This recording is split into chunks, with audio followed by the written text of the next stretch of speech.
Sunday International. He said, I missed a straight full toss. Well, and now I don't know who to believe. Fake news, as our friend over the Atlantic would say. You reckon? Fake news. It was an extremely fine delivery. But he called it a full bunger. I don't know who I believe. Well, come on. Come on, of course you do. 6 for no wicket now. It's not going to be a maiden because there was a single there, and that's Will Young taking his bottom hand off the handle there to suggest there might have been a bit of extra bounce. And the last ball's played calmly out into the offside. And there is no run. 6 for no wicket, 2 overs gone. Just to remind people who are tuning in all the way through at home that New Zealand have won the toss. Rohit Sharma has now lost 12 tosses on the trot. This just seems extraordinary. It seems impossible. Well, it does. But, but it is 50-50, isn't it? But 481 days between ODI toss wins. That's over a year. Such a long time. And it's got to the point now where he goes to do the toss and his teammates all pat each other on the back. Go, he's lost another one. Oh, here we go again. And he starts gesturing at his team. I wonder if how many of those he's tossed the coin. Ooh. And how many of those he tossed today. Yeah. He was the coin. He was the tosser. It's a hard skill to learn that, the toss. What, to make it land how you want? Well, you can't obviously get it to land how you want, but just to get it in the air enough. Well, he missed the little mat. Yeah, perhaps have to concentrate on that a bit, because they have that mat there now, don't they? Yeah. To land it on, which must be quite tricky. 6 for no wicket. Here's the start of the third over. Mohammad Shami runs in and bowls it, and the left-handed revenger tries to cover misfield there. Rather inexplicable misfield, really. Particularly it's Virat Kohli, but a bit of a fumble. His first touch of the day. He's just, inside the circle there at extra cover. Sun shining down brightly now over this ground. It has a roof all the way around, well, sort of a canopy really, all the way round. With, say, the lights set into it. Shami runs away, he's there, and he bowls, and that's an edge. Sends the ball to third man. Fielder trots in from the boundary, tosses it back. It's Pandya down there with his sunglasses on. And New Zealand move to 7 for no wicket. And they'll already be starting to assess what they think this pitch is worth. I think probably here you might start at 270 and then adjust either way. Actually might get a bit more than that, or might be a 250. That's kind of the conversation, I think. Yeah, you probably want more on the board though, with India chasing. Shami runs in, bowls to Young. That's pitched up, leg stump, turned away for Pandya to chase. Round he comes. There's a great cheer there and a waving of flags behind him. And Will Young comes back for 2. He goes to 6. And New Zealand 9 for no wicket. Shadow of that canopy stretching out from below us here. We're in the VVIP area, aren't we? Are we? Not just VIPs. Oh, we are very, very important people. They do like that in this part of the world, don't they? I did see once a VVVIP. Whoa. Yeah, that was very, very important. It wasn't for me, obviously. And there's a good ball which goes past the out. He felt that they had an advantage through playing here. Here's Pandya bowling, clipped down to mid-on, and there's no run. And he was quite forceful in his reply to this journalist, and he said that it's only cribbers who believe that, basically.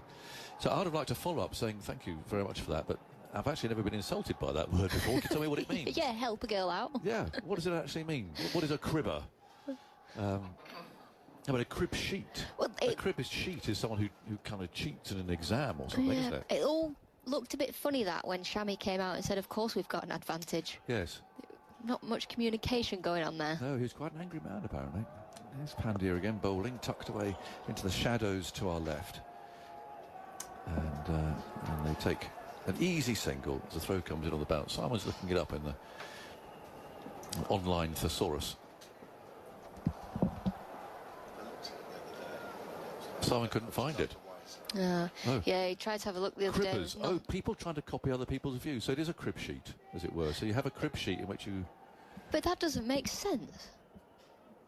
Well, I guess it means people just kind of on the bandwagon, doesn't it? I guess. Well, you've played all your games at one ground.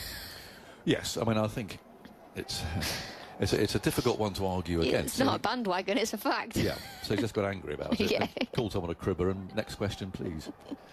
11 for no wicket. 100 from. Oh, that's a good shot. That's Ravindra for you, and he's hit the first 6 of the match. Picking up a good length ball, and he hit that well. He really did, out of the middle of the bat. And it's just flown away over deep mid-wicket, just a little bit short, but yeah, good play, this fella.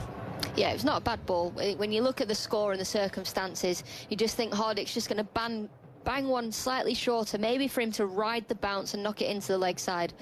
Ravindra says, absolutely not. If it's in my slot, I'm having it. That's just such a clean strike. Slipper's gone, has come out to short extra cover. Pandya runs in, bowls, and that's a drive, and he's just opened the face of the bat and sent that away out to the deep point boundary this time. Just a little bit of, say, opening the face just to work the ball into that gap. Lovely shot. 10 off those 2 deliveries, 21 for no wicket. Richard from Geelong in Australia emails us. He's listening on the ABC. Hello, Richard. I found Geelong on the map because I was looking up where Aaron comes from. He comes from Colac, which is out in that sort of Geelong area. I've got a speeding ticket in Geelong. It's not one of my favourite places. Anyway, Richard says it's wine o'clock here in southern Australia. Geelong's not in southern Australia. Geelong's in Victoria. We've had a warm day, sitting back home for a cracking day. And comes the next one. It's wide down the leg side. Query, though, from Richard. In terms of population, has there ever been a bigger mismatch in high-level sport? A nation of 5.6 million taking on 1.3 billion people going for the underdog, says Richard. Well, that's good. We've got an Aussie supporting the New Zealanders. We have. Well, perhaps he would have said South Australia if he meant it was South Australia. It's Southern Australia, he said. But I mean, Geelong is in Southern Australia, but it's in Victoria. But yeah, I got nipping through there once, and policeman on the motorbike. Fortunately, I was driving a long way. I was going to Adelaide. I mean, it's a long drive, isn't it? Speed limit. Get a bit of a wiggle on, yeah. There's Pandya bowling short. He repeats the shot. There's no one at deep square leg. Hasn't quite got it out of the middle of the bat. So that'll bring him 4, and this is easily the most productive over of New Zealand's innings so far. They're 26 for no wicket. 4 overs have been bowled, 3 boundaries and a 6 they've struck so far. Alex will give her considered thoughts on things, and then you'll be joined by Simon Mann. Well, it just changes the momentum of the game so early, doesn't it? That over from Ravindra there, just putting the pressure back on India. Hardick with a couple of short balls, and Ravindra saying, well, as I said before, if it's in my wheelhouse, I'm going to hit it. 16 runs coming off the over. The run rate now at 6.5, when actually India had created decent pressure for the first 3 overs of the game, and still a long way to go, but New Zealand just with that counter punch there. So 26 for no wicket. 4 overs gone. Good afternoon, good morning, good evening, good night, whatever, wherever you are listening in the world. Here's Shami shuffling in to bowl to Young. Young covers up and dabbing it towards Jadeja at Gully. Jadeja goes to his left, can't prevent the single, and Young goes to 9, and New Zealand to 27 for no wicket. Start of the 5th over. I can't think there's been a bigger disparity in a final anywhere than New Zealand against India in terms of country population. No, you would think not. Just trying to do the arithmetic, you know, thinking I'm like trying to think as like Brazil against somebody, but I mean India's got 1.2 billion. Yeah. But who did 1.2 India play in that T20 World Cup out in South New York? Africa. There's South Africa. Yeah, South Africa's got a bigger population. A couple of group games with Papua New Guinea there and things like that, wasn't there? I think the question was about a final though, wasn't it? Shami bowls full to Ravindra. Fine stroke for 4 through wide mid on. Flicked away gloriously. Out towards the boundary and over it. And New Zealand go to 31 for no wicket. And a bit of silence around the ground. You'll find that. When another team is on top, you can hear a pin drop. And then all it takes is just the ball to beat the bat or a wicket, and the crowd go wild. Well, it's something we've become used to when you watch Indian cricket, especially in India, when those one-day internationals are on, for example, or the biggest one I can remember, the silence, was the World Cup semi-final in 1996 between India and Sri Lanka, when Aravinda de Silva drove a ball down the ground to reach his 50. No one even applauded. Shami round the wicket to Ravindra, and he can get 4 more here. That's a genuine edge, squared up, edged along the ground through second slip. There's no one at home at second slip. That's gone for 4 as well. So they're both worth the same. One was what they call a moral victory for the bowler. As a batter there, I think I don't care. I'd happily edge 100, you know, inside edge, outside edge. Doesn't matter. They're in the book. And that's what Ravindra was probably thinking about that. Well, that was a decent ball. He might have just slightly played for it, but it looked a genuine edge. But it went down, and they've got 2 men up inside the circle behind square on the offside. One's a deep 4th slip, and one's a deep gully. And he went between the keeper and the notional slip. Here's Shami trying again, finds a gap there. Ravindra on the offside towards a sweeper on the boundary. At deep backward point, throw coming in right over the bails to KL Rahul. And 1 more run to the total, 36 for no wicket. I think the applause there was for the throw rather than the shot or the run. Yeah. The ground has filled up since the start of play. I looked at the back, actually. There is quite a big traffic jam. Well, it's almost single lane traffic into the ground, isn't it? Yes, when they built this ground, I'm not sure they quite put enough roads in to get in and out. But it's Dubai, they'll probably build another road for the next time we're here. Yeah, there'll be a huge flyover or something. Yeah. 36 for no wicket. 5th over. Shami bowls. Young drives up towards mid-on. Can't beat the fielder there. Kuldeep Yadav. And that's the thing, isn't it, with this Indian side? OK, the opening bowlers, Shami and Hardik Pandya, they'll do their thing, and New Zealand might be able to get away a bit, but then the spinners come on, and that's when the squeeze comes on as well, with India playing 4 frontline spinners. Mind you, New Zealand are well stocked with spinners as well. Well, New Zealand lost 9 wickets last time they played India to spin. Shami, past umpire Illingworth, bowls to Young. Young flicks that away down towards fine leg, and they are through for 1 more. Big day for Will Young. The last time I came across him in an ICC tournament, he was actually commentating for us on New Zealand against Papua New Guinea in the T20 World Cup last summer. He's got himself back into the New Zealand side and really enjoying his day, trying to make the most of it. But, you know, such a big day for him, biggest match of his life. 37 for no wicket after 5 overs. Young's on 10. Ravindra is on 25 from 14 balls. I noticed actually the Mitch Santner, New Zealand's captain, tossing up with Rohit Sharma. They're going to be colleagues in a couple of weeks' time, and they play for the Mumbai Indians. I know. And you know, that bizarre situation where Rohit's India's captain, but Hardik Pandya is Mumbai Indians captain with Rohit in the ranks. I'm not sure how well that goes down, to be honest. No, it doesn't go down very well, I don't think. But I think Hardik Pandya's sort of terms for coming back to Mumbai Indians, because he went off and won the IPL with the Gujarat Titans, was that he would be captain. They exceeded that, and, well, didn't have a very good season last year. Here's Varun Chakravarti into the attack. Oh, fiver straight away, down the leg side. It's not taken by the keeper. It's hit the rope now, and so that's 5 wides. Well, that's a nice little bonus at the start of Varun Chakravarti's bowling spell. That goes against his name. Interesting ball to start with. It seemed quite quick, that, whether or not he was just trying to fire one in, maybe trying to surprise Young, just rush him a little bit. Obviously gets his line wrong and it races to the boundary. So 42 for no wicket.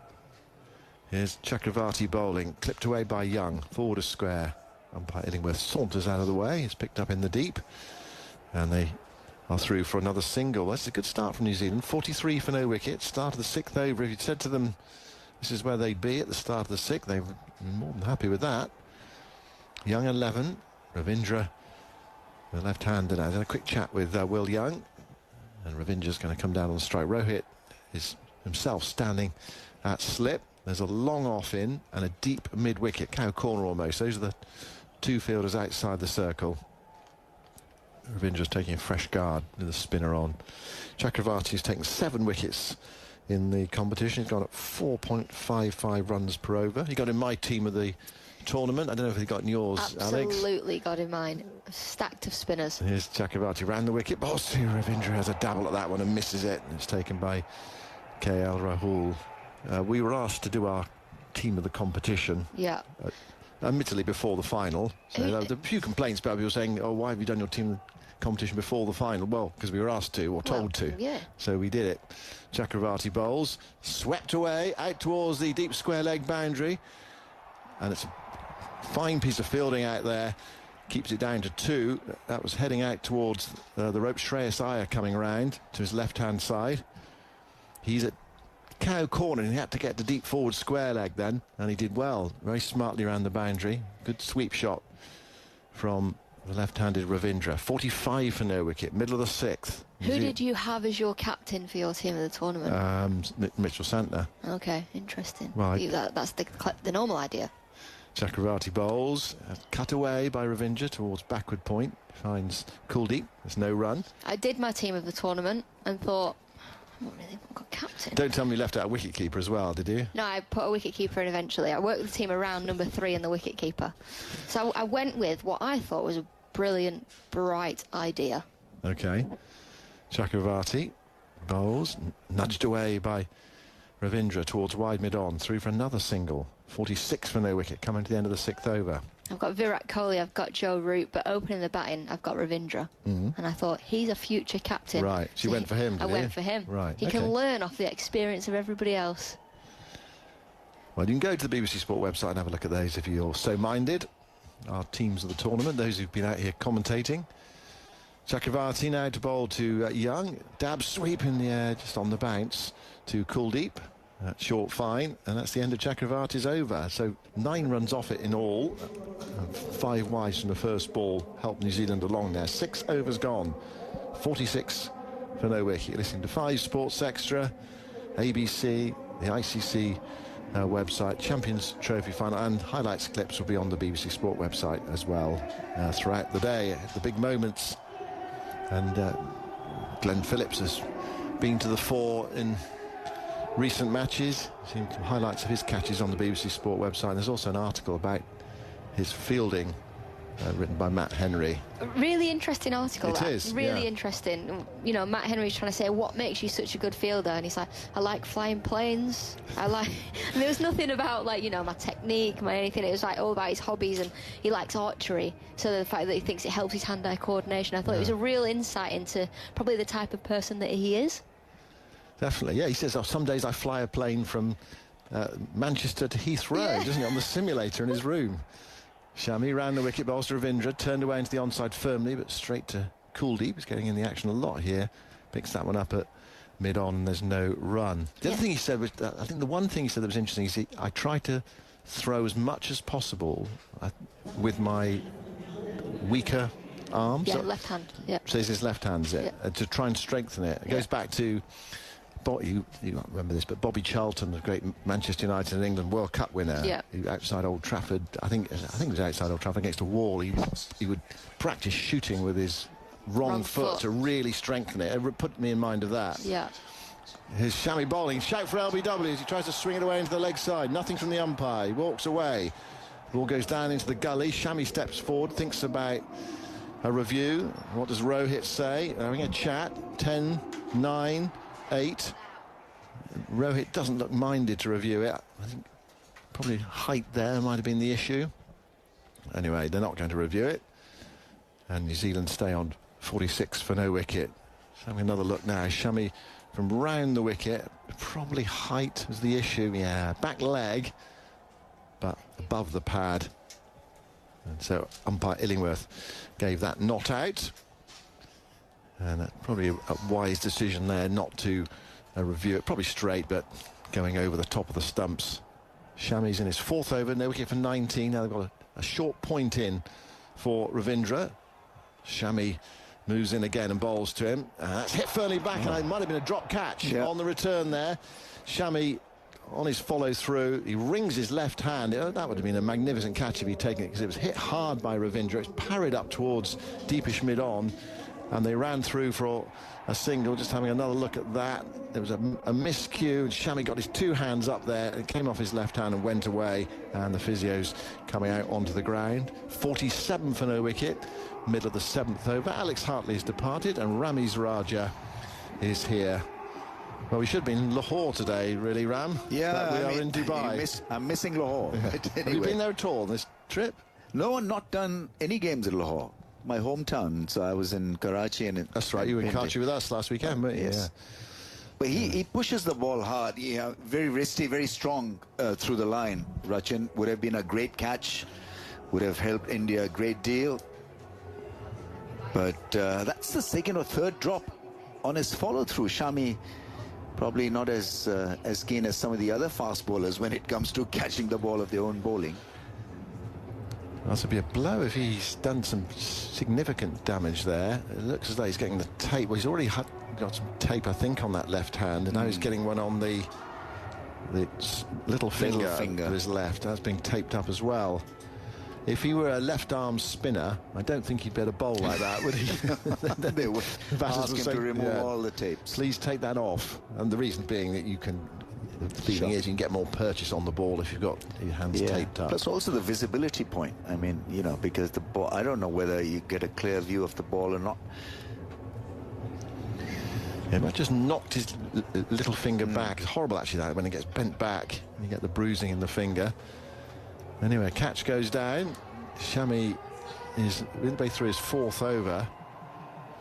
And he's going to continue by the looks of it. Yeah, I mean, excellent batting from Ravindra because of his aggression. I think India were forced to introduce their trump card, Varun, earlier than his usual spot.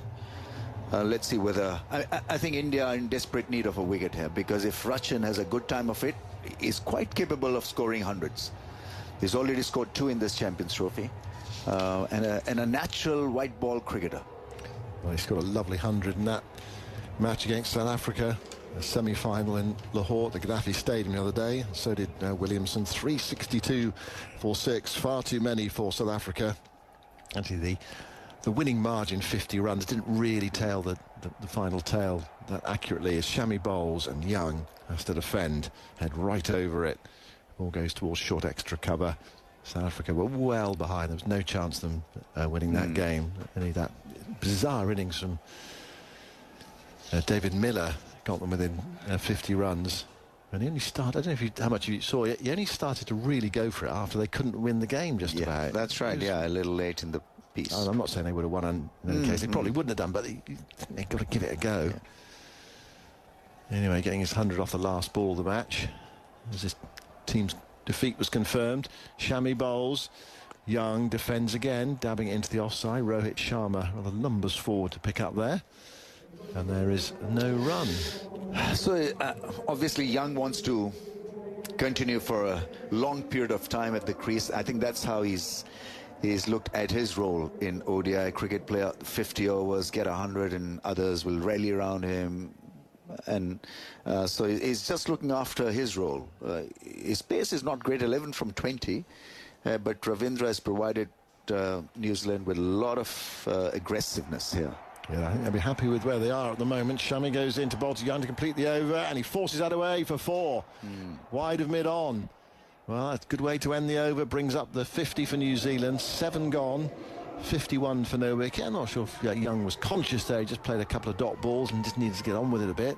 He goes to 15. But something we noticed the other day is how New Zealand were against South Africa happy kind of just to sit in, knowing that if they could build the base, that they could attack later on. And they did. Absolutely. You know, he gives them assurance from one end. I think that's his role, Young's role, to play properly. You know, he's the original kind of a batsman. The ones you had in the late 80s and 90s. It doesn't create lengths like Ravindra, for example. His temperament is good. Shami's coming off the field. He's walking off very slowly after that hand injury. It might just be an over off or a couple of overs off. That hand is quite got a lot of strapping on it, and now the finger. 51 for no wicket. Varun Chakravarti begins a new over. Bowls to Ravindra down the leg side. An appeal for a catch. Keeper wants it. Given. Umpire rifle gives it out, and immediately Ravindra reviews it. So clearly he doesn't think he's nicked it down the leg side. India do. Umpire rifle does. And now it's over to Joel Wilson and the technology. Yeah, I mean, it'll be if he's out, then it'll be a wrong way to really get out, because that ball was asking to be hit for a 4. He's played that sweep shot so well down the leg side, not given a wide, and umpire felt there was a little bit of glove, probably bat, who knows. But Ravindra was very keen to go for a review straight away. Seeing it now. I've checked the feet, it's a fair delivery. I'm looking at split screen at the moment. The ball appeared to be under bat and glove. Yeah, it's... Passing close to the bat. Can you give me ultra edge? Don't think there's an ultra edge. At first look, there looks to be a gap. It doesn't look as if he's hit it. Flat line at the moment, flat line, go all the way past the glove. There we go, flat line. Flat line. Yeah, I have no bat glove. You'll have to reverse your original decision of out and not out. Stand by. The on-screen signal. Strange one that, wasn't it? Because the keeper's absolutely convinced. Yeah, I think India were desperate to get a wicket. So it was out of desperation. I think the technology these days, there's no kind of hiding place. Though, if there's a wrong decision, it's going to be overturned. And now, was a wide call. That's the yes, it was. So Chakravarti bowls, swung away, high in the air, out towards deep mid-wicket, fielder running round. Is he going to get there? No, he drops it. Drop catch, it's another one. It's a difficult chance. It's Shreyas Iyer out there. He had a long way to go to his right-hand side. He got 2 hands to it on the dive. He could not hold on. And Ravindra comes back for a second. So another life for him. One in that previous over. And one there. Both difficult chances. Yeah, that's the way the modern batsman thinks.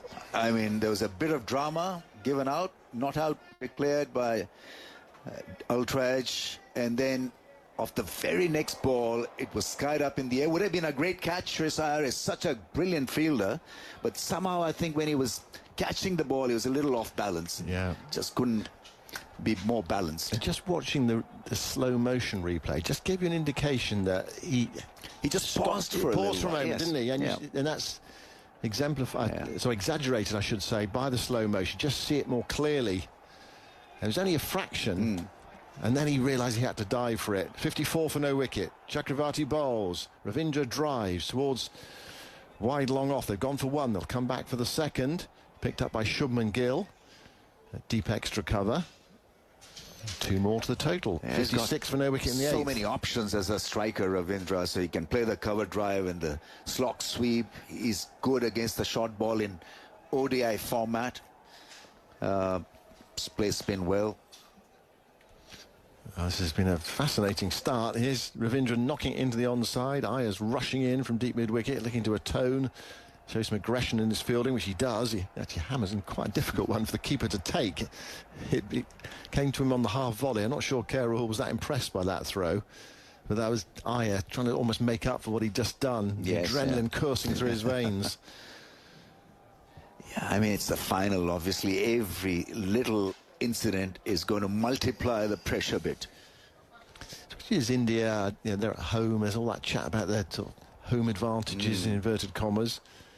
Here's a sweep shot and another appeal for LBW, but that one is turned down.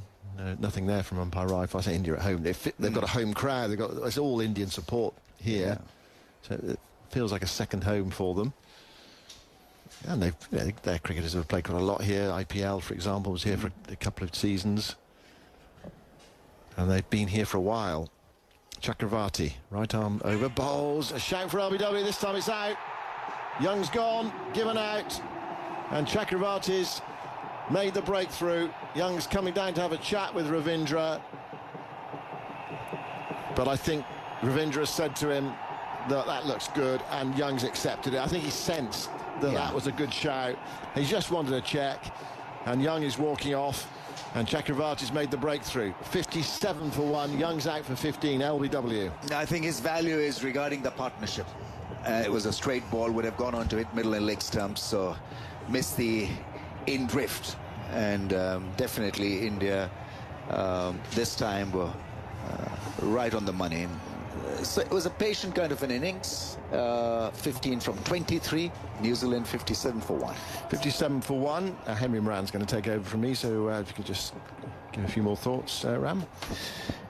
Yes, so I mean, once again, the onus is on Ravindra, how to lift the tempo once again. A wicket is what India desperately needed, and it has come courtesy their best bet in this Champions Trophy, Varun, with another scalp. Hello there, Ram. Hello, Henry. So what do we think? It's this partnership for me, isn't it? This is huge for New Zealand, particularly Kane Williamson, the man out there, bearded figure, scratching away at the surface, alongside somebody who's 34 from 24, is looking increasingly like the heir apparent of the icon figure, really, of New Zealand cricket. Kane Williamson for so long has been that man, but Rachin Ravindra, every game that goes by, it feels as though he's building that reputation. That's right. I think both players spin exceedingly well. That one kept low for Young. I think that ball didn't really rise a great deal or bounce a great deal. It didn't read the spin on it as well.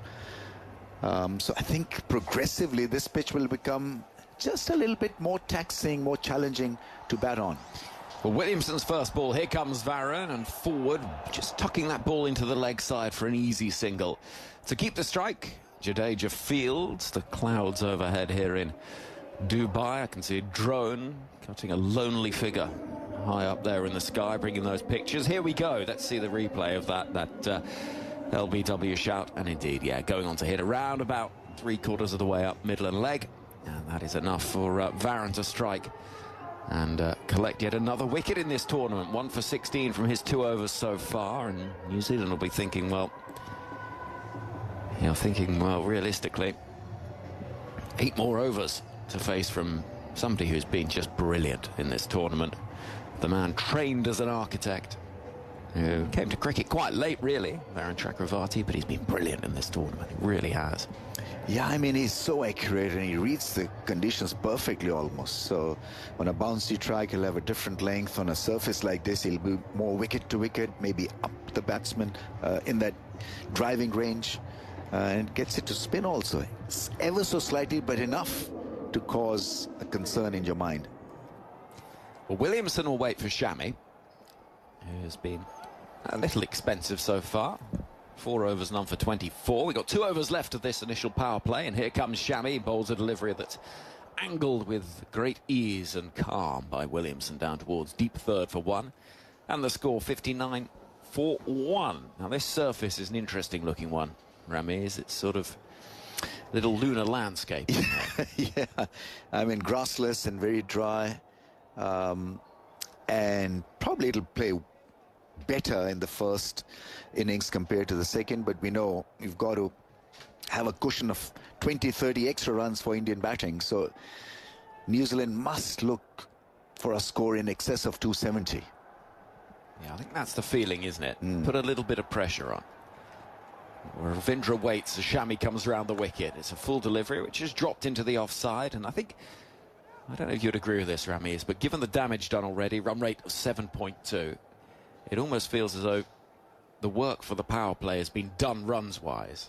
There's no need to be too aggressive. Absolutely right. I think Ravindra is going to be the key moving forward if they want to have a good first innings. I think the health of the innings will depend a lot on Ravindra's innings, because he's temperamentally strong, you know, he's well settled. So if he gets the 100, I think it'll serve New Zealand so well. 60 for 1. Williamson, the right-hander, waits. Shot. Beautifully off the back foot. Through the offside it goes.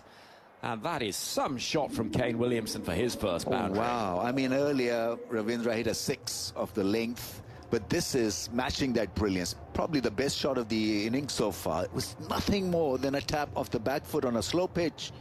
Really, to get that sound of the bat and to get that placement was really, really special. Flies away and finds a gap that is tiny, really, through that infield, which has got, well, 3 in front of square on the offside. We've got a gully, backward point as well. And here comes Shami running in. 6 from the over so far. Williamson will defend. Into the offside it goes. Our fielders in the deep, the 2 of them, are at fine leg and deep third. 64 for 1 is already New Zealand's best power play score of the tournament. They scored 56 against South Africa, so they're flying relatively. Yeah, I mean, there's a bit of rhythm also, and Ravindra generally provides them with that rhythm. And if Williamson gets a runner ball 50, for example, I think New Zealand will be on their way to a very good score. It's a good start. Hazy day here in the UAE. As Shami bustles in again, arms pumping, and bowls a ball that Williamson, as he's done umpteen times in his career, will look to angle past the fielder inside the circle. Behind square on the offside, but he can't do so. Rohit Sharma, who'll be a little concerned as a captain, will field and throw the ball back towards Shami, who walks back towards us, looking at the ground, thinking about what he can do to try and break a partnership that's not been together long. He's continued this intent that has put New Zealand in a strong position early on. Here comes Shami, running in the white bowling boots, past the umpire. Oh, chasing a ball outside the off stump is Williamson. It goes through on the bounce to Raul, and the score after 9 is 64 for 1. I like that position in the slip coordinates, a wide slip, and Rohit Sharma got himself there to stop Williamson from angling the bat for a run. So they forced, in a way, they forced Williamson to play with a straighter bat, and I think he missed that outswinger from Shami. So good tactics from India, making him play a shot that is second favorite. The cover drive compared to the tap that he plays so well for that basic rotation of strike. Richard from Geelong has been in touch, following up on the populations question. The relative sizes. Done some number crunching. India's population 260 times that of New Zealand. The equivalent in football would be England playing against Samoa. Here comes Varun Chakravarti to Ravindra. Round the wicket, lovely ball. Beats the edge of a lunging Ravindra, who acknowledges the delivery with a little thumbs up. And the crowd up and about will know that this is a battle that could be decisive. Absolutely right, yeah. A little bit more flight and appreciable spin. I think it was the wrong one that deceived him. Chakravarti in the long sleeves, a fuller delivery this time. It'll be clipped towards mid-on. A sliding fielder, Hardik Pandya, will pick up with one taken. I would say, ratio-wise inside the ground, there's probably many more than 260 times as great number of India fans as there are New Zealand fans. Correct. Run rate at the moment, just under 7 and over. We're in the final over of the initial 10, where 2 are allowed outside the circle. Those 2 are at backward square leg and long off. There's a square leg, one inside the circle, mid-wicket saving 1. As Williamson waits and comes forward, looking for a run into the leg side that he'll get. And like Kohli, a master of manipulating the strike. Yeah, very similar in style. Safe, and he reads the situation so well, Williamson. He's got great temperament also, his ability to play spin well. 66 for 1. Turn the attention to round the wicket with Chakravarti with this mystery spin. As he comes in now, past the umpire, it's a full delivery, which is whacked down the ground with a lot of bottom hand from Ravindra, up towards that man, Jadeja, at long off, and he's on to 37 off 28, 67 for 1. I mean, it's chalk and cheese compared to what we're seeing from Ravindra. So much at ease and picking the bowler off the hand compared to the other New Zealand stars. It's just amazing when it comes to playing Varun. Just finding it that much more straightforward. Sun shining now as Varun comes over the wicket to Williamson, who plays with a high elbow towards mid-on, and there's no run. 3 off the over so far, with the ball left of the first 10.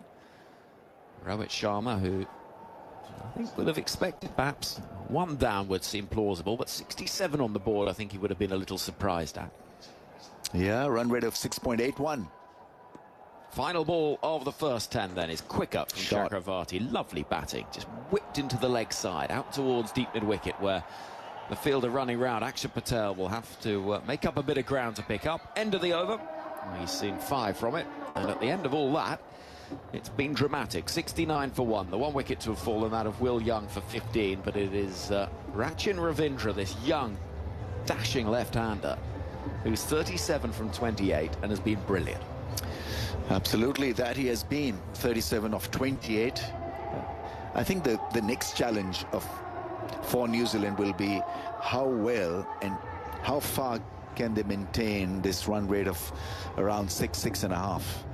I think the initial target has to be 270 plus. So if they get 300, 310, it'll be a great score for a final. Now that's what we want, is we want a really compelling, tight game. Sure. That's what, for a final of a competition, you want to see something that keeps us guessing right to the last. Kuldeep Yadav then comes into the attack, playing his 114th one-day international. Left arm wrist spinner. There's a slip. The field can now spread, and so we've got a deep cover. Long off, long on. Deep square leg, and Ravindra is bowled. Wow. Kuldeep Yadav strikes first ball of the 11th over, his first ball of the final, and Ravindra goes for 37. Well, this is massive. This really is massive. Because the innings was being handled by Ravindra's brilliance, and in the, he just couldn't pick the length. I think that ball zipped off the length, and probably in two minds should have been forward instead of back foot. It was quick through the air, and ball came back, hit the pad, and then shattered the stumps. And New Zealand have lost a great one. Ravindra was batting so well. Is gone. Could be a massive moment, and Kuldeep Yadav knew it as he ran away, punching the air. Virat Kohli's embrace and the tousling of that mop of hair says it all. It says that is the moment that we were looking for. Daryl Mitchell comes to the middle, but Ravindra, shaking his head, looking at the ground below us, knows that in such good touch, on such a big stage, this was a chance. But he goes, and it's 69 for 2. Yeah, I mean, and to Kuldeep's effort, such a good ball. First ball of your spell, and he couldn't have bowled a better line, better delivery, followed the left-hander, was squeezed for place, space, and done. So 69 for 2 as Daryl Mitchell, who's got an excellent record against India in ICC tournaments and likes playing spin, but we'll know there's a rebuilding job to be done here. And these two are two in the New Zealand lineup that can bat all day. They can happily drop anchor and just keep it ticking over. Yeah, the ability will be tested here. India's got this remarkable ability to bounce back by picking up wickets. It's just a variety of options, isn't it? Absolutely. Kuldeep then to the right-handed Daryl Mitchell.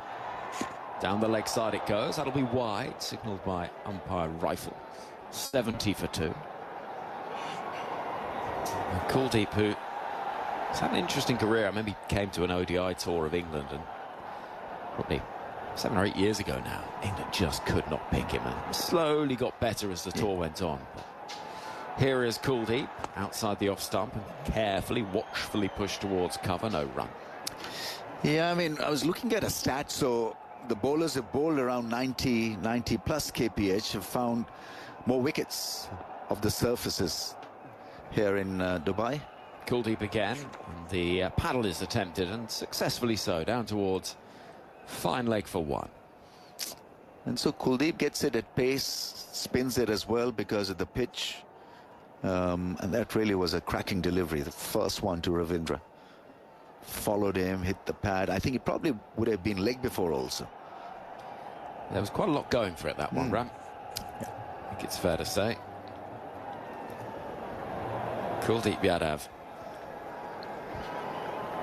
I think in his first Champions Trophy, as for so many of these players, that's the case in this tournament. Here is Kuldeep. Just chipped a little aerially to the right of the bowler, but Williamson gets 1. 72 for 2. This is a tournament that hasn't been played for 8 years now, but I have to say I've enjoyed it an awful lot, because I just think the jeopardy of so few matches just adds something. Yeah, I mean, all in every time. Kuldeep again, 23 on his back with the long sleeves. Moving in and bowling a ball that is defended by Mitchell back up the track, just carefully pushing it back towards the bowler, who picks up. Final ball of an over that has cost 3 so far, but seen the big breakthrough.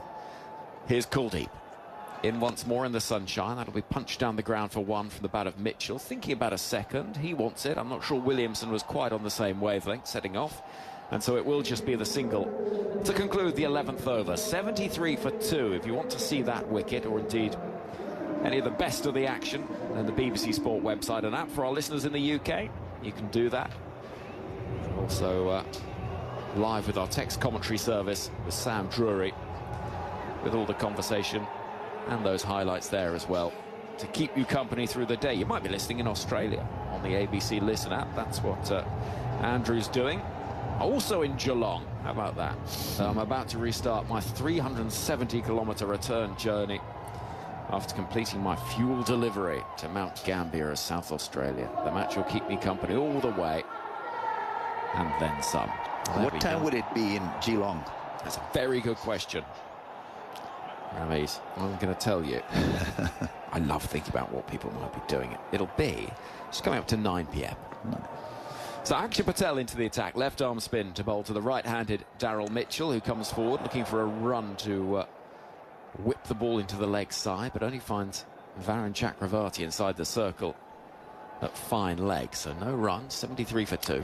Yeah, he's quick through the air, so difficult really to play the sweep shot. He's got to pick him off the hand and look for that incoming angle. Akshar Patel in the sunglasses, bowling to Mitchell, who comes forward in defence. No run. I think New Zealand can have a calming 1 or 2 overs because Ravindra had given them a great platform here. You know, few dots really will not hurt their purpose. Akshar bowls to Mitchell, back towards the bowler, and they'll know that wickets is going to be the key. Sure. Midway through the 12th, we've got fielders out in the deep at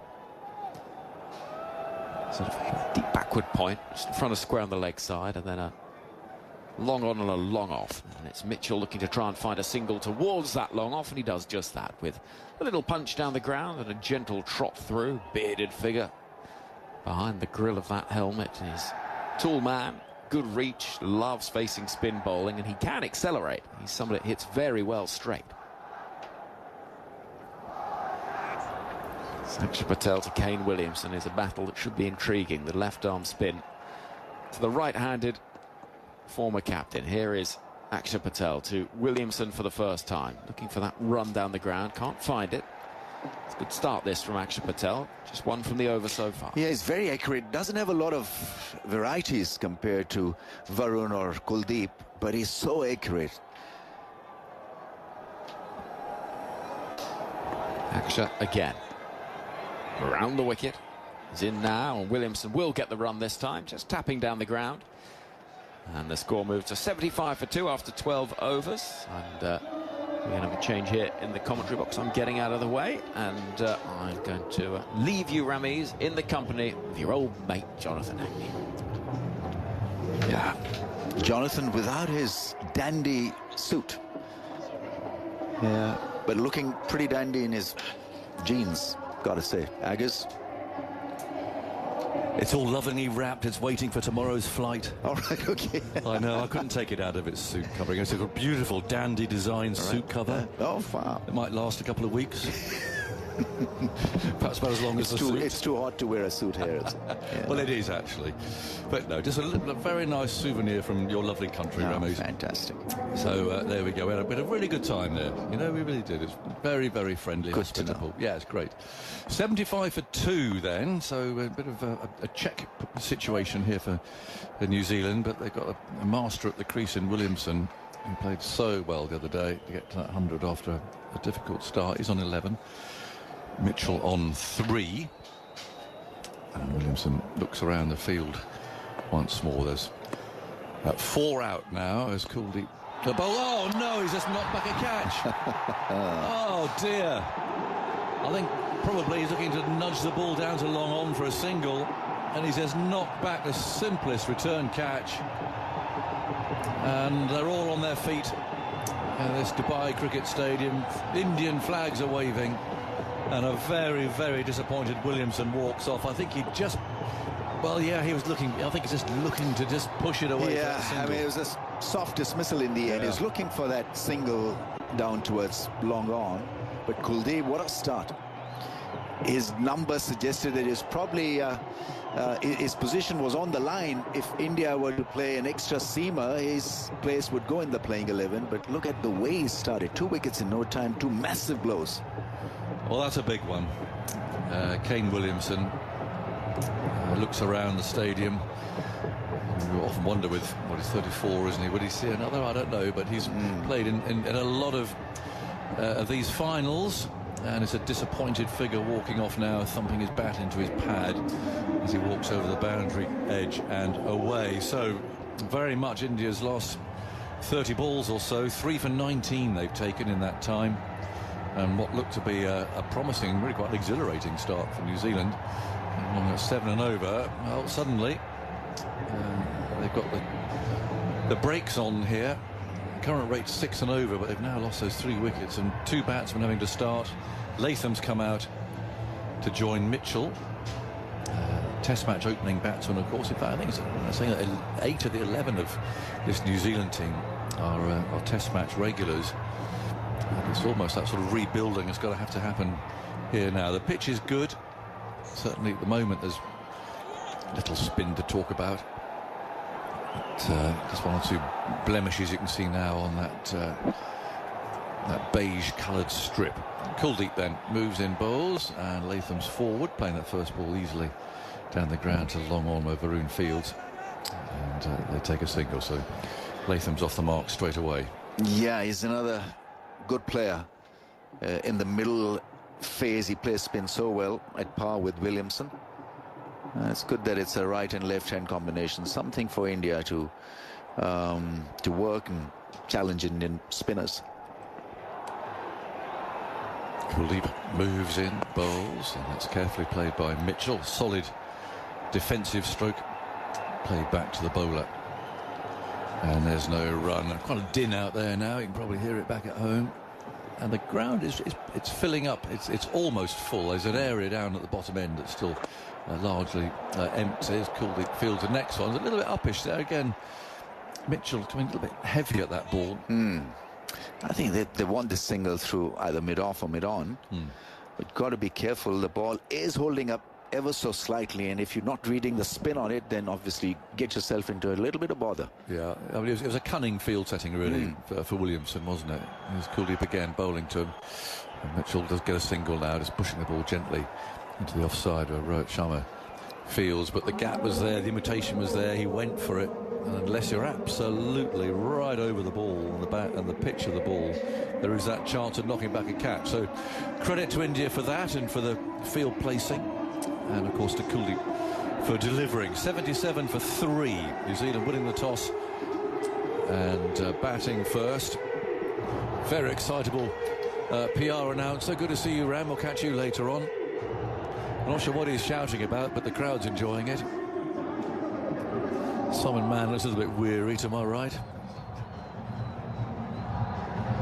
But anyway, nice to see families here as well. Young kids coming along and enjoying this final. 77 for 3.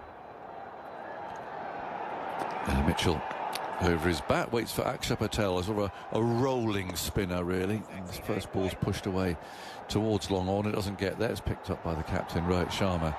Fielding inside the circle in the leg side. 1 of 5 plus the keeper. And again, same field really, long on, long off. So the imitation of the gap is there as Akshar bowls. And that's swung into the air. Out towards deep square leg. There's a fielder there who can't get there.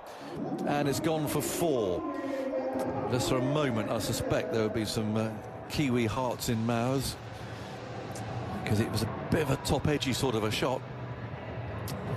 But Mitchell's trying to see some initiative here. Shubman Gill's out there on the boundary, couldn't quite make the ground. 81 for 3, another boundary at least. Mitchell settles in again. Patel, tall man, bowls. It's carefully pushed back at him. And there is no run. So we're out of town here. It's Dubai is a massive, sprawling city, but here's Patel again, bowls, tucked away out to mid-wicket. You've got the main old city, you've got Jumeirah, of course. People tend to go on their holidays on the beach. We're inland from there. 81 for 3. It's Patel bowls, pushed away towards mid-off, and they're not quite going to get that. It's very well fielded by Jadeja running round. But I've got a Dubai resident sitting alongside me, Simon. Afternoon, Simon Dool, of course. Yeah, this is your permanent home. Yeah, well, not permanent, no. Between here and the UK, but my apartment is a minute and a half walk. That's just over the back. You can see it just out the window. You can see my balcony. Missed the traffic. Yeah, it's great. Ah. It was Patel, played out towards mid-wicket this time. So they finished building it then, because last time I was here, I've never seen so many cranes out there. It was like Crane City. They're still here. They're still here. It's growing so much out here with the new airport as well. The whole city's coming more and more this way. The new airport that's going in will be finished in about 10 years. Oh, right. Oh, that's handy. Right. It's been on the cards for a while, that one, I think. Yeah. Well, so, and life is good here? Great. Fantastic. Yes. I won't tell you where exactly the apartment is, but it hasn't been locked in 3 years. That's how safe the place is. Is there anything in it? But there's a few things. There's a few things. Nothing worth stealing. Well, nobody does it. That's the great thing about the place. Oh. It just doesn't happen. It's incredibly safe. Keeps growing, doesn't it? Growing. Here comes Cooley, starting a new over as a single to the left-handed Latham. The first time I came here, I was working, doing something with the ICC, and I was put up on Jumeirah Beach. And there were 4 hotels on Jumeirah Beach, actually on the beach, and I was in one of them. And I had a desert view room, obviously, and it was the desert, and there were camels, and it was just sand at the back of that hotel. Went back about 5 years later. Oh, it's like Manhattan round there. What year was that? Incredible. Well, it's in mid-90s. There's Cooley bowling, pushed away into the offside. Rowett Fields. Mid-90s, that sort of thing. Yeah, we came here for a tri-series, I think, in 93. I think was the first time I came, and there was nothing between downtown Dubai and Sharjah. It was just complete desert the whole way to the stadium in Sharjah. Now it's filled in. Yeah. It's all like one place almost, isn't it? And goes Cooley, bowls, off the back foot, and there is no run. So, yeah, it's kind of a sprawly place, but I guess you know your way around all these big roads, these trunk roads. But anyway, it's a very nice climate today. It certainly warms up a bit in June or July time. I experienced that once. I think we sent something to Zimbabwe in the ICC, and I sent out in June or July. No, you don't. That's why I get away. I get away from about March onwards. Yeah. Cooley again, tucked away out to mid-wicket. Jadeja is fielding with his trademark floppy hat on. 82 for 3 then. We're in the 15th over. We'll get Simon's thoughts on where this game is going in a second, because he does whistle through his overs a bit. Cooley, quite shaggy-haired, spins himself a catch. And bundles in, bowls, pushed away towards mid-off. They think about a single, but Latham not interested. He's staying where he is, and Rowett picks the ball up, tosses it back for his bowler. Still the same field with long on and long off. Williamson, the last to perish, just tempted to try and push a ball down the ground for a single, but the ball might just have stopped a little bit on him. 82 for 3, and Cooley moves in bowls, and that will be a single as Mitchell plays that down the ground to the long off-fieldsman. 15 overs gone, so it's a pretty bright start, wasn't it? But now 3 down. It's just assessing the situation, I think it comes to now. Drinks are on the field, aren't they? Yeah, drinks coming on. Just assessing the situation, and I don't think it's what we've seen in Pakistan, Agaz. It's not 350, 360. No. We saw India get there, but not look overly comfortable with that 260 odd against Australia in the semi. So I think New Zealand will be talking around the 280 mark. If it's something in that vicinity, you would think that it's competitive. Yes. Not necessarily a winning score, but I think it's competitive. So that one extra wicket, I think the wicket of Williamson has been a crucial one. He played so well the other day, didn't he? So good. You know, a battling start, and then the fluency came, and it was such a well-paced one-day innings. And I do love Ravindra. I think he's going to be a player, isn't he? And he's a character too. He's lovely. Yeah, such a lovely. His interview young afterwards, he just kind of he really enjoyed it. Didn't he? I mean, he listened to some of the interviews that we get, which we were talking about during the tea break, by the way. Rob Key's interview that he gave, press conference on Thursday. I read one excerpt from that. What? Oh, he said quite a lot, including about we say some rubbish. We speak some nonsense at times, and they do. They do. I mean, some of the interviews the last few years have been hilarious. Batsmen saying they're not bothered getting out for 96, and that, all that sort of nonsense. You think, come on. So there's been a few things that have been said. That I don't know if you're a young player, you're trying to steer away from criticising your teammates or something. Maybe you find yourself getting a bit caught. Everything's just friendly, feel-good stuff, isn't it? Rather than a little bit of constructive criticism. And the people who are listening to these things aren't fools, are they? If you hear that sort of stuff coming out, I think, really? Because then that's when they get criticised for it, isn't it? Because it is so ridiculous sometimes. Yeah. I think the milestones, it's an interesting one. I'll get your thoughts on that, actually. The milestone situation in a game of cricket, to me, is nowhere near as important as winning. So I look at T20 cricket more so than 50 over and Test match cricket in particular. Hundreds and things, they're your currency. In T20 cricket, I think winning the game is far more important than milestones. Now, there are some, and I think India probably won, that still believe milestones are the greatest thing. Did an IPL game where I actually mentioned Virat Kohli and thought that he eased his way to 100 with singles in a game in Bangalore. They got 220 in the game. Shubman Gill went from 88 to 100 in 3 shots, and they won the game with an over to spare. So both players got 100, one off 8 or 9 less deliveries. One took 9 to get to his 100, the other one took 3 to get to his 100, and the guy that took 3 balls to get to his 100 won the game for his team. So there's no room for milestones, I don't think, when you're batting first in T20 cricket. No, that is, well, correct. In chasing, I've got no issue with it. Even in this game, chasing, no issue with milestones, because if you're going to win the game, a la Kohli against Pakistan. If he's there, they win. No issue. No issue with that, because they won it in plenty of time. Yeah. Miller's innings the other day was awful. Well, what was that? That was absolutely awful. I agree, absolutely, but I could not work out what he was doing. I mean, why didn't he try and play like that when it actually mattered? If he gets out for 75 or 80 with 4 overs to spare, you go, OK, he's tried to win the game. But he had zero interest in winning the game for his team. It was an extraordinary performance. Anyway, 83 for 3. They've had a drink. And Mitchell's going to resume. He's on 9, and he's just blocking the first ball from Akshar Patel, bowling his left-arm spin. And there's no run. Somebody's dashing around in front of the sight screen up there. Not sure who he is, but not a very tall man. I think he's running laps. Raghu. That's Raghu. Is this Raghu? Raghu, yeah. Is it? Who's Raghu? One of the Indian. One of your TV people? No. It's, Mitchell playing back up the pitch again. One of the Indian drinks runners. Yeah.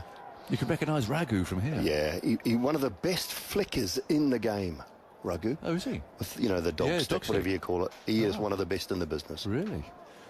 Patel bowls, and that's steered in Raghu's direction. Actually, just delivered some drinks up there, isn't he?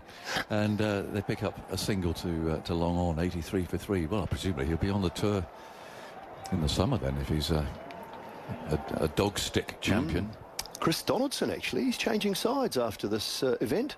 Oh, the New Zealand trainer, former Olympian and Commonwealth sprinter, he's off to India. Is he? To become their trainer. Oh. Is that controversial?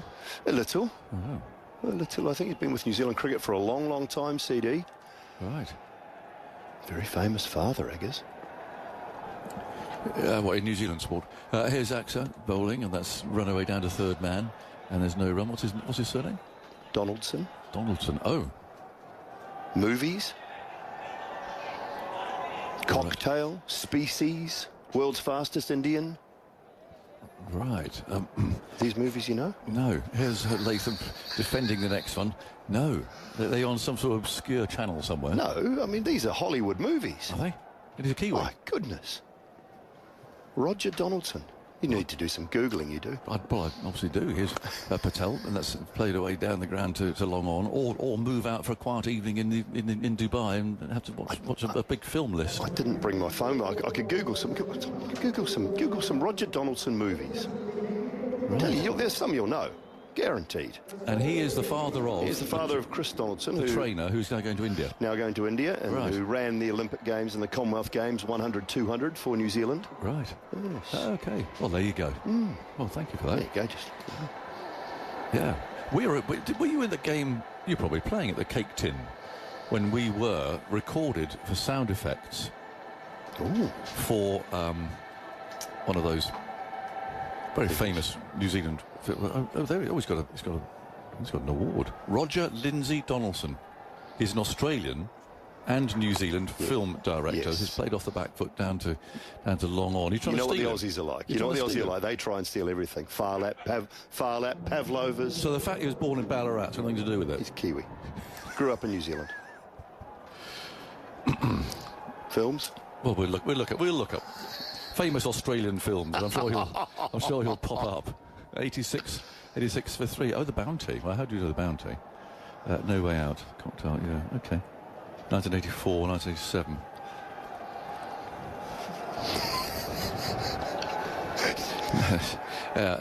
Here's the next one anyway. And that's a lovely wrong, and it spins across the face of the bat. It's very nicely taken by Rahul, actually. No, you've got a seriously famous director who. Peter Jackson. Correct. He came to the Cake Tin. All right. To record, shouldn't I? Latham 5, Mitchell has 13, 17 overs gone, more from Simon Doull, and it's lovely to have him here. And then Simon Mann's coming in. New Zealand feel a little bit more comfortable, I think, with the spin taking over through the middle period here with Latham at the crease. He's comfortably New Zealand's best player of spin bowling.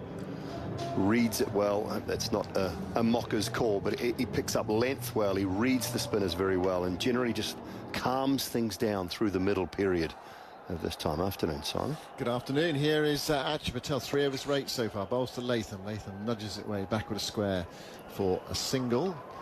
New Zealand moved to 91 for 3, start of the 18th over. You were born in the most beautiful country in the world, or one of them, and you now live in Dubai. Yeah, well, COVID, divorces, lack of work. Oh, right. How long have we got? Right, okay. It's actually bowls, and it's driven by Mitchell up towards long on. I think that's a different programme, actually. Oh, tell you. Jeepers. I suppose for work it's quite convenient, very, isn't it? That's the thing, because you're close to it. 92 for 3. We're in the 18th over, and New Zealand, although beautiful, is a long way away. Here's Archibald around the wicket to Latham, who dabs it short of backward point for a comfortable single. Latham goes to 7, Mitchell's on 14. It's 93 for 3. Yeah, in the day of, cost cutting, I think, around the world and broadcasting at different times, to fly someone from New Zealand to the other side of the world is very, very expensive. There's Archer bowling left arm round to the right-handed Mitchell, nudged into the onside to the right of mid-wicket. Shot, the stumps hits them, but I think he's home. There's an appeal for a run out, and Rohit's going to get the congratulations for hitting the stumps. It felt as though he was home, but we'll need the replay just to check it. They're always a lot tighter than you think, but I'm with you, just home. It just took a little bit longer, Rohit Sharma, to get the ball in the hand. Was turning in the opposite direction, had to throw at the bowler's end. He was facing the keeper's end, had to turn and throw at the bowler's end. Took a little bit longer. Now, and, yeah, just home. Just over the line. And just showing it again to be absolutely sure. He was, probably half the length of a bat home, something like that, by the time the throw hit the stumps. 94 for 3. Mitchell goes to 15. Archie Patel continues. Bowls to Latham, and Latham has a fiddle outside the off stump, misses it. It's taken by KL Rahul, who nips off the bails. Back foot behind the line, nothing doing there. 94 for 3. In so much cricket in this part of the world nowadays, Simon, as well, whether it be Asia or Dubai or not far from the UK. I think umpire rifle caught over. He's missed the ball, and he's missed the ball. I think that's what happened there. Yeah. Come on, Pistol. It's the ICC Champions Trophy final, mate. You got one job. 1, 2, 3, 4, 5, 6. I know. Everyone's a bit nervous out there. But you can look at the big screen as well. That helps you out a bit, doesn't it? It's a 17.5 on there. Thatcher bowls, and Latham dabs a single, and that gap between short third and cover. Rohit's after it. Bends down to pick it up. And that's the end of 18 overs now. New Zealand 95 for 3. Latham has 8. Mitchell has 15. The men out. Young for 15. Ravindra for 37. And Williamson for 11. 57 for the first wicket. The first time that the team has put together a 50-plus opening partnership against India in this final. But then the spinners came on, and immediately the game changes. Just going back to Paul Rife, I love watching the umpires' faces. I know it's not a nice thing for them, but the overturning of decisions, I've got to say his is the most sour of faces. You watch all the umpires when they have to reverse their decision, and I think Paul Rifle's got it covered of all of the umpires. He likes it least, does he? Yeah, I think so. I suppose the one consolation for the umpires these days is that, I mean, you get marked down, don't you, eventually, if you keep getting overturned, but at least the decision's correct. You come up with the right decision. So, as a team, here's Varun Chakravarti going into bowl to Latham, who opens the face on the back foot and runs it towards short third. And there's no run. Joel Wilson on TV umpiring duties today. There's a bit of security of the technology there to help him out. Here's Varun Chakravarti bowling, and Latham's forward, again opening the face, and this time skillfully played to the right of short third. He's after it. Jadeja sent in the return, throws on its way. The bails are off, and they come back for the second. That was really good running, actually. Latham taking the risk, in inverted commas, back to the striker's end. He's off quickly for the first. Turned, actually was coming back almost without a sort of sense there was two there. He's quick too, Jadeja. Yeah, you have to make sure with Ravi Jadeja, he is so quick. Gets there quickly, gets the return in. He's like a cat after it. So quick. 97 for 3. 19th over. Latham on 10. Skillfully played. Actually, good bit of cricket that all round. Nice shot, well run, good fielding. Chakravarti in his 4th over, 1 for 23. Did go for 9 in his first over, including 5 wides from his first ball. There must be someone moving because the game stopped. Umpire Illingworth is asking someone to sit down beneath us. The crowd now, well, not absolutely full, not every seat taken, but decent-sized crowd. Chakravarti bowls. Forward goes Latham, plays it into the onside, picked up by the bowler away to his left-hand side. Have you seen any New Zealand support at all? Yeah, there's a box up the end there. Look, there's a flag. See the flag just to the right of the big India scoreboard. There's a few of our contingent are up there. Right. So about 7 then? I'd go maybe 13, 14. 13 or 14. Yeah. Just into double figures. 19th over, 97 for 3. Latham's forward defending that. Well, looking to try to find an angle for a single, but it's too close to cover. If I could have got my hands on more tickets, there'd be more here. Right, okay. Just impossible. A bit like that, was it? Impossible to get hold of. Messages from people I hadn't heard of in years.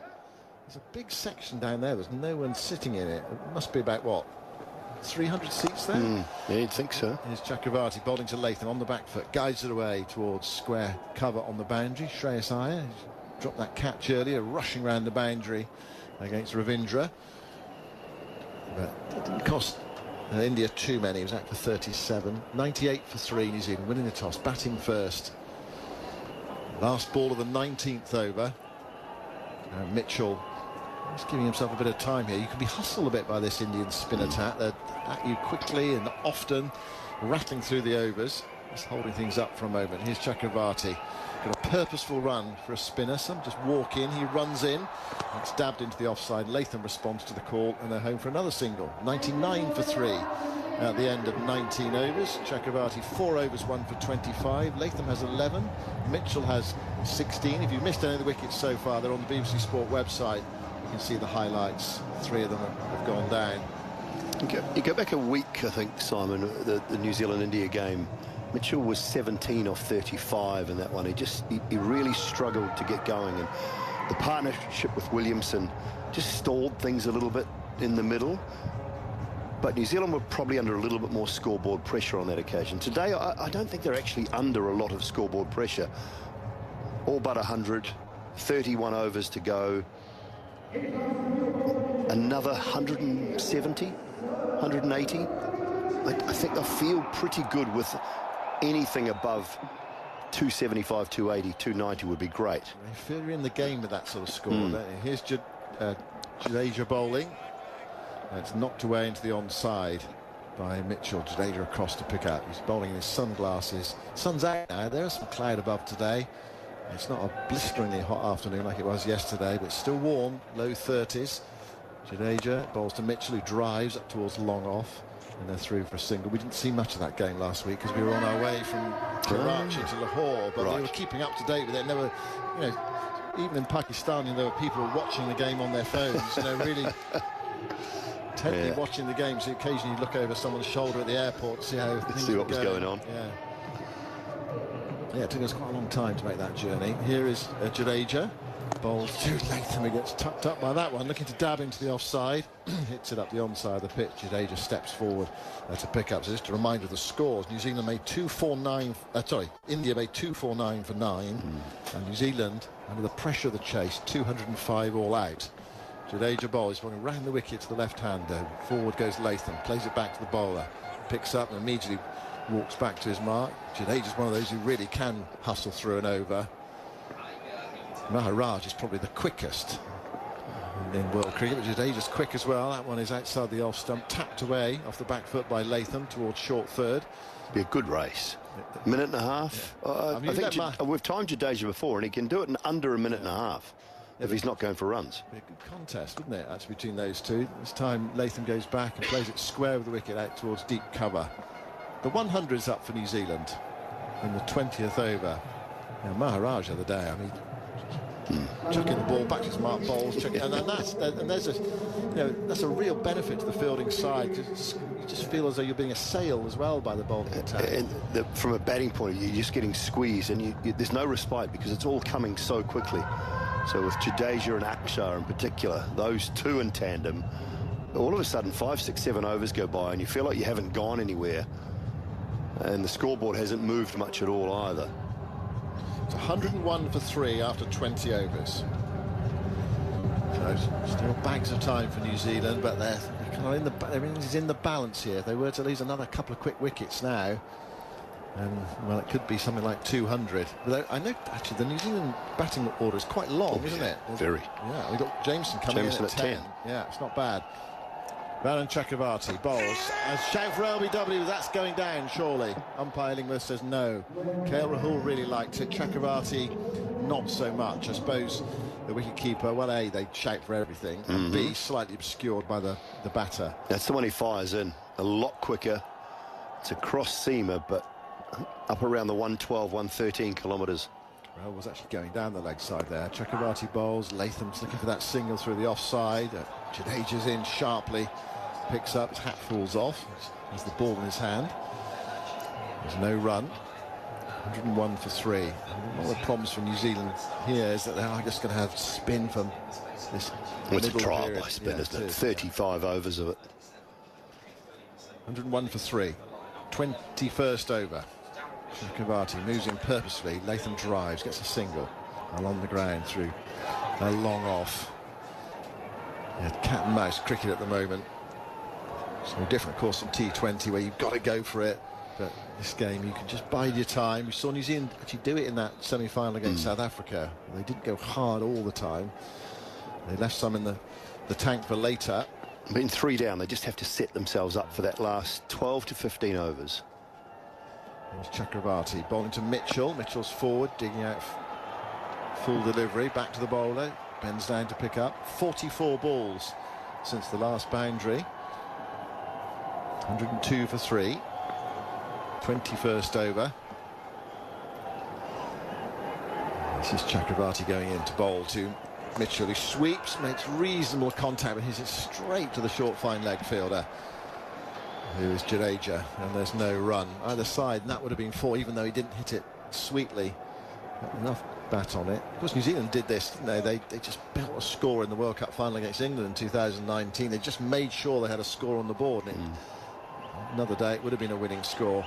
Here's Mitchell offering the full face of the bat. They're getting that bat right out in front of the pad. Goes away into the offside towards extra cover. It's the end of the over. Simon's back to his TV duties. Going to go and have a chat with those 6 or 7 Kiwi supporters who are here today.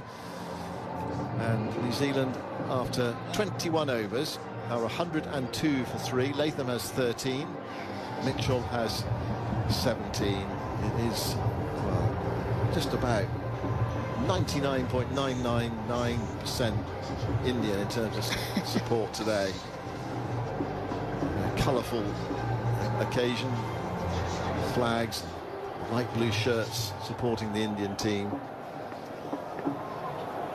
And to be fair, here is Jadeja beginning the over. Bowls to Latham, who drives up towards mid-off, gets there too quickly for them to get a single. He's on the edge of the circle.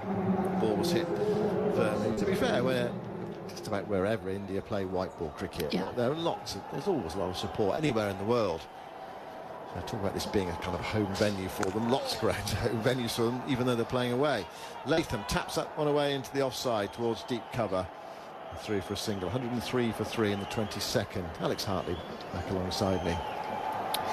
Well, these two are just trying to take a little bit of pressure out of the 3 quick wickets that they lost, and they've done that, but both struggling to rotate the strike. Well, Mitchell 17 from 37. Jadeja bowls. Mitchell plays this slightly uppishly, but through the vacant mid-on area. It's a half a miscue. 104 for 3. Which is what India did so well, or do so well, sorry. The spinners come on, they just milk it, knock the ball down the ground. They go at 5 and over without any real effort. Jadeja. Also Latham, shout for LBW. Jadeja really likes it. He's desperate for it. He's run down the pitch. Umpire Rifle says no. What are they going to do here? He's bowling left arm round, so it's got to do quite a lot. It's got to pitch on and really straighten a lot. It's got to turn a lot, really. 5, 4, 3, 2, goes for it. Well, he was right up by the keeper by the time that it was absolutely clear that umpire Rifle was not going to call that out. And had a quick chat with Rahul. Rohit came in as well. He's a long way forward. Decision is not out. Check the feet. It's a fair delivery. I'm looking at split screen at the moment. Ball is passing close to the body, maybe a little gap. Let's check ultra edge just to make sure. Umpire Wilson. Ultra edge, please. A bit high. Yeah, I think because he's got a big stride in here, a bit high. Has he hit line, it? I can see that gap. Keep going. There is no bat involved. Ball tracker, and it's a win. It's missed the front pad and hit the back leg. I think it's going over. Yes, it's not hit the front pad. It's the original decision is not out. That ball is pitching outside off, impact in line, and the wicket's missing. Paul, stay with your original decision of not out. Stand by. You're on screen, signal now. So, not out. And actually, Simon Dahl was saying that umpire Rifle kind of like his body language hates to be overturned. That's a nice feeling, isn't it? I got that one right, everybody. Thank you. And I can totally understand why Jadeja got excited there, because it did almost everything a left-arm spinner bowling round the wicket to left-hander wants it to do. It pitched on and it turned. It did straighten. It was going over the top of the stumps. It was a straight ball, but just had too much elevation on it. Jadeja bowls again, forced back by Latham, back up the pitch, stopped by Jadeja, no run, 104 for 3. Last ball of the 22nd. Jadeja bowls. Forward goes Latham, plays that into the onside. Gosh, they are rattling through here, India. Jadeja's bowled 2 overs for 4. It's 104 for 3 out of 22 overs. Latham is 14 from 28. Mitchell is 18 from 38. Well, we often talk about as spinners, can you keep the stumps in play for as long as possible? Can you be up and around that 50%? Just every single ball hitting the stumps, especially on a pitch like today, when it's hard to rotate the strike. And India have done exactly that. Axar 58%, Kuldeep 48%, Varun 42%, all hitting the stumps so far today. So no wonder New Zealand are finding it hard just to keep rotating the strike.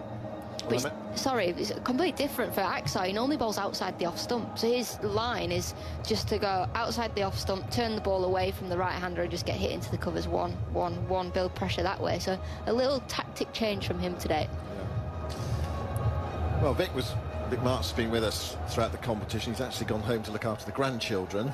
And hello, Vic, if you're listening. But I mean, he's been saying throughout the tournament, the finger spinner, they're kind of a bit underrated. But actually, someone like Archer, just here is a new over from Varun Chakravarti. First ball is clipped away towards mid-wicket, and there's no run. Archer Patel, he just does such a solid job for India. He got in my team of the competition.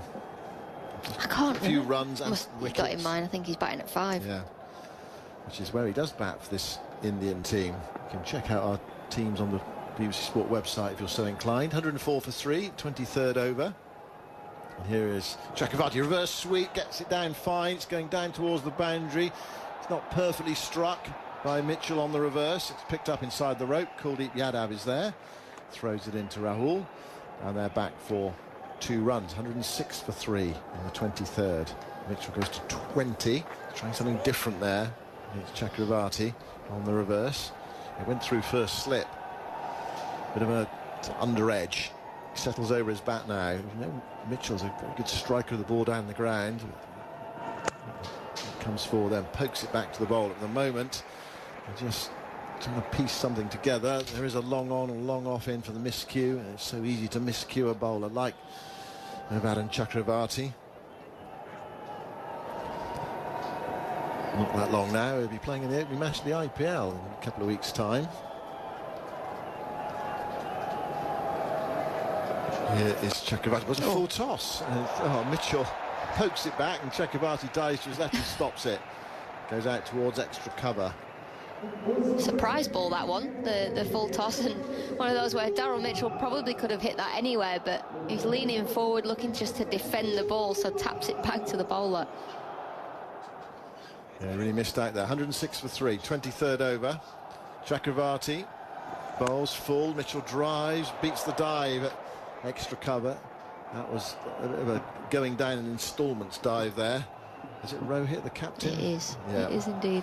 Diving on those used wicket ends, they're rock horrible, solid, like concrete. Yeah. I saw Glenn Phillips yesterday in breakfast. He's got a patch over his left elbow where he's done all that diving. It's horrible once you take the skin off.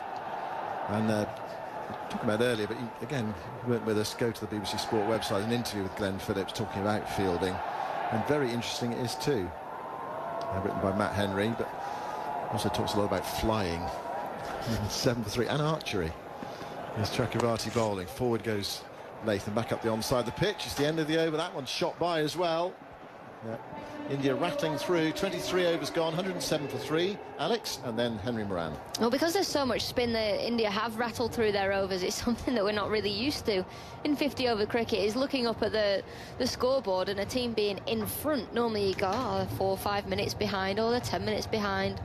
One of the games the other day, they were like 17, 18 minutes up, and we were like, that can't be right. Next minute, they're 30 minutes up. They've been rattling through the overs. But they still finished the innings on time. Yeah, it's weird, isn't it? There must be some sort of buffer. I think everyone's so used to the innings dragging on forever. I can guarantee one thing, speaking of the IPL, it will not feel like games rattle along. Absolutely not. They'll all be 6 hours.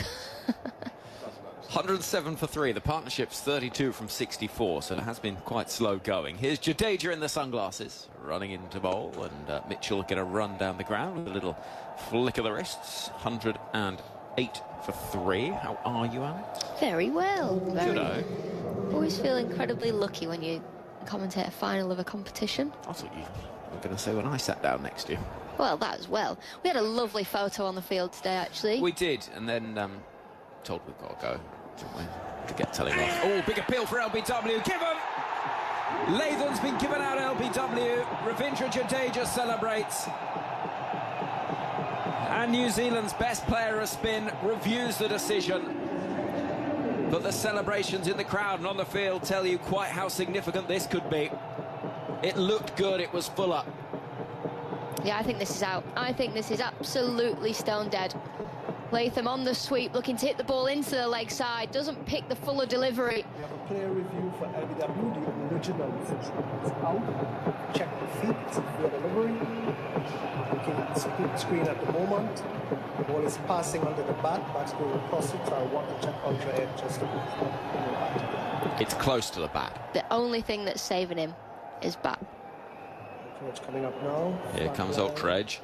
They have to keep going. Yeah, ball has passed the bat. There's no bat involved. Flat line. Ball tracker.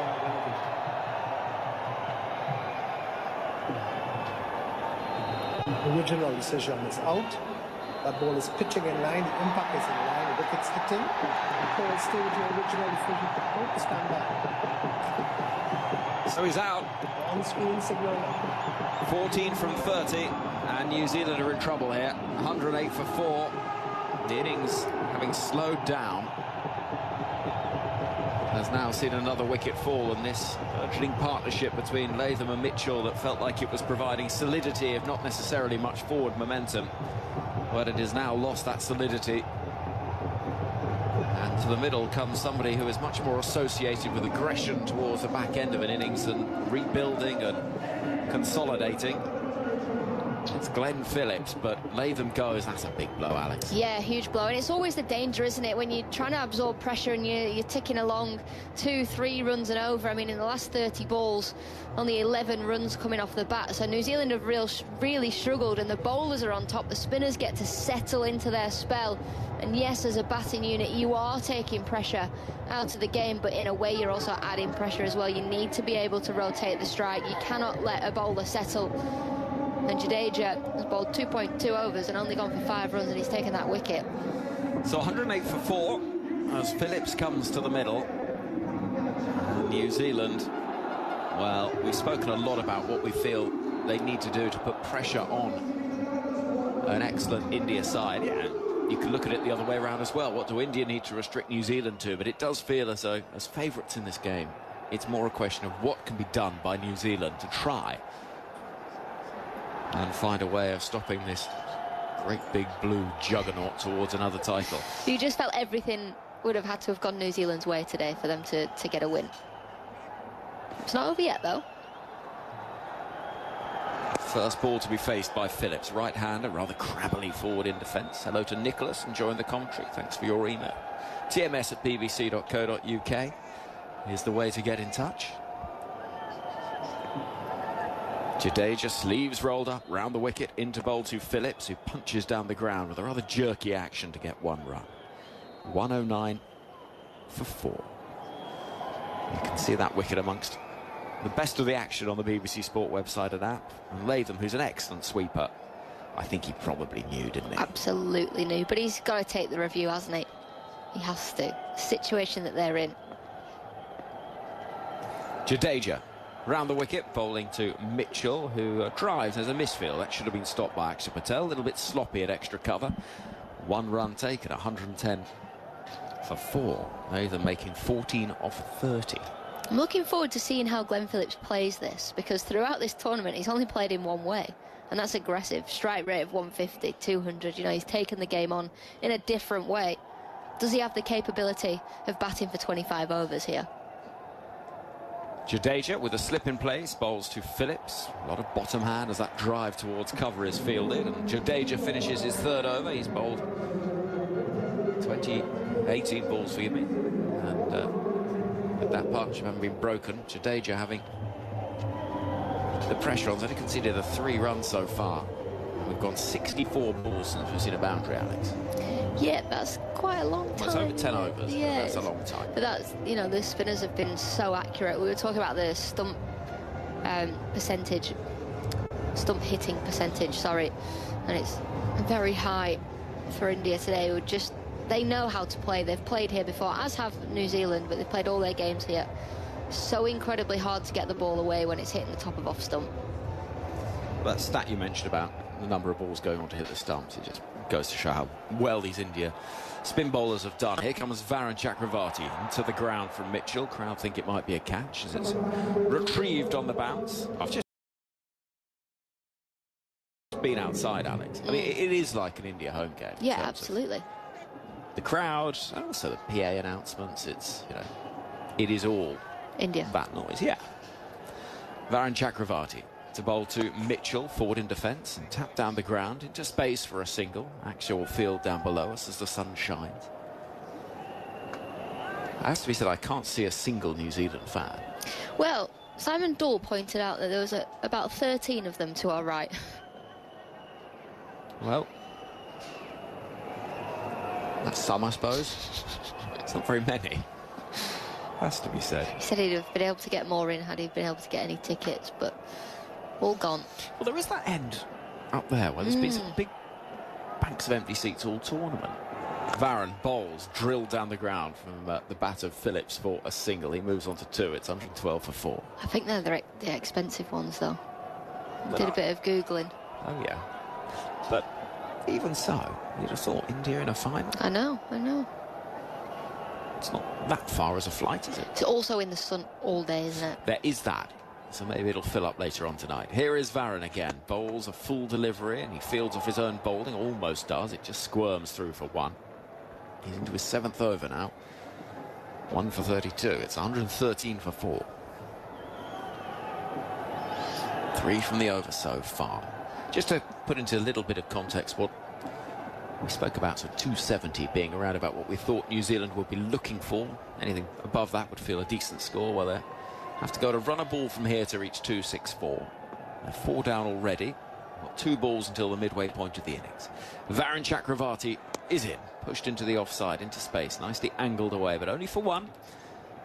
And Phillips on to 3, with the score standing at 114 for 4. Yeah, I think 280 will be a really good score from here, but they cannot lose a wicket in the next 5 or 6 overs. These two have to build a partnership. Well, still to come, Bracewell, Santner, Smith, Jameson and O'Rourke.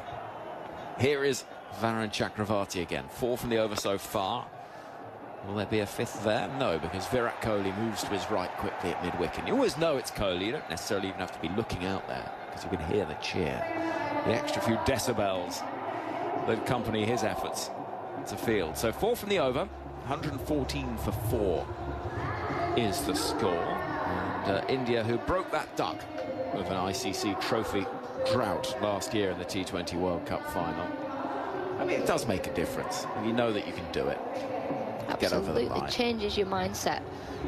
You know, South Africa, we talk about South Africa and their semi-final misery over the last few years when it comes to ICC trophies. Then they got to the ICC final and everyone goes, oh, maybe that drought's gone, or maybe they'll find a way of winning, but they still found a way to lose that final.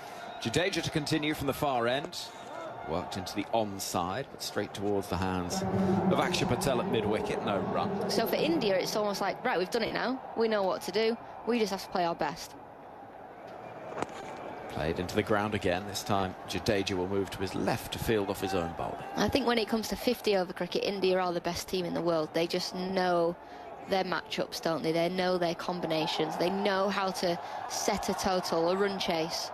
Slip in place as bowled once more by Jadeja, jamming down on it.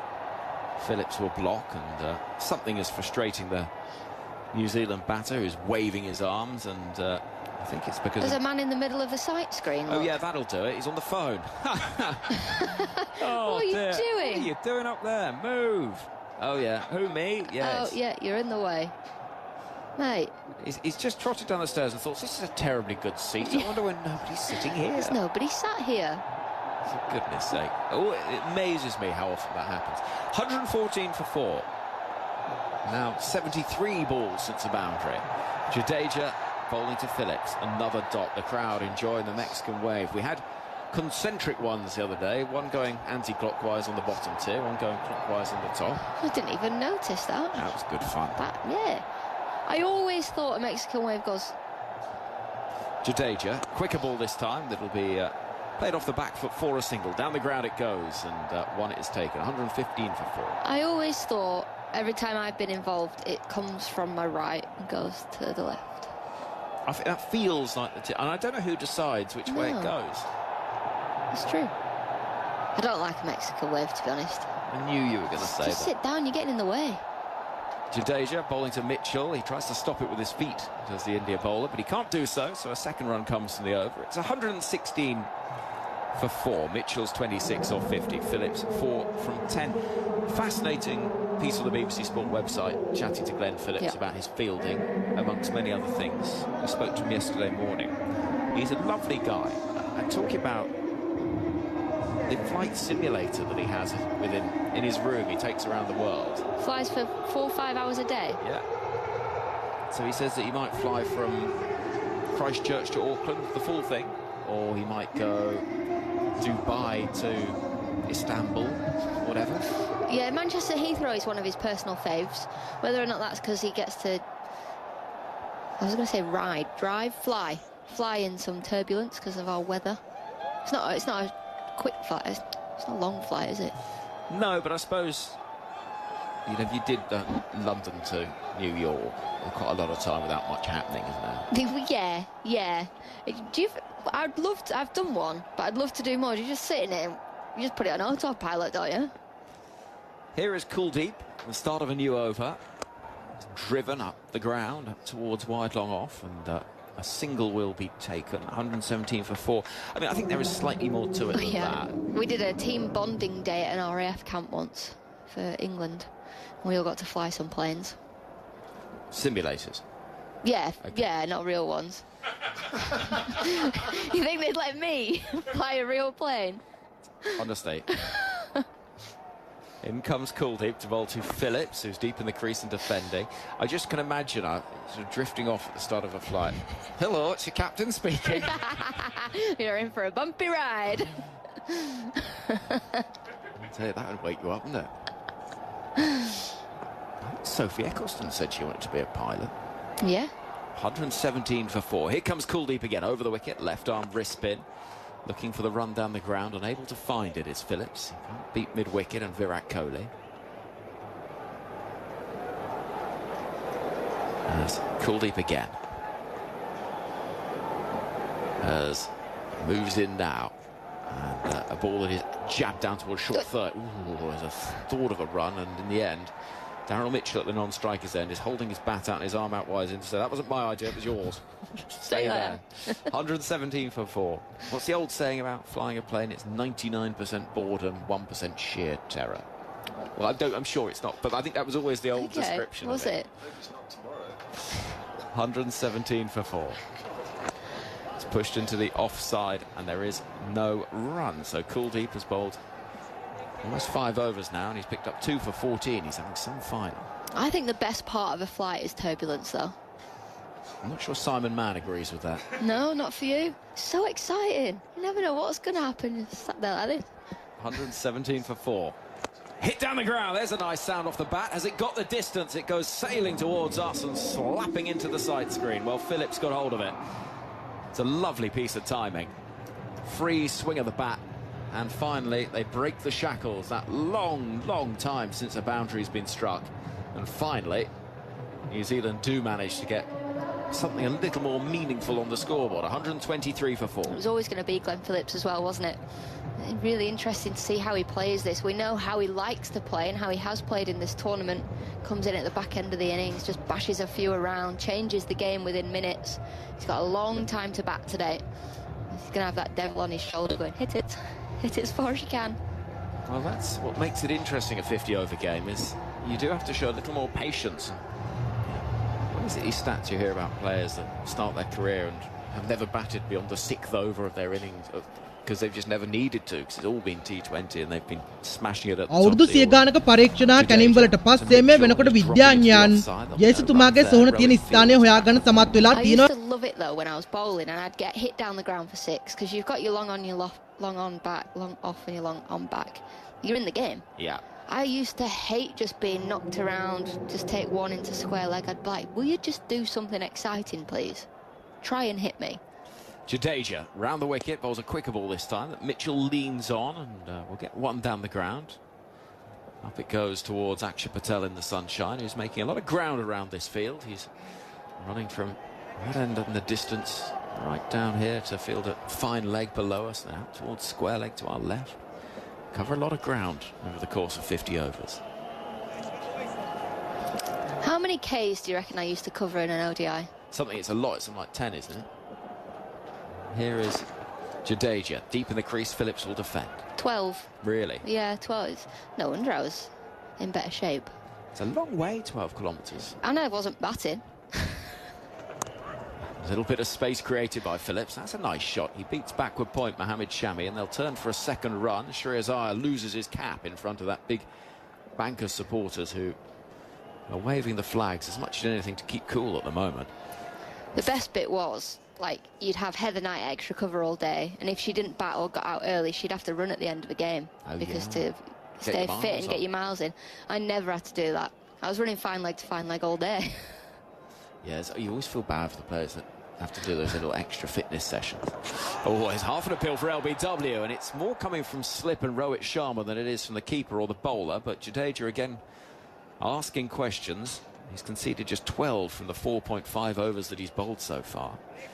126 for 4. Final ball of the 28th over incoming now, and Mitchell rather jaggily forward and chubbing it into the onside. 126 for 4. It will remain. So 3 from that over.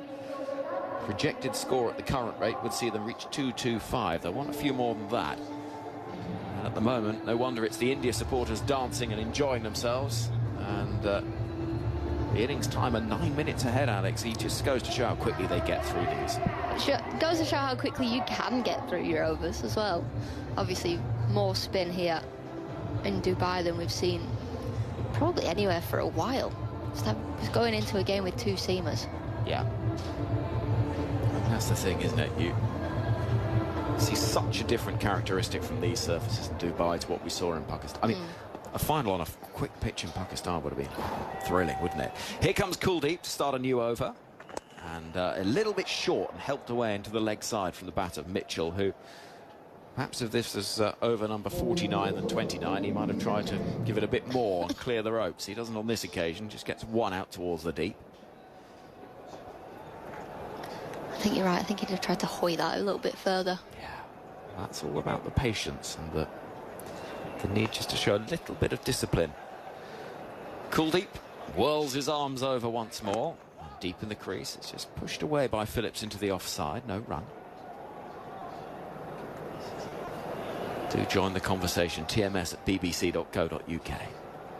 We were saying last night we had a little team dinner minus Simon Mann. He didn't fancy it. He decided to watch Bristol City, Bristol Rovers. Oh. Kuldeep bowls another shorter ball, and this time looking for the run into the offside. It won't be found. Stopped at cover. Don't say that, Alex. We were saying though, Bristol City. I know it's Bristol City. We were saying the best bit of the day is people emailing in. I love it. Hearing what people are up to. Yeah, where they are. Kuldeep bowls a ball that is a little bit short again, and this will be clattered away through the offside. There's no protection at deep cover, and Phillips grateful to gobble up the opportunity to find 4 runs. His second boundary, 131 for 4, is the score with a couple of balls left of the 29th over. Gary Russell emails, speaking of which. Great to hear TMS again. Listening in St. Lucia, arrived yesterday. How about this? A full circumnavigation of 24,680 miles around the world in 1 year, 1 month and 22 days. Defended into the onside, and there is no run on Skylark 2. Looking forward to flying to Bridgetown tomorrow and visiting Kensington Oval for the first time to watch the Barbados Pride against the Trinidad and Tobago Red Pride. My first live cricket in 18 months. Hoping to find England in the final, but alas, no. Here is Kuldeep. Pushed into the offside, but there will be no run. 131 for 4, 29 overs gone. A mention to Captain Dan and M for getting me here safely. Well done you. That puts your 12k in a 50-over match to shame, doesn't it? Jeez. Right, here's Jonathan Agnew. There's one thing that strikes me from that. Has this geezer been on holiday for a whole year and 1 month? He must have so much money to go on holiday for a year, flying around. I guess you'd know. What's this? I'm coming in halfway through a conversation here, Alex. Knowing you is probably complete nonsense. What are you talking about? Hey, you thought wides were still maidens earlier. Yes, I think I might have had some brain fog there. Put it down to jet lag. I'm getting out of it. Yeah, go on. 131 for 4, 29 overs gone. They're rattling through these overs, but New Zealand's run rate is rather in reverse. It was at a very healthy 7 earlier on before they lost their wickets, but it's gone down to about 4.5 now. It's all a question, of course, of what a good total is on this pitch, and that's often a bit hard to predict. I know a man who's been out there having a look, though. Aaron Finch has had a good afternoon, Eggers. Yeah, it's nice to see you. Nice close look at it. We'll get your thoughts in a second. But 131 for 4, and we've got Mitchell on strike on 29. He's trying to lead the fight back here. 54 balls he's faced. And Jadeja waves his left arm, moves and really darts that one in quite quickly, and he's on the back foot, playing out to cover. And it's fielded by Kohli. Crowd excitable as they always are. They don't really need any revving up, but the PA announcer, there's a man and a woman. She's particularly trying to fire them up, I think. There's a single to Mitchell. Actually, that's Phillips, isn't it? Picks up one down there to long on. So one more to New Zealand. They're battling away here. Supposed to sort of start at maybe 280 in your mind, and then you kind of go up or down from that, adjusting depending on what the surface is like. Phillips on 16 weights turns that away out towards mid wicket, running the first one quickly. Now ball rolls out just beyond the edge of the circle. They can't get the second as the throw comes in on the bounce.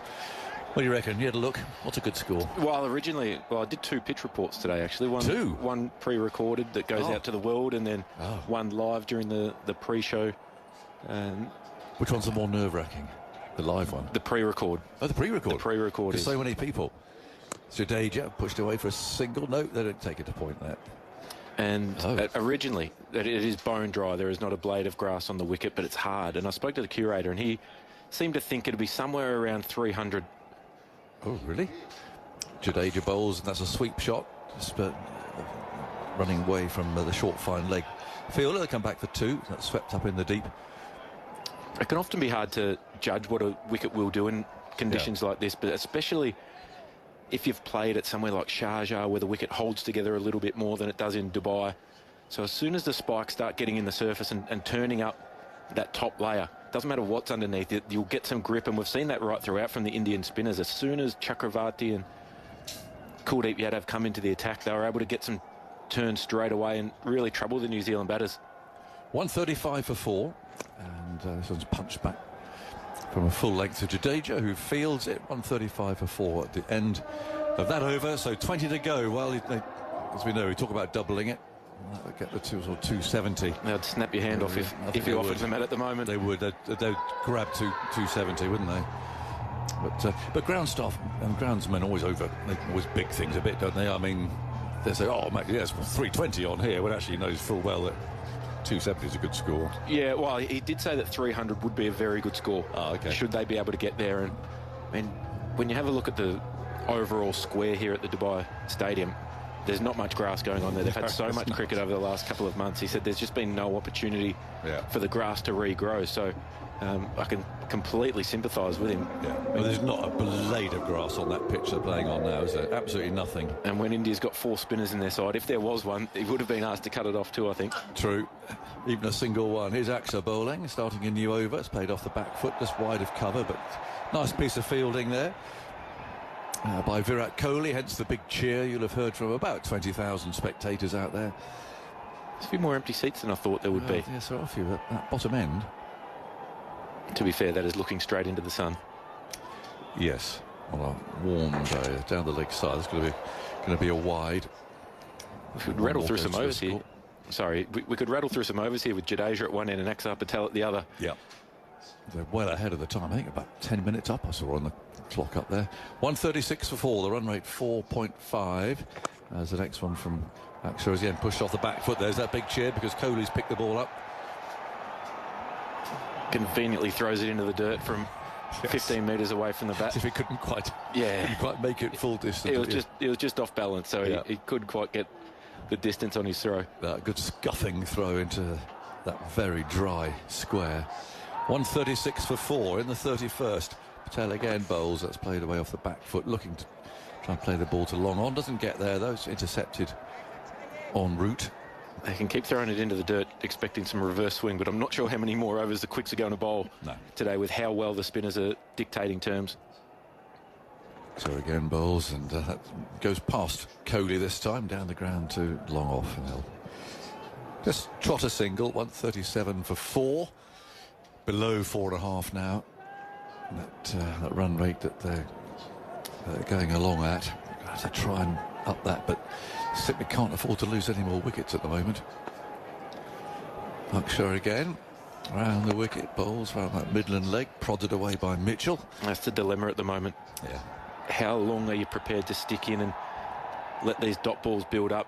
Daryl Mitchell's now invested 60 balls into his innings. He probably has to be the one to go really deep in this ways down the pitch here, turning the ball away out towards square leg. And they'll take one more, so 138 for 4. Big day here. Very big day in Bedworth Civic Hall. Back home, because it is the third weekend of the regional championships in the National Brass Band Championships of Great Britain. Who's the favourites? Well, I should be there. I should be there in the fourth section representing Melton Band, and I can't be there. Big moment. I mean, all these bands playing. What's your instrument? Euphonium. She's here. She's in the hotel. So, good luck to everybody. All these bands taking part. Good luck. Great fun, I know. And I feel a bit sorry for the judges, because they've got to listen to the same music, same piece being played all the way through. There's Jadeja, and that's tucked away out towards mid-wicket. And there's no run. So go Melton, come on. The Melton Brass Band, one of the oldest brass bands in the country. Is that right? Melton Mowbray. I'm not sure what time they're on, but... I'm sure someone will let you know. Yeah, well, I need news, really. This is pushed away up towards cover. And there's no run, but up against Corby, Coventry, Dunchurch, Malvern Hills, all these. So good luck, everybody. 138 for 4. Here comes Jadeja. Bowles pushed away down the ground for a single. I'll see you at practice on Tuesday night, 7:30 to 9:30. Every week. Every week? Yeah, give the old girl a good polish up on Tuesday afternoons. Off we go. Great fun. 139 for 4, 4.5 and over. And, of course, good luck to all the other bands taking part, too. Here's Jadeja. Bowles pulled away. Might well go to the boundary. The fielder, did the hard work, seemed to get there. And then the ball was always, to be fair, always just running away. But it's a welcome boundary. New Zealand needs some more of these. 143 for 4. He just dropped a bit short there. On it very quickly. Phillips goes to 22. He's interesting, Philip. Have you talked about his flying on here yet? Yes, you have. We can't all sit in the same room at the same time, unfortunately. Here's Jadeja Bowles, and that's driven back, and there's no run. So I won't bother going down that particular conversation point again. Yeah, well, you said it was a much-needed boundary. It was good use of the feet from Phillips. He managed to get deep. He's a hard player to hit off the back foot, Jadeja. That's a real dart from Jadeja. It's medium pace, really. And Phillips has mistimed a forcing shot into the offside. Goes out to cover. 143 for 4. It's 5 from that over, but that run rate still below 4.5 at the moment. Phillips 22, Mitchell 34. And the men out young. Ravindra, who is a really promising player. Williamson disappointing there, looking just to hit the ball away for a single down a long on, I think, an inviting gap. He just stopped on him perhaps a little bit, and then Latham out for 14. So, yeah, you mentioned just under 4.5 and over. If New Zealand were to continue at this rate, they'd get around that 220 mark, and I don't think that will be enough on this surface. They need to look to get above 250. In goes Akshay with a lowish arm, and the first ball of that over is stroked away to Kohli. This time manages to throw the ball on the full to the keeper. And, of course, he gets a big cheer from the crowd. Virat could do anything out there and get a cheer, I think. He's wandering around there inside the circle in the covers. Akshay again bowls a slower ball this time, so a mistimed sweep shot from Mitchell, but he picks up one as Rohit fields out there at deep mid-wicket. Fancy losing 12 tosses on the trot. I mean, that's incredible, isn't it? And then you throw in a handful that KL Rahul lost as well when he was captain for a series. 15 in a row India have lost. It doesn't seem possible, does it? It doesn't. They say every flip of the coin's independent. Yes, 50-50. Akshay bowling, that's be a single to Phillips out to deep point. But yeah, they've also won so many games as well, so it does kind of prove, doesn't it, that the toss, you just get on with it and play well, you win the game. Yeah, well, if you look at their side, they've got such a well-balanced side. They've got plenty of options in reserve as well that they can change the structure of their team. The ball's just short of a length, and it's Mitchell this time who picks up a single. And with 3 genuine all-rounders in their side, Hardik Pandya, Axar Patel, who now bats at number 5, and Ravi Jadeja, that they've got the luxury that they can mix and match what they do with that third quick option. With obviously in this tournament they've gone in with 4 frontline spinners and only 1 genuine quick. Played off the back foot again. Akshay holding his head in his hands. He thought that had crept through. As Phillips on the back foot. Lovely changes of pace here. Almost had to clamp down on that quick, didn't he? Almost got through. 146 for 4, ball to go in the 33rd, and that's pushed away off the front foot this time out to the fielder. In the shadows to the left, I think it's rather nice in there. It'll be nice and warm, but not in the sun, but just really pleasant out there. So 147 for 4. Run rate 4.5 per over. You into horse racing? A lot of Australians seem to like that sort of a thing. Yeah, I love horse racing. We're staying on the race course. Yeah. It's a great setting. You can actually sit on your balcony and watch the racing. And there was a race meeting a couple of evenings ago. Do they get out and do track work first thing in the morning as well? 4 in the morning. Yeah. I like when it's cool. That's the coolest time. That's when they're doing all that. Yeah. But it's a beautiful course. Just beautifully laid out. 147 for 4. Jadeja starts. It's played away out to back up the pitch again. And there's no run. Popping up to Cheltenham on Wednesday. If you're into your racing, I'm going to the Cheltenham meeting. Oh, nice. You back home by then? Yes, I will be Tuesday night. Tuning in from Geelong. This is short. Cut off the back foot. Not timed, though. With a bit of jet lag, I'll probably be up to watch that too. Well, you should do. Yeah. I hope I get better. I had bad luck last year, I think. I got Mikey Holding to give me some tips. There's Mikey in where he's living these days. And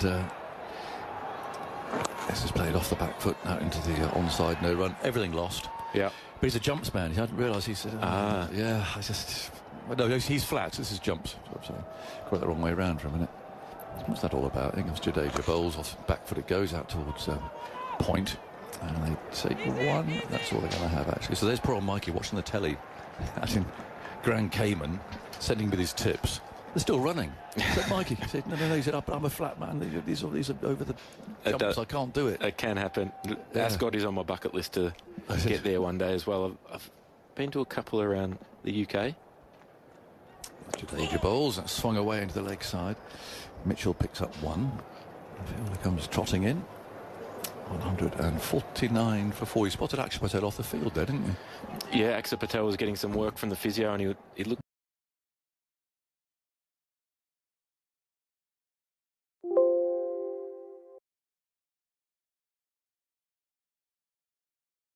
We have been a steady partner to Sri Lanka, and it is very satisfactory for us to see progress made on so many fronts. On his bowling hand as well. We recognize that. That's a good effort.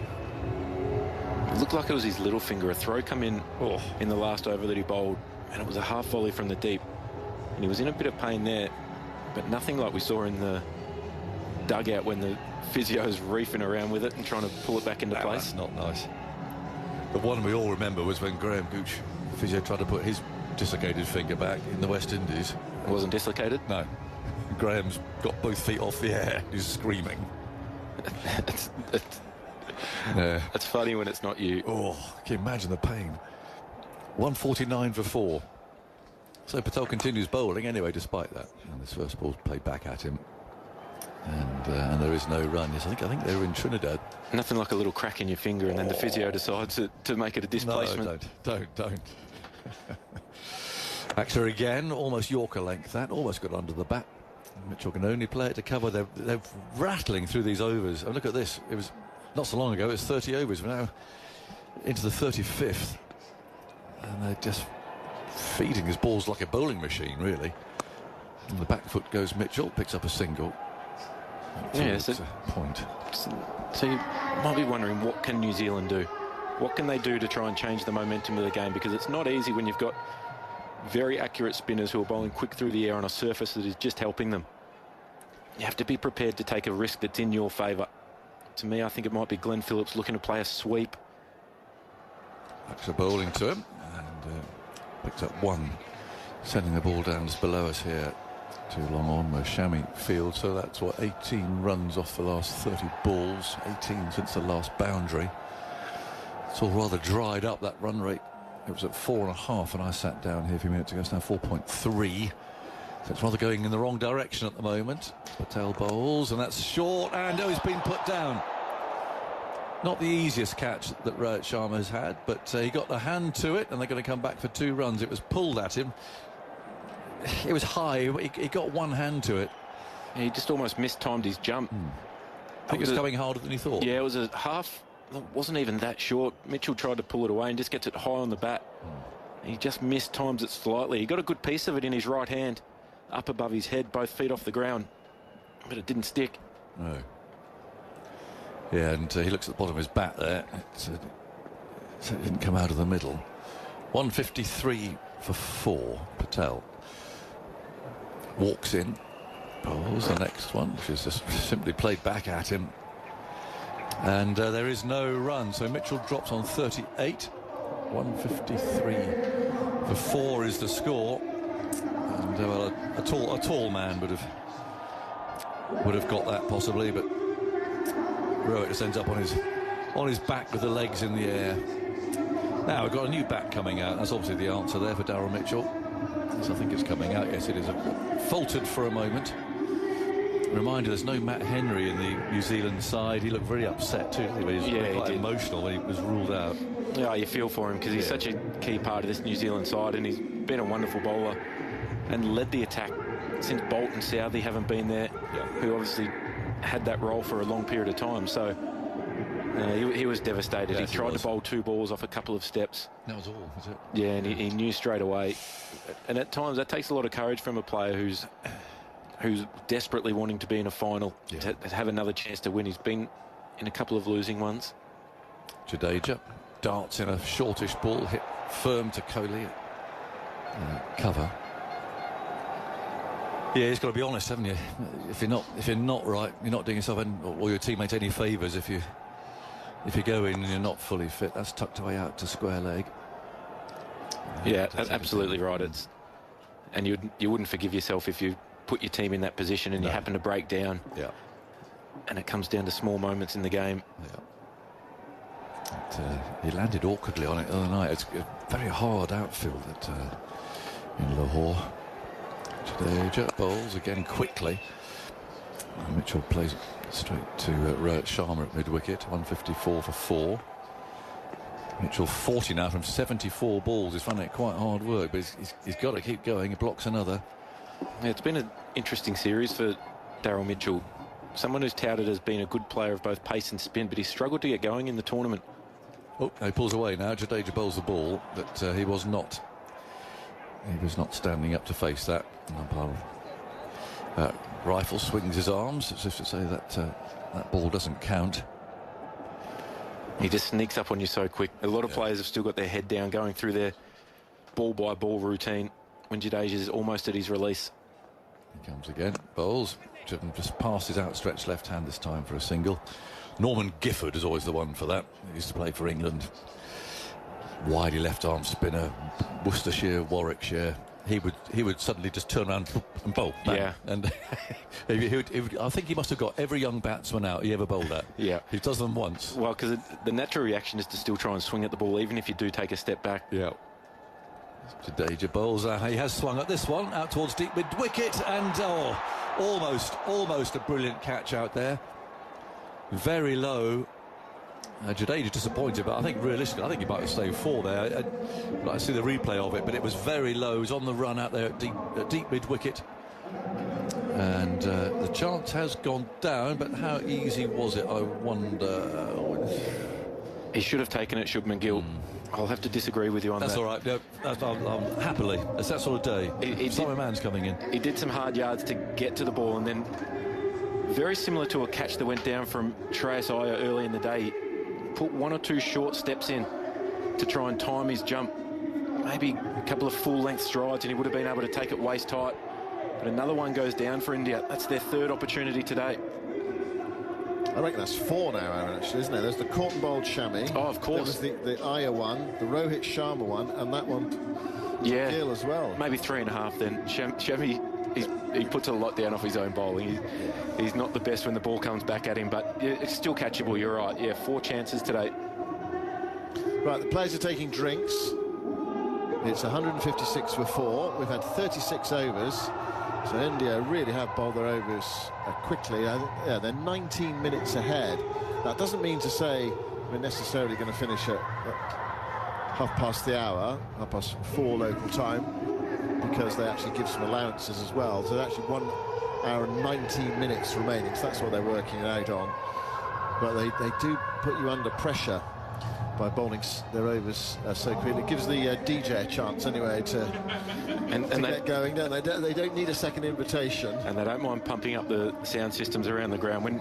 If you're ever here and you're doing a pre-show around the ground, they always manage to put you right near the biggest speaker, and it is hard to hear yourself think at times. Yeah, it's one of the pitfalls of live television. It is sometimes hard to concentrate when there is that noise going on around you. They're trying to get a Mexican wave going around the ground, and it's a rather apologetic one at the moment. I think if I'd be out there, I think I'd just sit with my arms folded and ignore it and just take the DJ out of it. Anyways, get in the spirit, come on. most people having a bit of a go out there. I've seen more enthusiastic ones. And I suppose you've got to justify your fee, haven't you, as you're employed as a DJ for the day. 156 for 4 is the score. So 14 overs left. So from here, what can New Zealand get? Can they get 250? Well, 6 and over for here is 240. And I think with them being 4 down, they do have a long batting lineup though. They've got Michael Bracewell, Mitch Santner, Nathan Smith, who can bat all the way down to number 9. So they won't want to go too early though. Australia made the mistake the other day against India. Steve Smith got out in the 36th over when he was doing it easy, tried to take Shami on, and then from there, Australia just lost their way, and they probably ended up 20 or 25 short of a good total on the surface, which is 1 wicket over from the one that we're playing on today, which is smack bang in the middle of this Dubai Stadium. Do you think if they had got those 25, 30 more runs, they might have won the game? I know India had a little bit to spare in terms of the overs, but that's that pressure, that elongated chase. Well, what the pressure does is it makes players in the chasing side take a risk earlier. So you allow Virat Kohli to bat at the tempo that he wants to bat, and he is an absolute wizard at getting his team home. But if you force him to try and take a risk early on and put the pressure back on to try and keep up with the rate, that's where you can force them into mistakes. Hardik Pandya came out in the end and blasted a couple of sixes, or I think 3 sixes it was. They're so used to it in the IPL, aren't they? That sort of target in their closing overs. You think, hold on, what's going on here? They're going to stumble, but no, they just bang, bang, and the game suddenly is over. Right, plays it back to resume. Archar Patel's going to bowl. 7 overs, 24. Bowls to Phillips. Phillips is back into his stumps and guiding the ball along the ground up towards long on for a single. 157 for 4. Start of the 37th over. New Zealand today have lost the wickets of Young for 15, Ravindra for 37, Williamson for 11, and Latham for 14. 2 for Kuldeep, 1 for Chakravarti, 1 for Jadeja. There has been a trial by spinner. New Zealand knew that was coming. Archer bowls, and Mitchell is forward, guiding that straight to extra cover. There's no run there. Yeah, just the 7 overs of spin bowled, of quicks bowled so far. That was Mohammad Shami with 5 up front, and Hardik Pandya with just the 2. He went around the park in his 2nd over. Well, he can bowl, what, 40 overs. Here's a sweep shot from Mitchell, and it beats the dive as well. There is a sweeper running round from deep backward square leg to pick it up, behind the man at short fine. You couldn't get there, Kuldeep.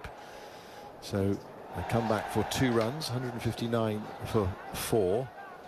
So just looking at that, Hardik only needs to bowl 1 more over, doesn't he? Effectively, yeah. I mean, he might bowl more, but only needs to bowl 1 more. Shami can bowl 2. Here is a sweep shot in front of square this time. Well, he doesn't actually have to bowl again. If the 4 spinners go right through that 40, of course he does. Shami with 5 up his sleeve. But I suggest that they might try and mix and match those last couple of overs, should this get there. Maybe Shami bowls 3 or 4 of them. Hardik bowls potentially 2. Because it can be really difficult to try and get 5 overs out in a row at the back end of a one-day game. This is Archer bowling to Phillips, who drives in the air, but just short of backward point. And there's no run. What would you do? Bowl 40 overs of spin, guaranteed? Absolutely. Yeah. Yeah, and unless something goes dramatically wrong in the next couple of overs from the spinners, they're so accurate. Archer to Phillips, really slings that one down, round arm delivery, forced away towards deep cover into the shadows there, and through for a single. 161 for 4 after 37 overs. A drop from India, that 4th one, Shubman Gill diving forward. They've now dropped 11 catches in this tournament, and they are 6th on the table of most effective sort of catching teams. New Zealand the most effective. They caught 91% of their chances. India caught 67% along with Bangladesh. Yeah, and when you think of some of the catches that Glenn Phillips has taken, they're half chances that he's created and managed to pull off absolute blinders. So, yeah, but just going back, I would bowl 40 overs a spin. They've just been so effective. And they're all slightly different. I know Axar and Jadeja are similar, but to try and face them, one's a bit more round arm, just a fraction slower through the air. So they all pose their challenges. The left arm wrist spin of Kuldeep, the right arm variations of Chakravarti. There's no let up. Chakravarti goes in and bowls. That one's clattered away though by Phillips. Out towards deep extra cover. Swept up on the boundary. They're coming back for the second. The ball went away to the right of Iyer out there. So they're able to come back for 2. Phillips goes to 32. And the score to 163 for 4 at the start of the 38th over. About a third of the ground at the moment is in shadow. The spectators to our left-hand side grateful for the shadow. Chakravarti bowls.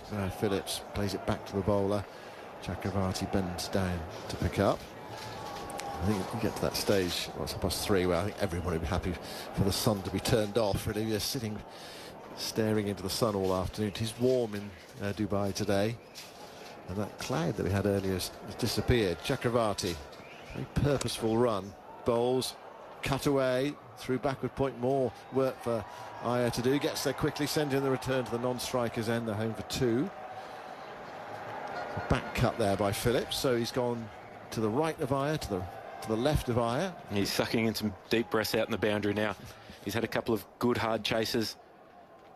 That was a good piece of fielding there, because he got there and he hurled the ball at the non-striker's end just to keep the man honest. He's running back to that non-striker's end. Mitchell, 165 for 4, midway through the 38th. So Phillips is 34 not out from 50 balls. Looks up to see Chakravarti running towards him. He guides that towards Rohit Sharma, an extra cover, and there's no run. It's interesting watching the different run-ups and the spinners, isn't it? Chakravarti, he really does run at you, whereas Axar just steps into bowl, and Jadeja just walks in and barely a run-up at all. And then we got Kuldeep. Well, Kuldeep needs a little bit of energy in his action as a left-arm wrist spinner. Oh, he's got him. Varun Chakravarti's got through Phillips. He's bowled him. And that's the 5th wicket. It's the second one for Varun Chakravarti. Phillips on his way for 34. India celebrate, the flags waving all around the ground. And that partnership is undone at a crucial stage. It's worth 57. It's come from 88 balls, but New Zealand looking to perhaps accelerate. It's gone past the inside edge and cannon into middle and off. 165 for 5. Yeah, he's just tried to force it off the back foot as he had done previously in this over. That's Varun Chakravarti's biggest strength. Stump to stump. It was the googly that goes back through the gate. Just see the replay. It still didn't turn a huge amount. He's just misjudged length and misjudged line. Looking to play him off the back foot, but he can't pick him. That's a huge wicket, particularly this late in the innings. Leading into the back 10 overs, they would have loved Glenn Phillips to have been there. Yeah, the spinners just holding sway for India, taking wickets, keeping it tight, just squeezing New Zealand hard. Right, Bracewell is in at number 7 for New Zealand's come out to have a good chat with Daryl Mitchell. Punch of the gloves. How many can New Zealand muster here? What sort of score do you think gives them a chance? I think 240 has them in the game should a few things go their way. But at the same time, with how well the Indian spinners have bowled, they're also in danger that they could be bowled out for 180, 190 around that area, because they're incredibly hard spinners to start against. Chakravarti spins the ball both ways, Kuldeep the same. They just don't give you any let up.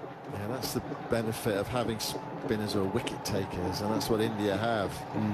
Some teams you just sit in. I think England just sit in a bit in that middle period, but they've got wicket takers. A lovely first up from Chakravarti to Bracewell, nearly finds the outside edge through to the keeper. And India not just squeezing, but on the hunt for wickets here. The end of the 38th over. Chakravarti going past the outside edge of Bracewell's drive first up. 165 for 5 after 38 overs. Well, New Zealand, they knew what they were up against today. They were up against it this time last week, and they're on the chase for 250. Bowl out for 205. Well, they're not totally out of the game, not by any means. Still 12 overs to go. They have got some batters in that lower order, but not easy to come in and strike fluently against the spinners. And it's not just one, it's 4 of them. Ramiz Raja has replaced Aaron Finch. Yeah, it's looking tough now for New Zealand to get to maybe 250 if they bat really well. So 8 and over 261. I mean, then we'll probably have a match. Here is Kuldeep into the attack with left arm wrist spin. His first ball is turned away through backwards square leg for a single. Just a hint of turn in there, which is the natural way to spin it. If you're a left arm wrist spinner, the googly is the one that goes away from the left arm wrist spinner, bowling over the wicket. Bracewell's about to take guard. 166 for 5. Start of the 39th over. Kuldeep's taken 2 for 26. Start of his 7th over. Slip's gone in.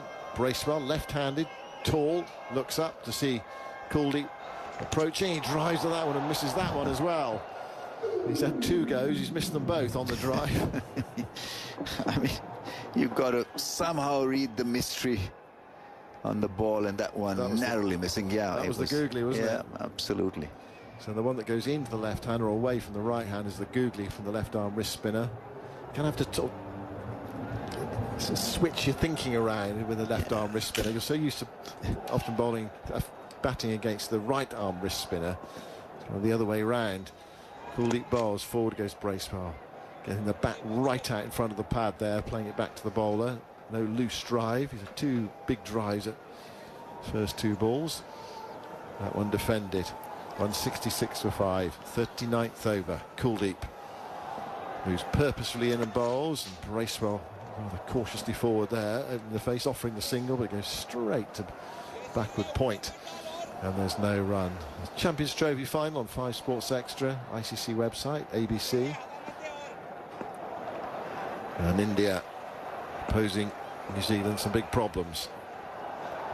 Kuldeep bowls, flicked away down towards backwards square leg inside the circle, through for a single. What New Zealand need to get, of course, is 2-4-1, which is the score they made in that 2019 final against England. See how India cope with that. Yeah, need to go at 7 then. 2-4-1. I think if you offered New Zealand 250, they would definitely take it now. 100%. 167 for 5. Kuldeep bowls. Mitchell nudges into the onside for his 46th run from 81 balls. It's the end of the 39th over. It's 168 for 5. Kuldeep 7 overs, 2 for 28. Bracewell is there on 1. A sunny afternoon in Dubai with a bit of a breeze ruffling the flags that are on top of the stands around the ground, the flags of the competing nations. Actually, just looking around the ground, the England flag is actually seems to be fluttering more than the others, but in stark contrast to their tournament performance, where they're the only team not to get a point, although you said that there are a few points knocking around for bad weather, which didn't help the tournament in Pakistan's sense of being a bit flat, although Lahore did really well. I mean, the pitches there were excellent, produced some good cricket, some really good cricket. Pakistan, you know, beaten the first game, had to come here to play India, and then washed out, and then lost the final.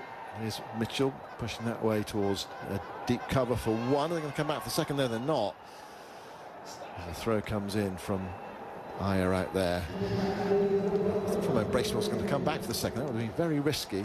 Iyer had a long way to come in, but even so. 169 for 5.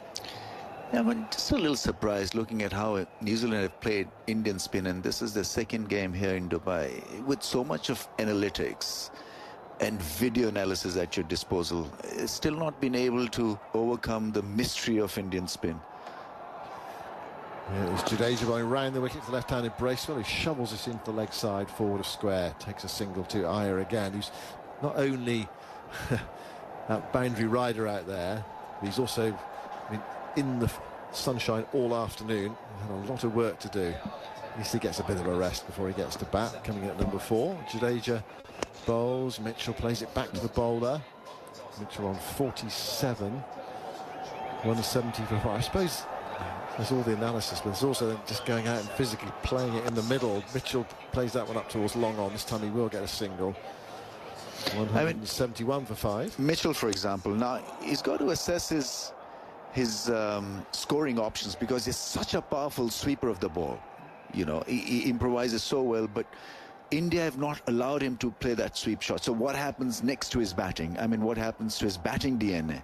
So it's a good learning curve for him also.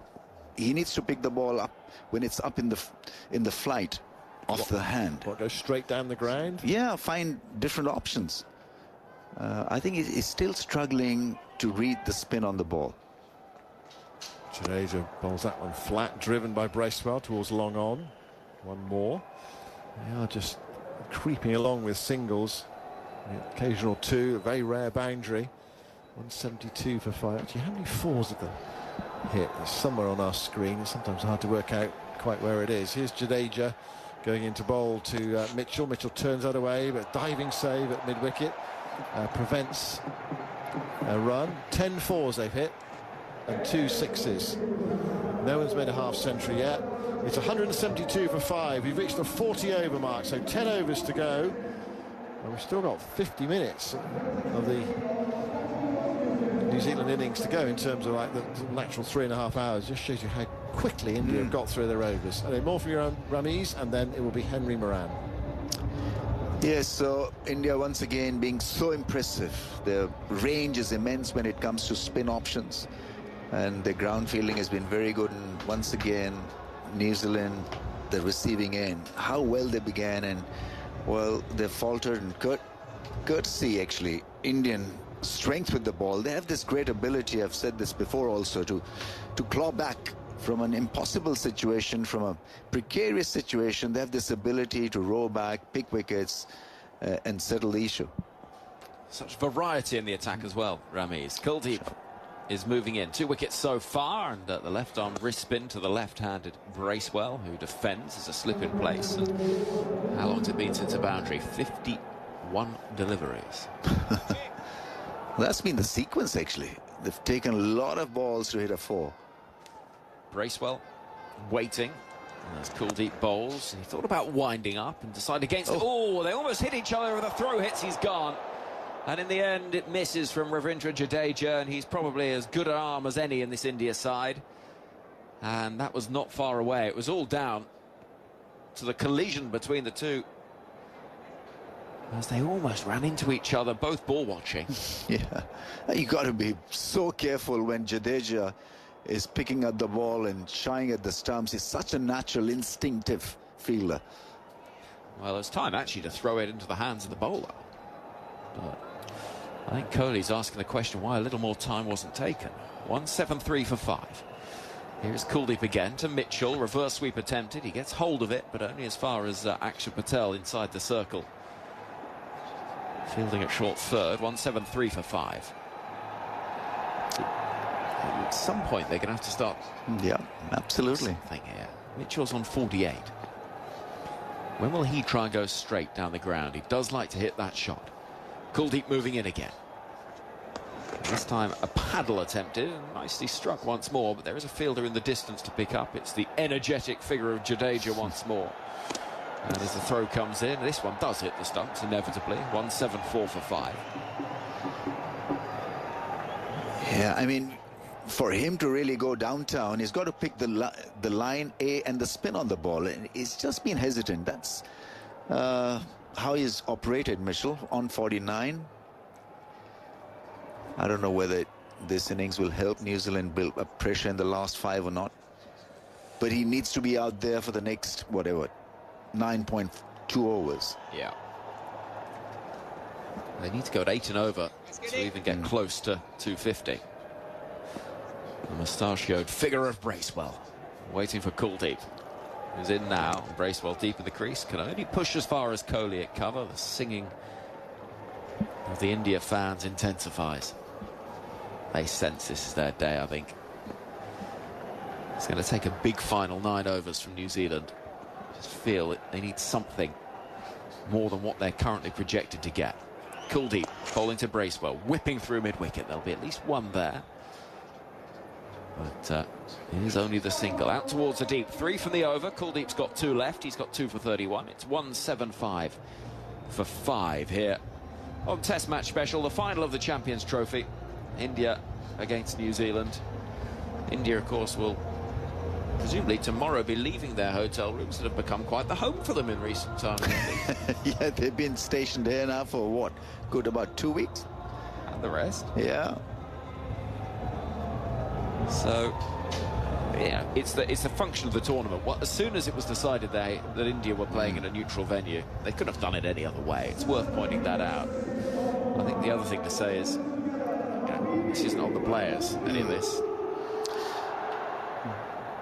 Well, they have the team also, let's not forget. I mean, they are a powerhouse these days in white ball cricket. Chakravarti, 2 overs left, is coming in from the far end of the ground to the left-handed Bracewell, skewed in the air, out square on the offside, but it drops well short of Hardik Pandya, who trots in from the boundary. 176 for 5, just 4 boundaries since the end of the 9th over. We're now in over 42. Yeah, I mean, the last 10 overs, you're supposed to hit 4s and 6s. The fans probably, some of them would want to see just a little bit more aggression and New Zealand taking a little bit more risk. That's how good this bowling attack has been. Doesn't allow any luxuries to the batsmen. We've got Rohit Sharma fielding at a short cover to prevent that drop and run from Mitchell. Long off and long on are out. Got a deep cover. Just going a little squarer. And that backward square leg is going a little finer. Here comes Chakravarti, a quicker ball, which is pushed towards cover, and Rohit moves to his right to pick up. So where do you take your chance if you're Daryl Mitchell? Over extra cover? Yeah, probably pick the line and the spin on the ball early. But he's so quick through the air that your decision making has got to be smart and quick as well. Chakravarti is in. It's a quicker ball which is hit back towards him, and he stops it with his foot. Yeah. Sends it back to the keeper. That was a beautiful little pass, wasn't it? Yeah, he's now struggling. I think he's limping. It's a smash and a half. And he did that thing that we've all done, which is for a few moments you walk away like that didn't hurt. Yeah, that's fine. It starts biting you. And suddenly he's now sitting on his backside, taking that boot off. The arch of his foot, that would have hurt, that one. Yeah, but it happened so quickly. That just sums up Varun. He's quick through the air, very fast-paced spinner. And to his credit, he's not allowed anyone to read him properly. Not only New Zealand, but whosoever he's bowled to. They've all struggled with his variations. Guile, spin, and his accuracy to go with the guile. It's just been a tremendous, you've got to say, fine for India, because it was here when he was absolutely hit out of the park by Pakistan in one of the Asia Cup matches where Pakistan won by 10 wickets and he was hit for 4s and 6s. And then he came back strongly, and what a tournament he's had. It's amazing for a career that started as late as his, as much as anything, Rami. Yes, made his debut when he was 26 or 27. 27, I think it was. He'd been an architect prior to that. And took the chance of following cricket. And again, it goes to show what franchise leagues can do as well as opportunity providers, not just financially, but for international selection. You look at someone like Haris Rauf, who got discovered. That's right, yeah. They're playing tennis ball cricket, yes. So it can be the route in, which can be quite a non-conventional one. He was a wicket keeper as a kid. Senior debut in cricket at the age of 27. It's amazing. And that 2021 series of the IPL for Kolkata, that was when he really did break through. And now, though he is approaching 34 years old, Varun. The spin bowlers get better with age. Yeah, 100%. All he has to do is to maintain his fitness, and his fielding has improved just a little bit, but he looks a bit sharper, anticipates the ball well now when he's fielding deep. But he's been used so well. Actually, I think his case was pushed more by Gautam Gambhir, who liked him during the IPL stints. He's up and about again, just about. Yeah. Because he didn't make an appearance after being hit out of the attack against Pakistan for a couple of years. He was sidelined. And so Gautam Gambhir came in as a coach, and he saw the efficacy, his improvement with the ball. Chakravarti is up and about again. He's bowling to Mitchell down the leg side. That'll be signalled wide. 1-7 for 5. Midway through the 42nd over. And there will have been lots of people who, beyond just the coach liking what they see, crunching the numbers, working out the matchups, all of those crucial elements of picking a side these days. Dropping the ball into the ground is Mitchell, back to the bowler, and hobbling away once more. H gets in touch on the email, tms@bbc.co.uk, and says, well, it's all well and good that this isn't India's fault, the team being here. They don't necessarily have to shave all the grass off the pitch. Well, here comes Varun outside the off stump, swinging in, sort of like Mark Butcher circa about 2002. That 178 for 5 at the penultimate ball of the over.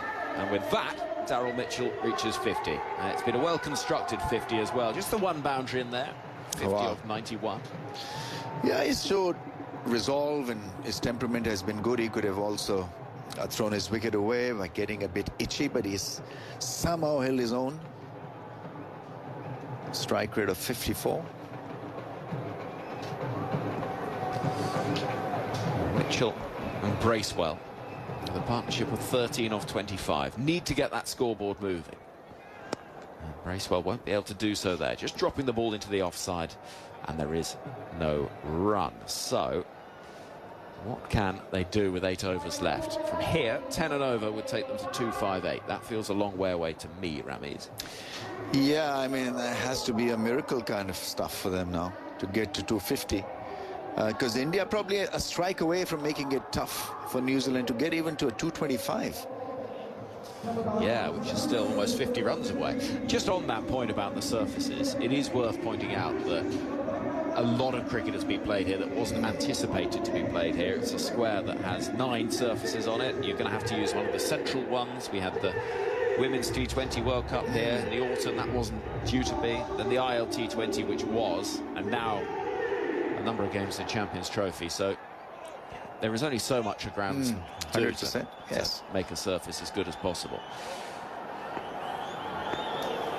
Kuldeep into bowl to Daryl Mitchell, who steps away, drives towards Rowett. With one bounce, it goes into his hands at cover. Shadows creeping across the outfield now.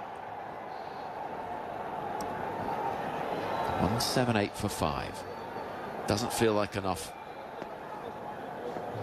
by some distance at the moment.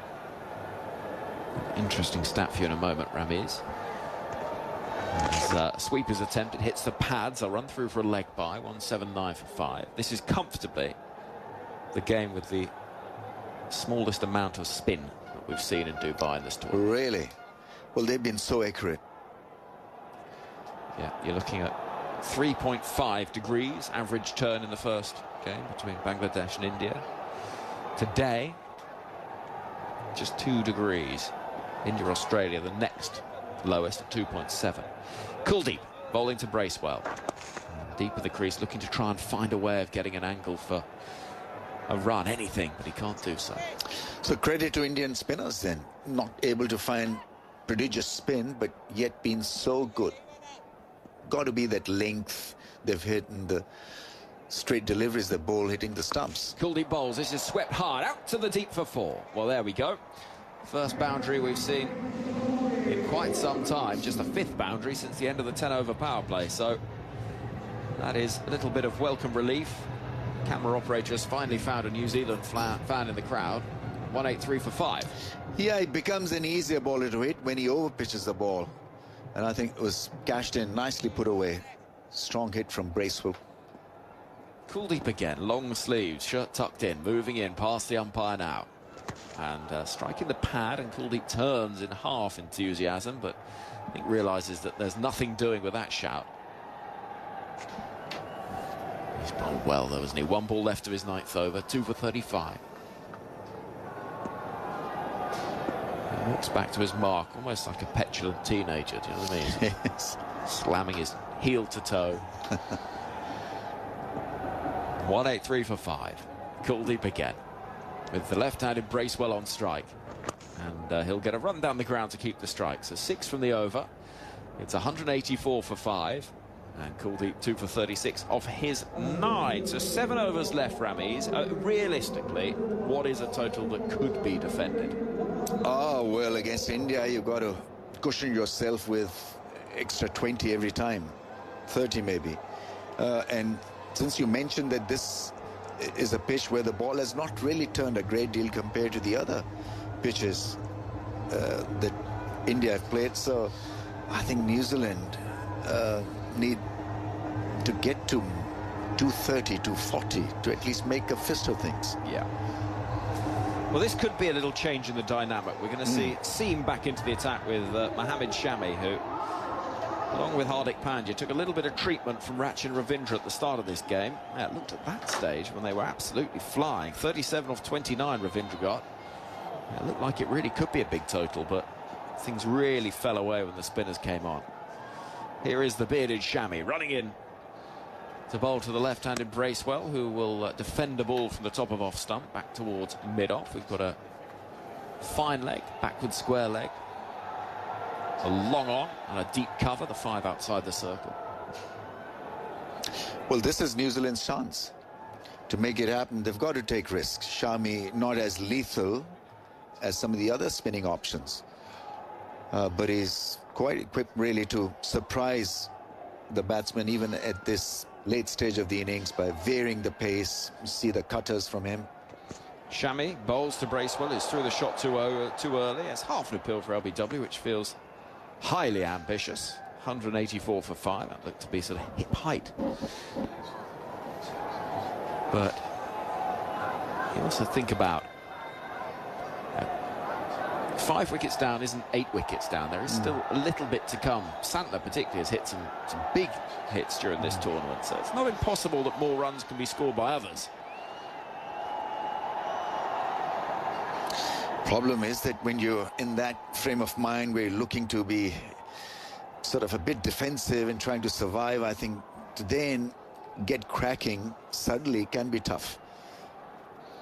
But they've got to switch gear now. Gavin emails, Kiwi living in Nottingham. New Zealand have choked again. Need to simply go for it in the last 7 overs. Well, Mitchell's trying to, and he swings for the hills, but gets a bottom edge of the bat, and it drops gently into the onside, fielded by the long-haired KL Rahul behind the stumps. And it'll just be one more, 186 for 5. Gavin says anything under 240 is not good enough. Well, they'll need to go at 10 and over to get beyond that. Ideally, they should be going at 10 and over to 250. Shami at the far end, shirt untucked. Running in from the edge of the circle, over the wicket to the left-handed Bracewell. An open stance as this is hit firmly out towards the leg side. As a chase on for the fielder in the deep, it's Shreyas Iyer who will get there. 2 runs are taken. It's 188 for 5. You can see they're trying now, these two. It's also a New Zealand side without Matt Henry. Yeah, I mean, that'll put a lot of pressure on the bowling department, because he was the wicket-taking option, a genuine wicket-taking option, the highest wicket-taker in this Champions Trophy. So that's a massive blow. Yeah. Fine leg up inside the circle. Bracewell waits for Shami. He's got underneath that. Where's it gone? Out towards the deep for 6. That's a big hit. Sailing away into a mass of blue shirt wearing India supporters. And he's got hold of all of that. There is the boundary they were looking for to take the score to 194 for 5. They've got to target Shami. The off-cutter attempted that set up very nicely for that back foot hoik over mid-wicket for a grand 6. I think it's got to be a 100-meter monster, this. Oof. Went a long way up, 89 metres. 89 metres. Felt like it went about 100 skywards. Final ball of the 44th over. Here comes Shami, bustling in. Bracewell waiting, and he'll get at least a single there. In fact, he'll get a couple, because Varun, who can barely walk by the looks of things, is tumbling over it at fine leg inside the circle. And the over comes to an end with a couple more taken. So 12 from that over. That's more like it from New Zealand. 196 for 5. 44 overs have been bowled. Yeah, Varun is allowed that. A little messy in the field, but hasn't he bowled so well? Just magical figures for Varun. And he'll probably come in to finish his 10th. Well, he's walking. Probably walk off after this over. A little bit like, you know, when you step on an upturned plug in the middle of the night. Maybe you unplugged a charger by the bed or something. That's right. A piece of Lego. Agony. 196 for 5. Varun Chakravarti is going to finish his spell. 9 overs, 2 for 40, and the crowd roaring him on, knowing that not only has he done a very good job once again, but he's battling a little bit of pain. And he's going to come into bowl to Daryl Mitchell. He's on 51 from 94. 196 for 5. Chip down the ground. Just a little plink towards long on for 1. 197 for 5. Might just try and see this out. What do you think? They'll try and just see this over out. Yeah, I don't know. I mean, whether they should be looking at that option right now, because runs are needed. I know that Varun is difficult really to go for, or even to think of hitting him for a 4 or 6 at this stage. But let's see what happens. Well, Bracewell is 21 off 22. Varun Chakravarti again. Pushing in past the umpire, and sweep attempted, missed. It goes through to the gloves of Rahul, who takes a little shimmy to his left to collect. It's a dot ball. How many dots have we seen in the innings? 146. So that is over 24 overs of dot balls so far. It's over half the innings. 197 for 5. Here is Chakravarti. Bracewell takes a little step to the offside, punches into a little bit of space out towards deep mid-wicket. They'll turn for a second. That's good running. And with that, they're on to the cusp of 200. 199 for 5. It's been a good innings from Bracewell, actually. 23 off 24. He's been reasonably good against spin, and he's shown good intent. Last two showed that positive intent between the wickets. Real variation in pace in the over from Chakravarti, who's in once again, and just riding the bounce, nudging into the leg side is Bracewell. 200 up for New Zealand, 200 for 5. Here's the score. 2 balls left of the 45th over. Just a reminder, during the interval, we'll be hearing from Rob Key, head honcho of England men's cricket. His thoughts after England's very disappointing time of it in this tournament.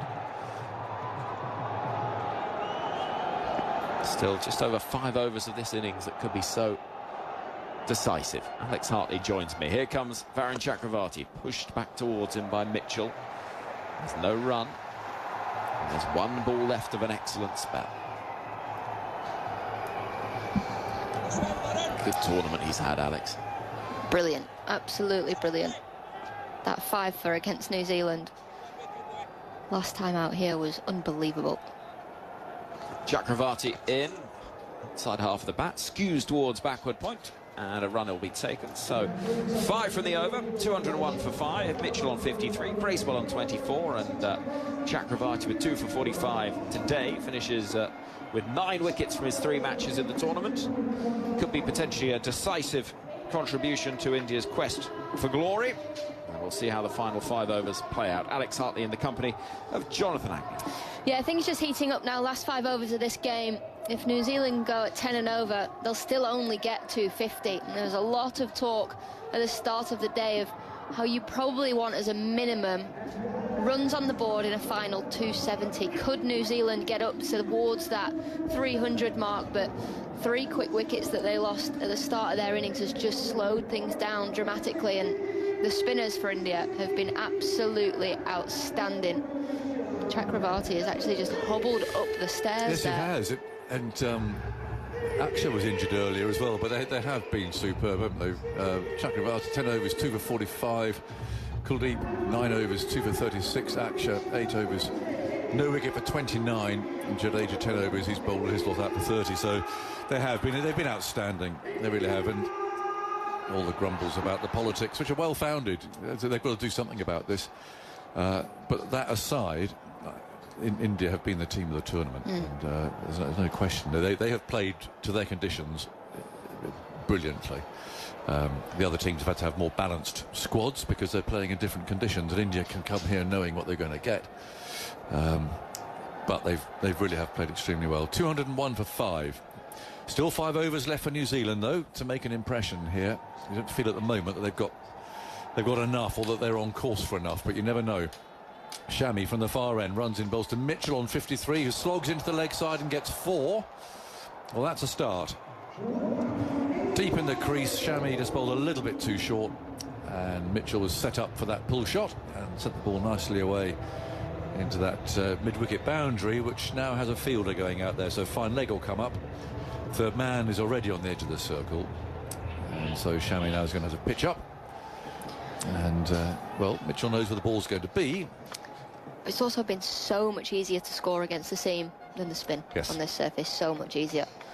Now, is he a ramper? That's the question, because it's on. In comes Shami bowls. It's short again, pulled away out towards deep mid-wicket.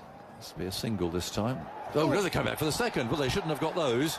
Oh, look at the Indians. Not happy at all with that. That was a bit surprising. Yeah, Shubman Gill out there in the deep. Normally a brilliant fielder, just a little bit slow, and now he's getting moved. That's the worst as a fielder, when you make a mistake and then it's like, nah, you get in the inner ring. Jadeja's going out on the deep. Jadeja, who's a ferret, and Shubman Gill has been sacked. And he's coming in, rather chastening experience. He's coming into backward point. Everyone looking at him, but it was a poor piece of field. They shouldn't have got 2. Absolutely not. 207 for 5 is what New Zealand need, though. So they've got the whippet out there now at deep mid-wicket. Shami again runs in and he bowls, and that's heaved into the leg side. Fine leg up, that's 4. And I was a bit surprised he bowled short the previous ball, actually, because really with this field it's got to be pitching up. That's why I mentioned the ramp, because you've got an idea of where the ball's going to be, but I'm not sure the short ball so far has been the right way to go with this field. Yeah, he also runs his fingers down the side of the ball. It's angling down the leg side, and Mitchell just helps it around the corner. So it's that off-cutter, but short into the pitch, and too short for the field that's got, like you said, Aggers, that's set. Yeah, it's a bit of a free hit, really. The left-hand side of the ground in shade, the right-hand side in full sun now. People sitting there fanning themselves. Shami runs in quite angry now, bowls, and that's the length that I thought he should bowl, and he's got a wicket. Caught at cover, full off stump. That has to be the right ball for this field. Mitchell is out for 63, and that's a real blow for New Zealand, because he's set. He's been there for 101 balls for his 63, and that's a free scoring batsman. So maybe that gives an indication of what it's actually like to bat on this surface. But that was a much better ball from Shami, right up there in the block. Or he had to get underneath it to try and hit it over that infield. And Rohit Sharma took the catch at cover. So 6 down, 211. Yeah, Mitchell furious on the replay. He's not picked that slower ball. Again, runs his fingers down the side of it, and it's actually a wide outside the off stump. It was there to be hit up and over extra cover, but he clears his front leg, doesn't quite get himself into the right position, and chips it to extra cover.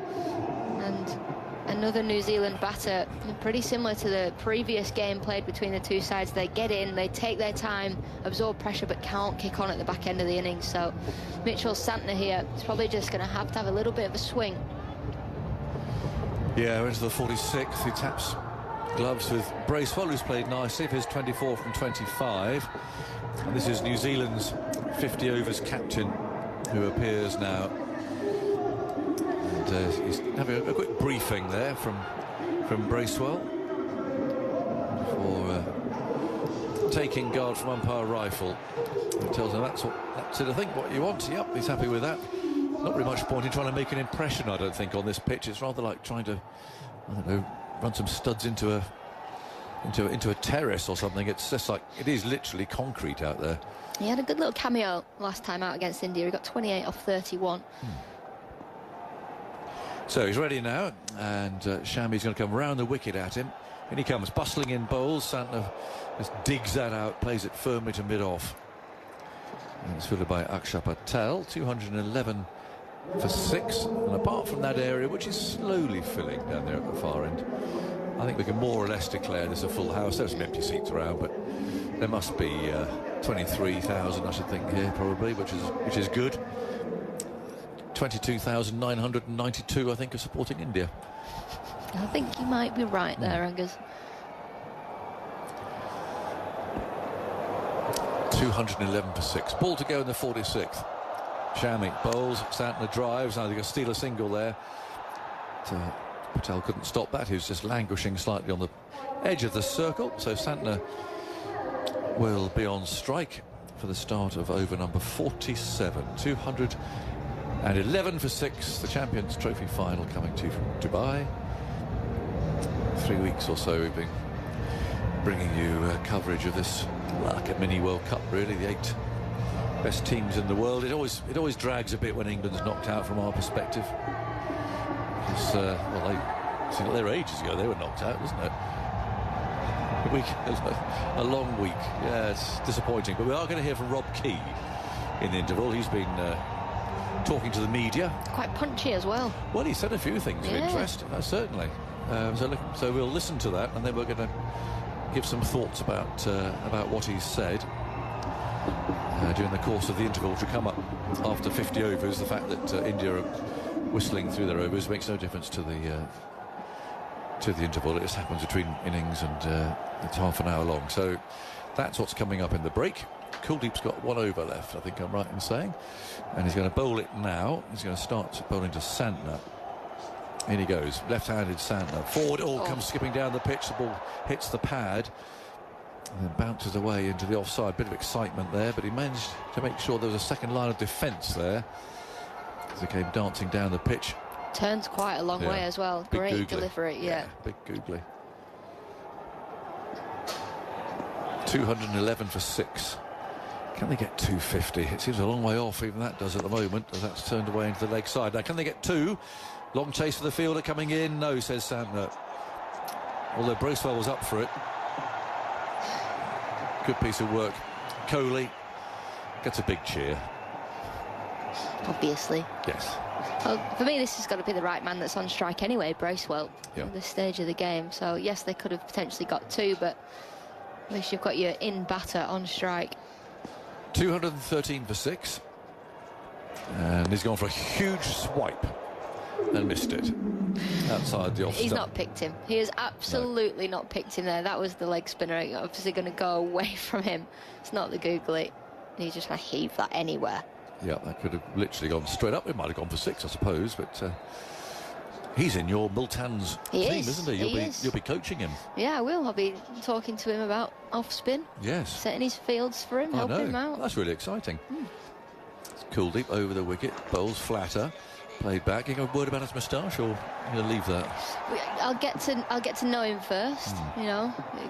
It's not a great see what one, he's like, see what his banter's like. It's awful. I probably will tell him at some stage. I think you need a word. 213 for 6. None of my bowlers are allowed moustaches. Maybe that's my rule. Not ones like that anyway. Here's Kuldeep bowling, and there's another swipe, and he's skied it safely, and there are 3 fielders running after it, and it's the deep cover who gets there first, throws the ball in, and they take 2. It's looking a bit desperate there, these last couple of shots. 215 for 6. But he has got 26 and 28 balls, so actually he's been one of the more fluent batsmen.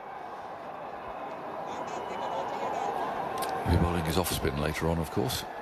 A good signing for you, I think. Oh, yeah, me too. Yeah, he was our platinum pick. Platinum pick.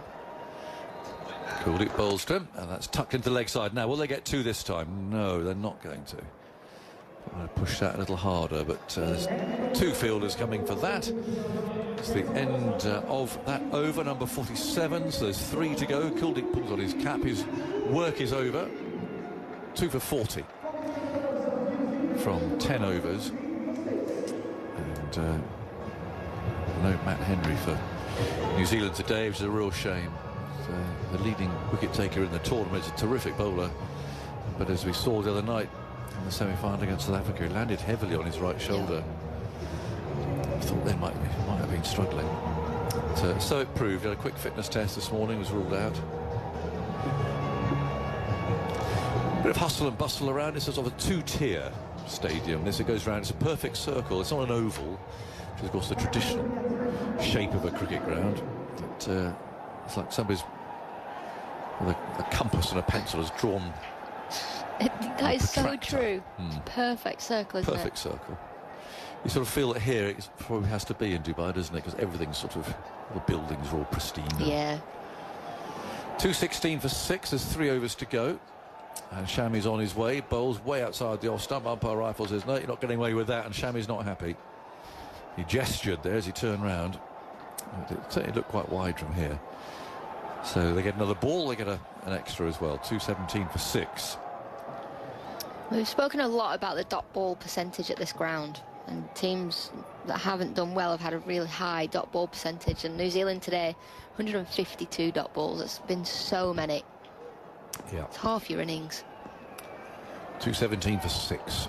Shami bowls, slower ball, nicely run away down towards third man. There was a fielder there, but he's quite wide. So, I thought the second might have been on there, but no, it was a lovely return actually. And guess who it is? It's Jadeja, who's run all the way around there. He's turned onto his wrong side to ping the throw in left-handed. It's gone one bounce straight over the bails. Not a bad fielder, is he? No, he's brilliant. Brilliant cricketer. He'd be I think one of the first people on my all-time team sheet. Would he? I saw you put him in your team at the tournament. Oh yes. Yeah. I don't think it proved terribly controversial, those selections, have they? I don't read the comments, to be honest. No, I thought, no, not right. I thought meant amongst us. Oh, I was surprised by his selection from you, and were you? Yeah, I was. Oh, with who? With Jadeja. What, that he was in? There's Shami bowling, driven down the ground to long off. I think about the second they're not going to get it. I did put an alternative team in. Yep. If the final had been staged in Lahore. Ah, of course. That's a good idea, because I just did. It didn't get in though. Yeah, just here. Yeah. They didn't print it. But I thought, because obviously there'd be some gaps. Yeah. You have to change your team completely when you probably need another seamer, get rid of a couple of spinners. Yeah. But here, I think I just went with the 2 seamers. Did you? I have to recheck my notes, I can't remember now. 2:19 for 6. 4 balls to go in the 48th over. Shami conceded only a couple of singles so far. And that first ball wide, comes in and bowls very full, sliced away again. That'll be Jadeja once again with his floppy hat on, sunglasses perched on the rim, who throws the ball back. 2:20 for 6. That run rate just above 4.5, and it's been loitering round there really for much of the innings after a positive start, a couple of meaty blows from Ravindra, but that didn't really last long, and the spinners have strangled them. 2:20 for 6. Shami round the wicket, bowls, and that sounded good. He's hit it down the ground. So a couple of bounces out to Patel on the long off boundary. It's not quite where Santner was going there. He ended up slicing it a little bit inside out, and it flew to long off. He wanted to go more straight down the ground. Well, that's where the boundary is, isn't it? Yeah. That's where he can go straight down the ground or into one of these pockets. Yeah. 2:21 for 6. Shami bustles in, bowls. He's played that really well. Multan's Bracewell has stepped across there to the offside, predetermined the shot, and he's flicked a boundary through fine leg. He'll score some useful runs, hasn't he? Yeah, I think so. And it's the bravery of doing things like this. It was an inside edge, but he gets out and you sort of go, is that the right shot to be playing? But it is. It's the boundary option. The need to get that run rate up and above 5.5. Yeah. So he took a chance, predetermined where the ball was going to be, and took it on. 2:25 for 6. Ball to go in the 48th. Shami's on his way. He steps away to leg this time. Carves the ball into the offside. They will get 2, despite the fact that Jadeja's out there, winding up, throwing in. And he aims for the non-striker's end, but the batsman's in his ground. And 2 runs are taken. So 227 for 6. That's got a healthy over, 11 from it. Haven't had too many of those in this innings so far. Shami doesn't look very pleased. He stalks off into the deep. Probably thinking, am I going to get that last over? I don't really want it. I think he'll have to have it, won't he?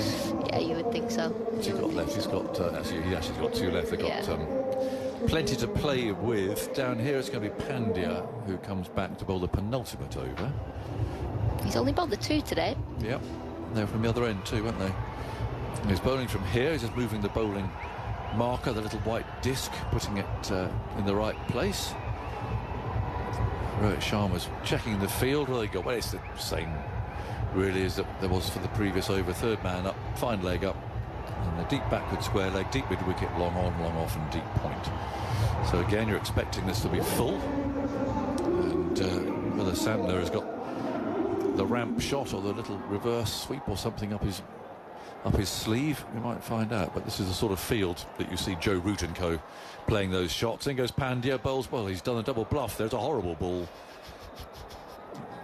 But a field like that, he's gone for the slow bouncer. Nearly off the cut strip. But it bounced twice. You're right. It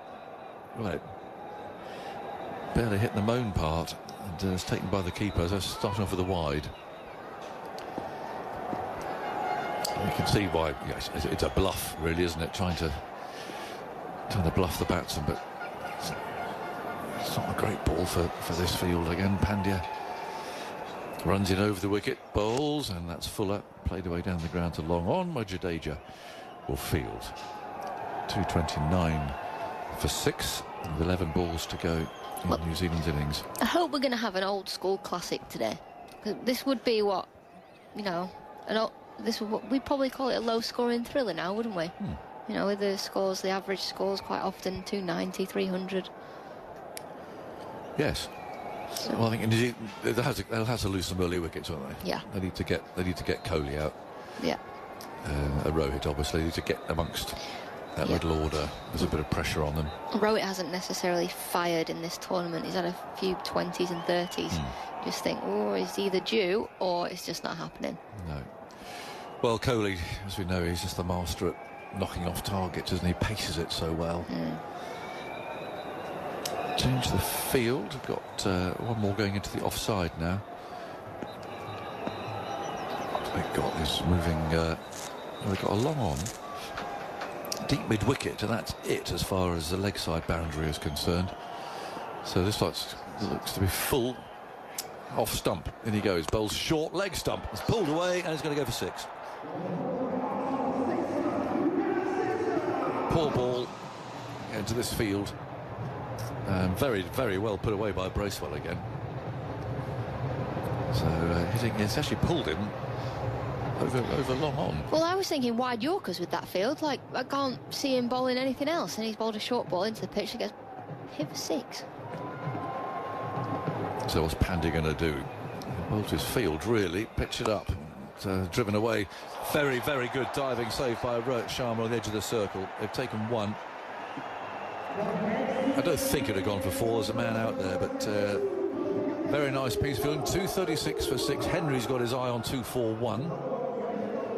There's 223 World Cup finals. 240 plays 241. The 219, of course, is 241 tied. That epic day at Lord's. So 236 for 6. They might get a bit more than that because they've got 9 balls to go.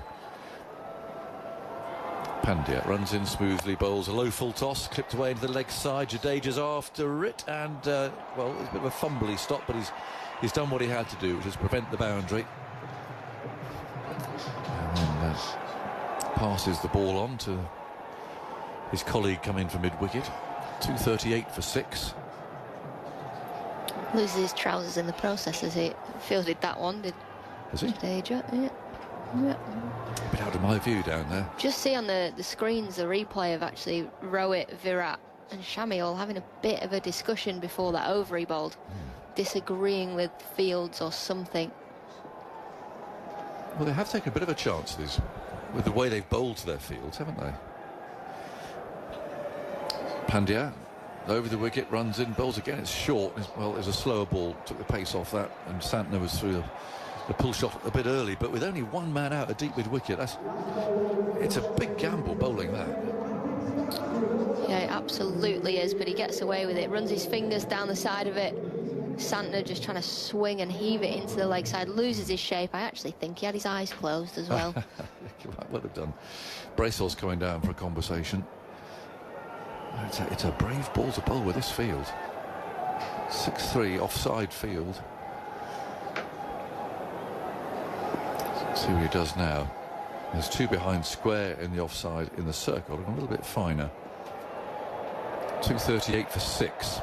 Pandya bowls again short, pulled away out towards deep mid wicket, but he's found the man. And they're going to come back for 2. Throws on the way from Kohli, and it's going to be close. Running towards the far end. India think they've got him. Santner, let's have a look what he does. They were calling for a replay from here. He's going to meet his colleague by the look of it. Umpire Rifle inevitably has called for the replay, but I think Santner here has given himself out. I think a dive might have got him in. Well, they do the little... He was slow setting off, wasn't he? Yeah, they'd have a softer signal from the umpires now, don't they? Yeah. Where they just do it straight away. He's out. You can see it on there, but I wonder if a dive... No, he was not quite a yard out of his ground, I suppose. But the captain's out for 8. Run out by Virat Kohli. Extra big cheer. Extra jet of flame going from the Bunsen burners for that. 239 for 7. 241 it might be. But also the right thing to do. The absolute right thing to do. Make sure that Bracewell's on strike for the next over. Yeah. So Nathan Smith, a late replacement, he played a couple of these games, is coming out now at number 9. There's Jameson and O'Rourke to come. Bracewell on strike on 42.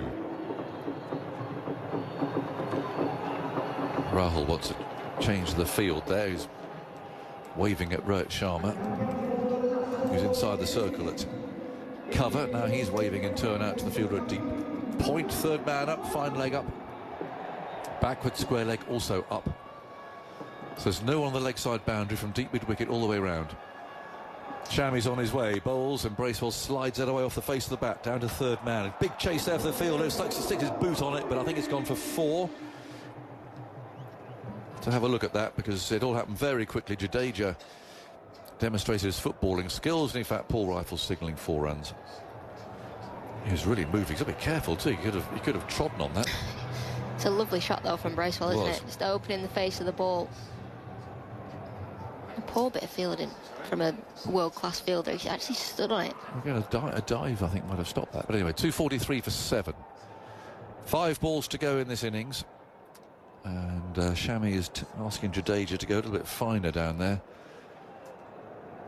So there's actually a 3rd man on the edge of the circle, like a deep slip, and a 3rd man on the boundary. Shami bowls very full, and ugly shot. Sends the ball into the leg side. Coming back for the 2nd, which they have to do to get Bracewell back on strike, and they make it quite comfortably. 4 balls to go. 245 for 7. They might get their 250. It's got to be a minimum, hasn't it? 4 balls to go, sorry. Yeah. But it's definitely been easier to face the seamers than the spinners today. Spinners bowling a lot of overs, but Axar Patel's only bowled 8. Yes, it's interesting. 4 balls to go. Here's Shami bowling, and that's clubbed down the ground. Not hit terribly hard, but Smith thinks about coming back for the 2nd, but doesn't do so. So he's going to be on strike with 3 balls to go. It's 246 for 7. What are they going to do here? They're trying to get Bracewell down on strike for the last couple, or does Bracewell say to Smith, "Have a go yourself"? It's not easy. He hasn't faced a ball yet. Yeah, I'd get him on strike for the last 2 balls. Yeah. Then Bracewell's got a couple of free hits then, really, hasn't he? Yeah, I think so.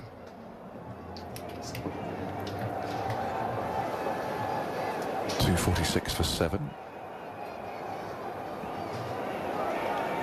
Smith right-handed. Fine leg comes up. So long on, long off. It's the usual sort of field down. Deep straight mid-wicket, deep point. And Shami sets off in the sunshine. Smith's actually in the shade. Oh, that's a wonderful Yorker. Hits him on the toe and then runs away for a leg by. It almost knocked him off his feet. Terrific ball from Shami. Yeah, brilliant. New batsman looking to try and slog it somewhere, and he gets one of those. Straight on the boot. It does knock him off his feet as well. Yeah. On the floor, on all fours. He manages to get up and get down to the non-striker's end. But a brilliant delivery. It's not hitting the stumps, but it was nothing Smith could do about that. 2 balls to go. 247 for 7 is New Zealand's score. Bracewell's on strike on 49. Shami comes in, bowls him. He steps away to the offside, fiddles that away into the leg side. And he'll get a couple here as that runs down to fine leg. Pursued by the fielder from within the circle. And so Bracewell reaches a good half-century under the circumstances. Very fluent. 51 for 39 balls. He's taken a few chances.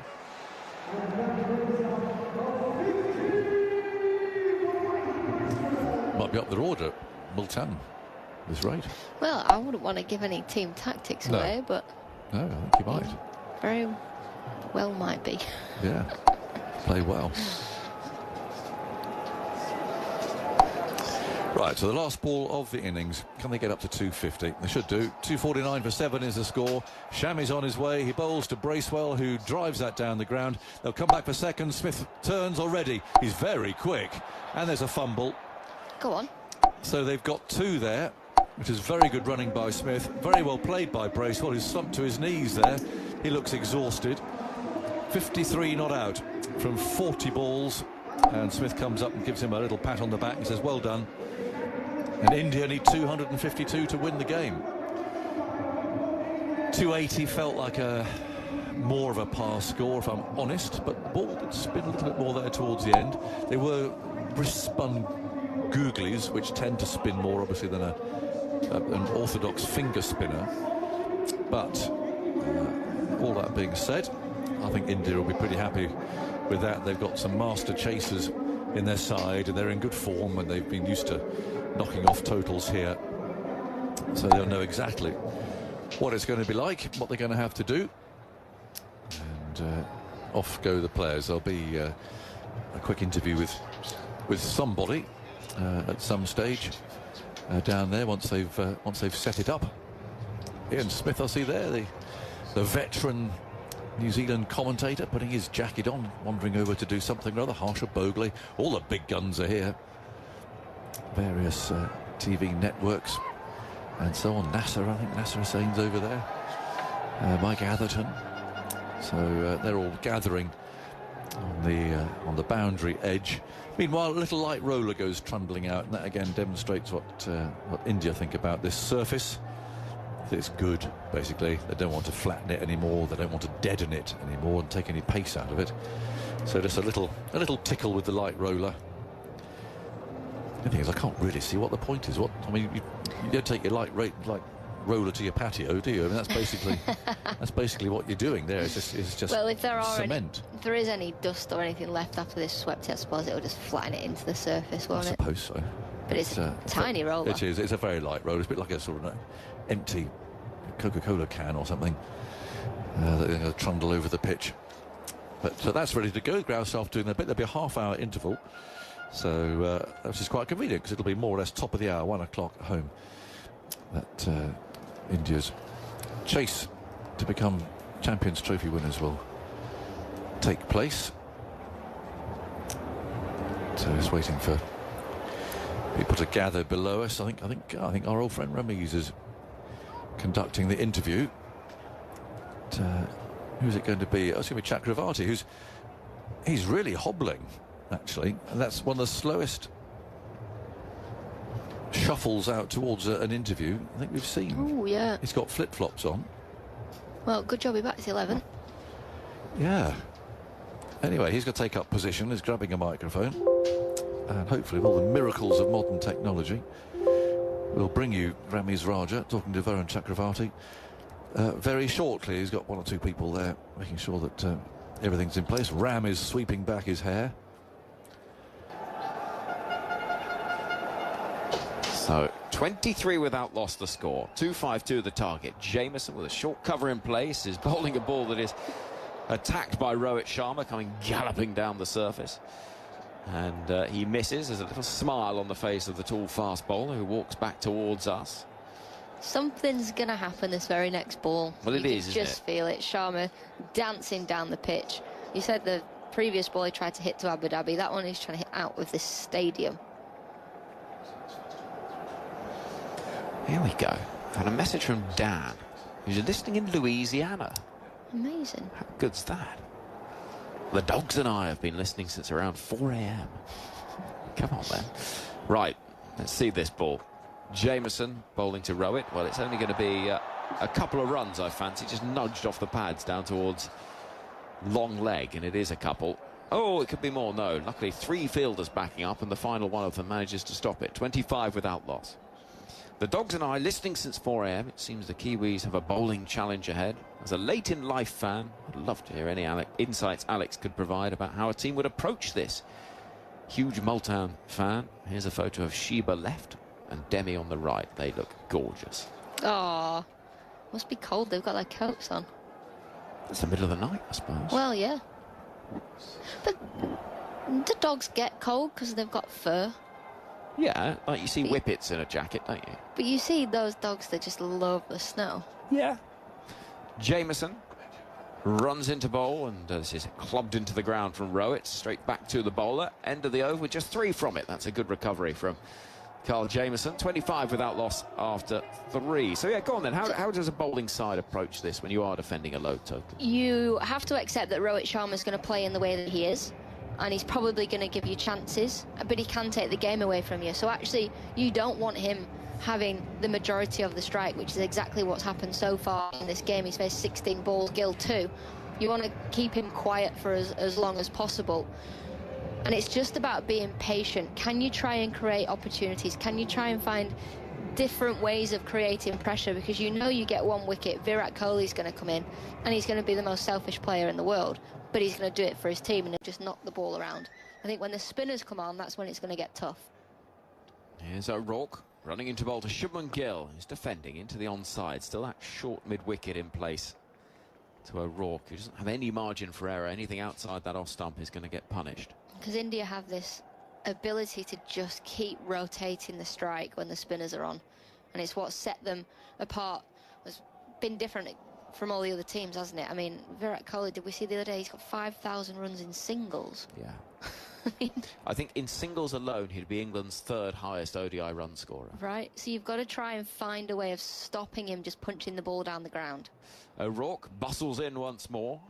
Shubman Gill is angling the ball away. It's just dropped gently, beautifully into the offside. And Glenn Phillips will run round to pick up. Tell you what, throw comes in at the non-striker's end. There could be trouble, and Rohit was a little slow setting off, but as Phillips turned and threw in one motion, it ends up going much closer to the wicket-keeper's end. And it's 27 without loss. What I used to love falling to Harmanpreet Kaur, quite similar, who could just take the game away and also just bat and bat and bat. Keep your mid-on and your mid-off up for as long as possible. Let them go down the ground. If you get hit for a 6, you're in the game. Yeah. O'Rourke again. Short cover now. And this is down the leg side. Wide once more. 28 without loss, the India score. The required rate, 4.8 and over. I think this is... It's going to be the challenge, isn't it? We know that the middle overs are going to be where you can get the squeeze on, but if there's no pressure to make that squeeze feel remotely tense for India. Yeah, early wickets are key. Tougher when you haven't got the tournament's leading wicket taker. He's sitting in the dugout in a green vest, wondering what he could be doing at this point. Now, what's going on here? Rohit Sharma has taken off his gloves and he's dropped his bat, and he's not looking terribly well. Has he been sick? I don't know what's going on there. He's hunched over. Well, Arshdeep Singh has run he it. is. Oh, he's not feeling terribly well, I don't think. He's gagging on the telly. Oh dear. Well, the physio's out there as well. There'd be one way to get a wicket. I wonder if... He swallowed a fly or something? Oh, goodness knows. Well, he's standing up here, he's having a glass of water. Maybe it might just be something, you know, it's like you swallow a bit of dust or something. But he looks okay. At this range, he's having a chat with a substitute fielder and the physio. It's strange for the non-striker to hold up play, isn't it? Well, there is a little bit of a delay. 28 without loss, the score. And gives me a chance to say hello to Richard, who's doing the pre-season rolling on the square at Ulverston Cricket Club in Worcestershire. Rowett's okay, by the way. He's had a drink and he's walking back down to his mark. I think it... Do you know, I think he swallowed something. He's just some... Yeah, just need a little glass of water for some reason. Hello to you, Richard. Dave, waiting in the taxi rank at London Bridge. Cricket making the day fly by. O'Rourke running in. Gill waits on 3. And will push the ball high up on his toes towards mid-wicket. There's no run there. Ralph's listening in France. Bonjour to you all. Imagine this will be over for England take on Italy in the rugby. It's in La Corrèze in France. Bet the weather's lovely. 28 without loss. Well, it's a nice evening here. With the shadows having crossed the field now. The floodlights twinkling on. A ring of fire that goes right around the roof of this ground. Midway through the 4th over, in comes O'Rourke to bowl to Gill, who comes forward, advancing, pulling the ball into the leg side. It goes. There's a long chase for Rachin Ravindra, loses his cap, but will pick up the ball at the second attempt with 2 runs taken. 30 without loss, chasing 2-5-2. We've got 2 balls left of the 4th. Good bit of fielding from Rachin Ravindra down there. The standard of the New Zealand fielders has been absolutely outstanding in this tournament. They've, for me, have been so much better than anyone else. It helps that you've got Superman at backward point in Glenn Phillips. Well, that does help. 2 balls left of the over. O'Rourke runs in, bowls to Gill. It's pushed in towards the offside where 3 fielders are waiting close in. There'll be no run. And if you want to learn more about Glenn Phillips and his fielding and how he's got so good, well, Matt Henry from the BBC Sport website. We chatted to him yesterday morning. He's written a really interesting piece all about time growing up, doing gymnastics, trampolines in the garden, loving fielding, just absolutely loving it. He's got to be the only person in the world that chooses to field. 30 without loss, final ball of the over. Here comes O'Rourke, sprinting towards us with Gill waiting and struck on the pad. Big appeal for LBW. There's a little tilt of the head from umpire Rifle, and O'Rourke turns and looks frustrated. I think Santner's not that interested in it, but the first glimmer of something, at least, for New Zealand. End of the over, 4 gone, 30 without loss, chasing 2-5-2. Alex Hartley, some thoughts from you, and then you'll be joined by Simon Mann. Yeah, just looking on the replay here, it's a lovely delivery, beautiful seam position, but going down the leg side, absolutely going down the leg side as Gill gets into a little bit of a tangle trying to flick the ball into the mid-wicket region. It's been a brilliant start for India, a quick-fire start. There's not many runs to play with from a New Zealand point of view. Be interesting to see when they bring spin into the attack, and if they do it in the power play. We're going to carry on with seam for now. Going to learn to love fielding because you'll do more of it than anything else in the game of cricket. I know. Yeah, I know. It gets a bit hard in the 3rd hour, though, doesn't it? Does it? Here's Kyle Jamieson bowling to Rohit. Rohit turns that way into the onside towards mid-wicket. It's picked up by Mitchell, who made 63 earlier. Best score in New Zealand's innings of 251 for 7. Sun is beginning to leave us now, and the whole of the ground is in shadow stroke.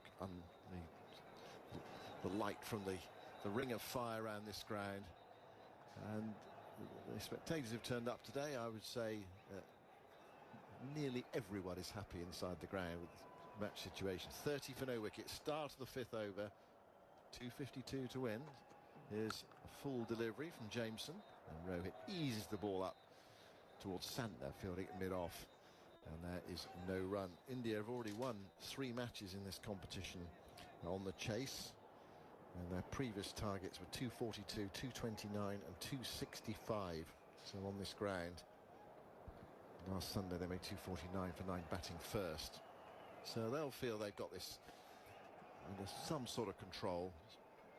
but doesn't guarantee anything. Final, pressure of a final, you lose a couple of wickets. Rohit is 20 not out. Jameson bowls to him, he tries to flick that away, strike on the pad. The ball rolls back to the bowler. It felt like a typical sort of Rohit shot there, just lifting it into the stand at deep mid-wicket, but he missed it. He's a veteran player now, Rohit Sharma. He may be coming towards the end of his one-day international career. We might find out later, or the next few days. But he missed that one. Tall Jameson bowls about 80, 81 miles an hour. You feel with a frame like that, you should better get a bit more out of it. A few more revs on it. Goes in now and bowls to Rohit. Rohit tucked up, but he manages to get it away through the onside, getting the bat down in time. Gets a single outside the circle towards deepish square leg. So one more to Rohit. He goes to 21. And India's 31 for no wicket in the 5th over. Takes his gloves off. This time it's not to get a drink. I mean, I think he did have something stuck in his throat, dust or something. I'd like to think he swallowed a fly. Yeah. And now he must swallow a spider to catch the fly. Is that right? Is that a nursery rhyme or something? Yeah. Is it? Yeah. He took his gloves off there to do his shoelaces up. Jameson to Gill outside the off stump. Gill leans forward and allows it to go through. Collected by Latham behind the stumps. Well, that's the sort of target that this batting lineup is not a problem for them, is it? It's not. They're not intimidated by it. Just go about their business. And no real attempt to sort of thrash it yet. Rohit's left a few. Gill has left a few. 31 for no wicket. Last ball of the 5th over. And Jameson turns on the edge of the circle and prepares to go in again. Past umpire Illingworth now. Bowls to Gill outside the off stump. That's cracked away. It's a nice looking shot. It was there for it. But he hit it straight at Mark Chapman, who's the sub-fielder on the edge of the circle. He gave that something. Shubman Gill would be disappointed he missed out, as that was a ball that deserved to go for 4. India 31 for no wicket after 5 overs. Well, I'll tell you what, a metre either side that's going for 4, isn't it? He's crunched it to Chapman, who gets the worst of it today. Doesn't get the nod to play. Not quite making the team today, mate. I know we've gone pretty much unchanged the whole way through. But can you do 50 overs in the dirt because the ex-skipper's got a sore quad? Yeah, and the other side of it is Kane Williams gets the bat, but he doesn't have the field. Perfect. Yeah. I mean, there have been bags of cricketers over the years who just love to batted and not fielded. Yeah. I always wanted to just be able to bowl my 10 overs, get off. So I reckon I could have been a great impact sub. But I had to be at 11, be on the field. Nathan Smith is going to bowl. And his first ball is defended by Rohit, opening the face, running it to backward point, and there's no run. The crowd quiet at the moment, mainly because the ball's not flashing to the boundary with great regularity. What have we had so far in terms of 4s and 6s? 2 4s and 1 6. So 3 of the balls have disappeared to the boundary so far. It might be one of those chases from India that's quite conservative, especially when the spinners come on. Knocking and nudging them around. I feel that's exactly what they'll do, just take the easy option. Yes, Smith bowling, Rohit defending, back to the bowler who picks up in his follow through, and there's no run. Well, you've seen the games here. We've kind of seen some of them from a distance. Yeah, just the way India have chased, especially here, they just bar Rohit, and a couple of others that have then tried to accelerate later on in the innings. Rohit will try and take advantage of the power play. Everybody else is just happy playing the ball along the carpet. If India don't get bowled out, they'll win the game. 31 for no wicket. Here's Smith. Oh, Rohit hammers this for 6. Way back over the long on boundary. Well, he took that one on where you said everyone bar Rohit, and that was the best of Rohit Sharma. Smashing that down the ground. Really caught hold of that one, advancing and lifting Smith way over the mid-on fielder. 37 for no wicket. And if you're a New Zealand fan, New Zealand cricketer, you're worried because Rohit's not come off in this tournament yet. He's not had a monster score. He's not really got, I think he had a 41. Was it a 40-41 we just saw not so long ago? He's due some, and if he's going to strike them like that, they're coming. Smith Tries again, bowls to Rohit. This time he went a bit leg side to start with, and Smith followed him and he just poked it away towards extra cover, and there's no run. Rohit in this tournament so far, 104 runs before today. You do feel he'll play a shot like he just did into the crowd. Amazing cricket shot, the way he holds his shape. He's so still on impact. It's almost like he gets a little bit giddy and wants to play a few more, doesn't he? He was shaping, I think he was expecting there, Smith, just to give him a bit of width, and he was going to flay it through the offside, but Smith didn't give him the room. Smith goes wide of the crease, bowl to Rohit, who nudges it off his hip, past the square leg umpire. New Zealand have a fielder out there at deep square. End of the 6th over, coming towards it. 38 for no wicket. You made the point, actually, it's a good one, is that New Zealand got off to a flyer as well, didn't they? What were they after? I think they had their best power play. Well, it was the first time India conceded a half-century partnership for the first wicket. Yeah. 57 was when the first wicket fell, and that was in the 13th over, is it? No, so the 8th over. Yeah. 7.5. Gill on 5, waits for Smith. Gill nudges it away, exactly the same place as the ball before from Rohit's bat. Deep backward square leg, one more to the total. Gill moves to 6. 6 overs gone, 39 for no wicket. Required rate 4.84, the current rate 6.5. So these two at the moment giving India a nice secure start in their pursuit of 252 to win their first Champions Trophy since 2013 at Edgbaston. But having said that, there's only been one since, but they did squander the opportunity to win that match because Pakistan turned them over at the Oval in a remarkable day when a very strong Indian side lost by 180 runs to Pakistan. Fakhar Zaman and all that. And the ground was pretty empty by the close of play. Here is defensive shot from Shubman Gill. New over from Kyle Jamieson. 39 for no wicket. Alex has gone. Aaron Finch alongside us. Good evening. 7th over. Good evening to you. Well, so far so good from India. Yeah, they've been very good so far. I mean, Rohit Sharma, he's played a few big shots, but all in all, he's just hit the ball where it's meant to go. He's 28 off 25. It's just a beautiful wicket to face the brand new ball. It's sliding on nicely. The lights are starting to take over. Jameson bowls. Gill comes down. He's dropped to mid-wicket. Came down the pitch, flicked it away. He's looking for the boundary. That really should have been taken at mid-wicket. Daryl Mitchell puts it down. They've been so great right throughout the tournament. They've only put down 3 catches, and this is a huge one. Shubman Gill just gets it off the toe of the bat, looking to flick it. He actually dived too far. It hit him on the wrist. Couldn't rebound and grab the second chance. And then nearly cost his team an extra 4. He launched it at the non-striker's end. A couple of players diving to back up.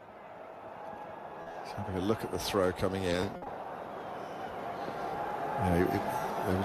Going for the run out as they went through for the single, but Gill would have been home if the throw had hit the stumps. Jameson bowls to Rohit. Rohit defends. To extra cover, and there's no run. As someone who's opened the batting, for most of your career, probably all your career, is it all your career or most of your career in one-day internationals? All bar a handful of games where I batted in the middle order. What was your approach? What were you telling yourself when you went out there for the power play? Well, originally you just want to assess the conditions as quick as you can. So you understand, in Asia in particular, the subcontinent, you have to take on the power play at some point. Whether that's in the first over, whether it's the 5th over, you just have to assess that. Jameson bowls to Rohit. Rohit lifts us away, out towards deep mid-wicket, 1 bounce 4. In that nice hitting zone for Rohit Sharma, but he puts them away so efficiently. 44 for no wicket. Rohit moves to 32. All bar one ball that he ran down and swung and missed that wildly. Everything else has been under such control from Rohit Sharma. Not a huge amount of footwork. He just stands there, gets his feet set early, backs his eyes, got beautiful hands through the ball. He's a delightful player to watch. It was so frustrating to play against. Jameson goes in and bowls to him. And he has a firm-footed drive there on the up, misses it, past the outside edge, flies through to Latham. One of those balls that, all things being equal, he'd probably just leave, but he went at it. I don't know whether you'd have left it. You'd probably looked to thrash it through the offside as well, but it wasn't quite full enough for the big drive. Anyway, missed it. 44 for no wicket. Wasn't quite full enough or wide enough on that occasion.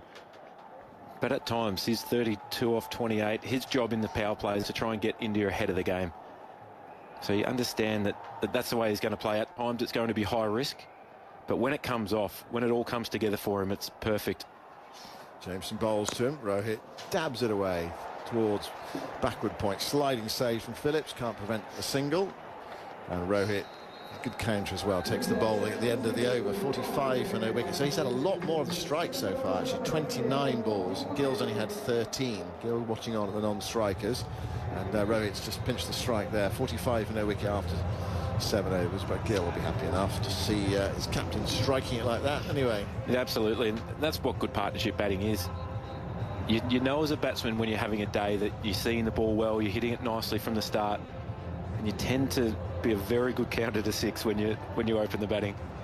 But also, on the flip side of that, your partner plays a huge role in that, because if you start trying to fight for the same airspace, you can start to lose momentum.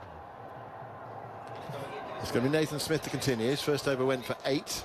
Starts on the edge of the circle and sprints in now to bowl to Rohit. Rohit comes half forward. They're poking that really up towards mid-on, and there's no run. So batting inside the power play, Aaron, you were interrupted by that Rohit flick for 4. Yeah, you tend to find what bowler in the opposition matches up the best to your style of play. So for me, it was somebody who was generally into the surface a bit more than the pitch up and swing it types. So you identify that and you work with your partner and say, right, we understand the importance of this first 10 overs. We need to be ahead of the game. I'm going to look to take this guy. You take that guy. Smith bowls. Rohit goes down the ground, high in the air, out towards the long off boundary. Where's this going to land? It lands over the rope for 6. That went a long way up, and it went a long way as well. The New Zealand fielder who's inside the circle was chasing after it, just suggesting he might be able to get underneath it, but that had enough on it. It's another 6 for Rohit Sharma. He goes to 39. Feverish excitement inside the ground, and India's 50s on the board. 51 for no wicket. Start of the 8th over. He's got none of that as well. Just seeing a slow-mo replay. The bat turns in his hand slightly. Mitchell Santner thought he was half a chance charging back from mid-off. But you could tell by Rohit's body language, he just stood. He did not move. It's amazing, isn't it? He didn't even get it. It still went 83 metres. Yes, it's incredible timing. It's an incredible swing. And that's forced a change from New Zealand. They've had to put long on back so early in the game. Short third comes up inside the circle. There's Smith under pressure. Bowls to Rohit. And he tries to turn that away. Strikes him on the pad. Goes down fine. Latham goes across to pick up. And there is a welcome dot ball for New Zealand. But they need wickets, really, to get themselves back in the game, because India are already ahead of it with this good power play. 7.5 overs gone, 51 for no wicket. And you feel that their batting combinations will be able to deal with New Zealand's spin bowling combinations a little bit better than the other way around. Yeah, absolutely. New Zealand just got stuck through the middle overs. They couldn't get off strike. They couldn't find the boundaries. Smith turns. Rohit waits. Smith bowls to him. Rohit hits that for 4, flicking it over short fine leg. Improvised ramp shot there from Rohit Sharma.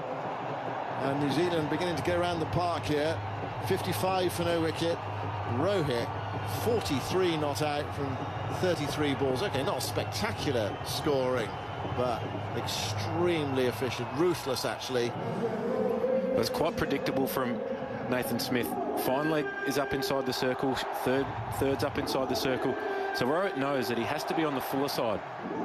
So he just gets down on one knee and just helps it over short fine leg. Right, pressure on Nathan Smith, goes in now, bowls to Rohit. Rohit stands up and tries to punch that through extra cover, doesn't time it at all. He goes rolling out to extra cover, and there is no run. Rather, the crowd who turned up today, and the ground is pretty much full now. There's still those blue seats at the far end, but they've been largely filled as well. I think people just didn't like sitting in the sun. It may be that people are standing at the back watching out of the sun, because it is very hot, of course, if you're enduring that for 3 hours. Those seats are filled up now. Now the sun has gone, the lights have taken over, And they're very much enjoying what they're seeing. Smith bowls, Rohit crashes this for 4 as well. Through backward point. The ball flashes to the boundary. Well, that was a really chastening over there for Nathan Smith. 59 for no wicket, into the side today in place of the injured Matt Henry, who injured that shoulder the other day. And his 2 overs have gone for 22. It's 59 for no wicket after 8.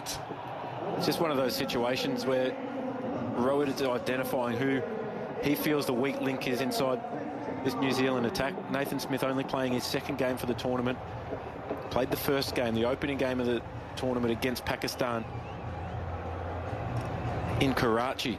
And then he's been sitting on the sidelines hoping he'll get another opportunity.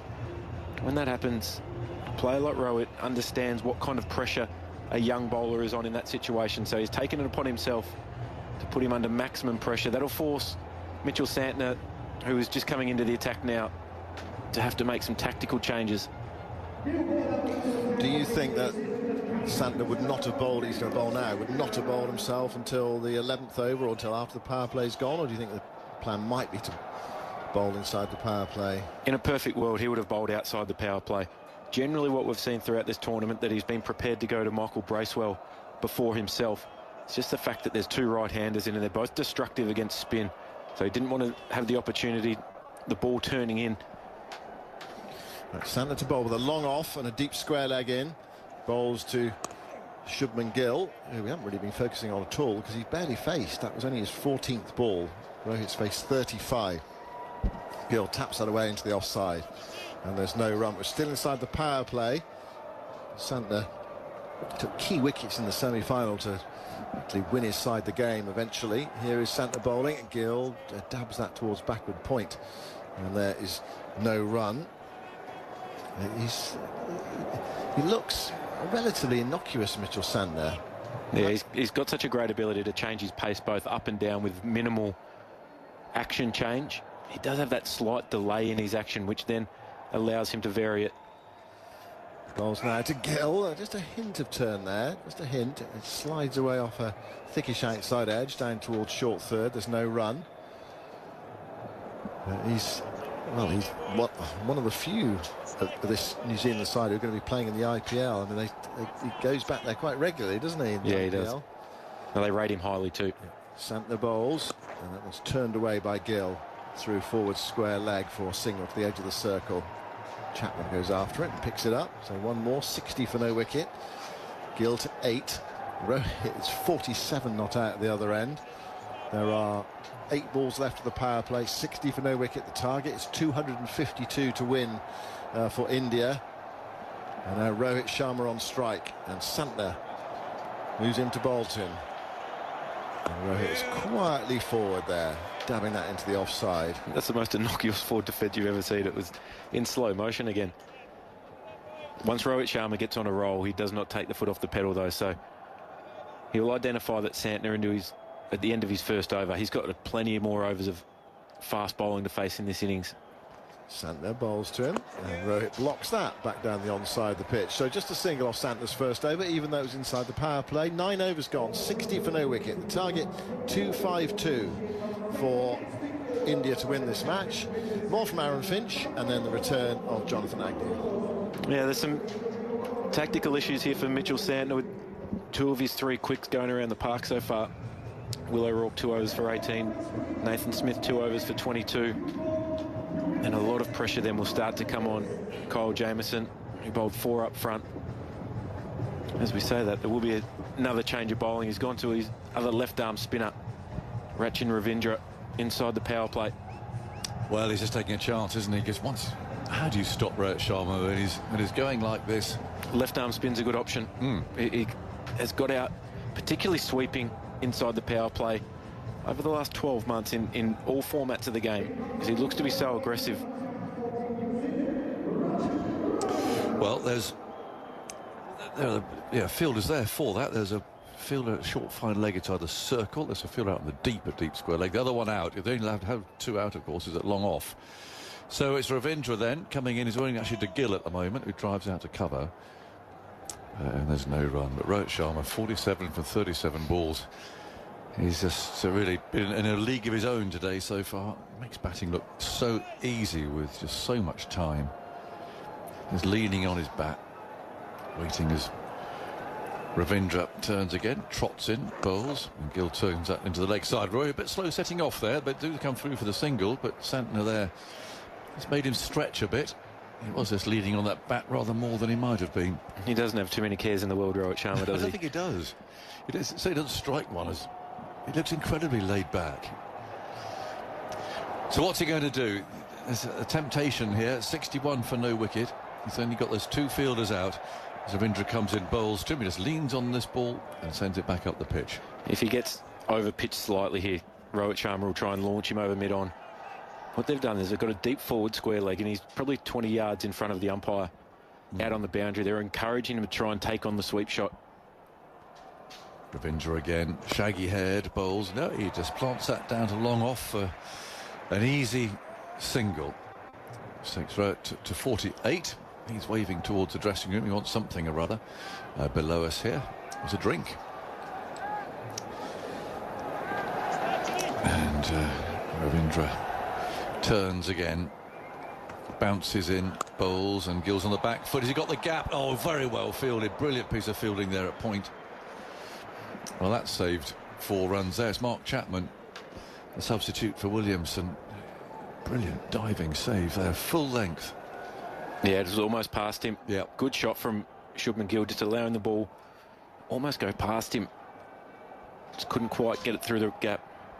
Last ball of this over. It's only gone for 3 so far, and it's going to pick up another single. So 4 from the last over in the power play. Well bowled, Ravindra. Not easy coming on and bowling to someone like Rohit Sharma, who's in this mood and so well set, and you've got to do so with just 2 fielders out. But that moment is now gone, so they can actually put another couple out now if they want to. There might be some issues for Middlesex supporters too. Kane Williamson with the bib on in the dugout with a quad injury. Yes. Yes, indeed. That'll make him happy. No, it's a shame. Not really been his day today, has it? He'll be disappointed the way he got out, I suppose. But anyway, 64 for no wicket. 188 more needed. 40 overs to go. And Rohit, he seemed a bit unwell earlier on, or whether he'd swallowed the fly, as is being suggested, I don't know. But he's having another sip of water there. And then wanders off just so slowly, almost dreamily, to face the next over. He just doesn't seem phased or bothered or under any pressure at all. He plays the game at his own pace, and that can also be a frustration for the opposition as well. The New Zealand players, they're waiting. They want to try and back up these last 2 overs that have gone for only 5. It might sound small, but it's significant at this stage. Santner then with more cover now out on the boundaries, and that's pushed away for Rohit's 50 from just 41 balls.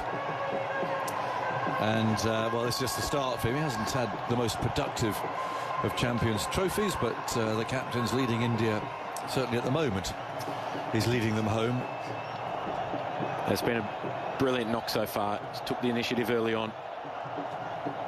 No fanfare, just a gentle raise of the bat. He knows that there's still plenty of runs out there for him. Yeah, 65 not out. Indian flags wave. We've got virtually a full house here. Looking around now, probably 23,000, I would think. And Santner creeps in and bowls, and they're looking for that single to long off, but Santner's able to stop that, running to his left there. So the change in the field means now a deep mid-wicket and long on, although that long on actually is not all the way down to the boundary. Long off and deep point. He's just teasing, isn't he? 20 yards in off the rope. So go on, go for it.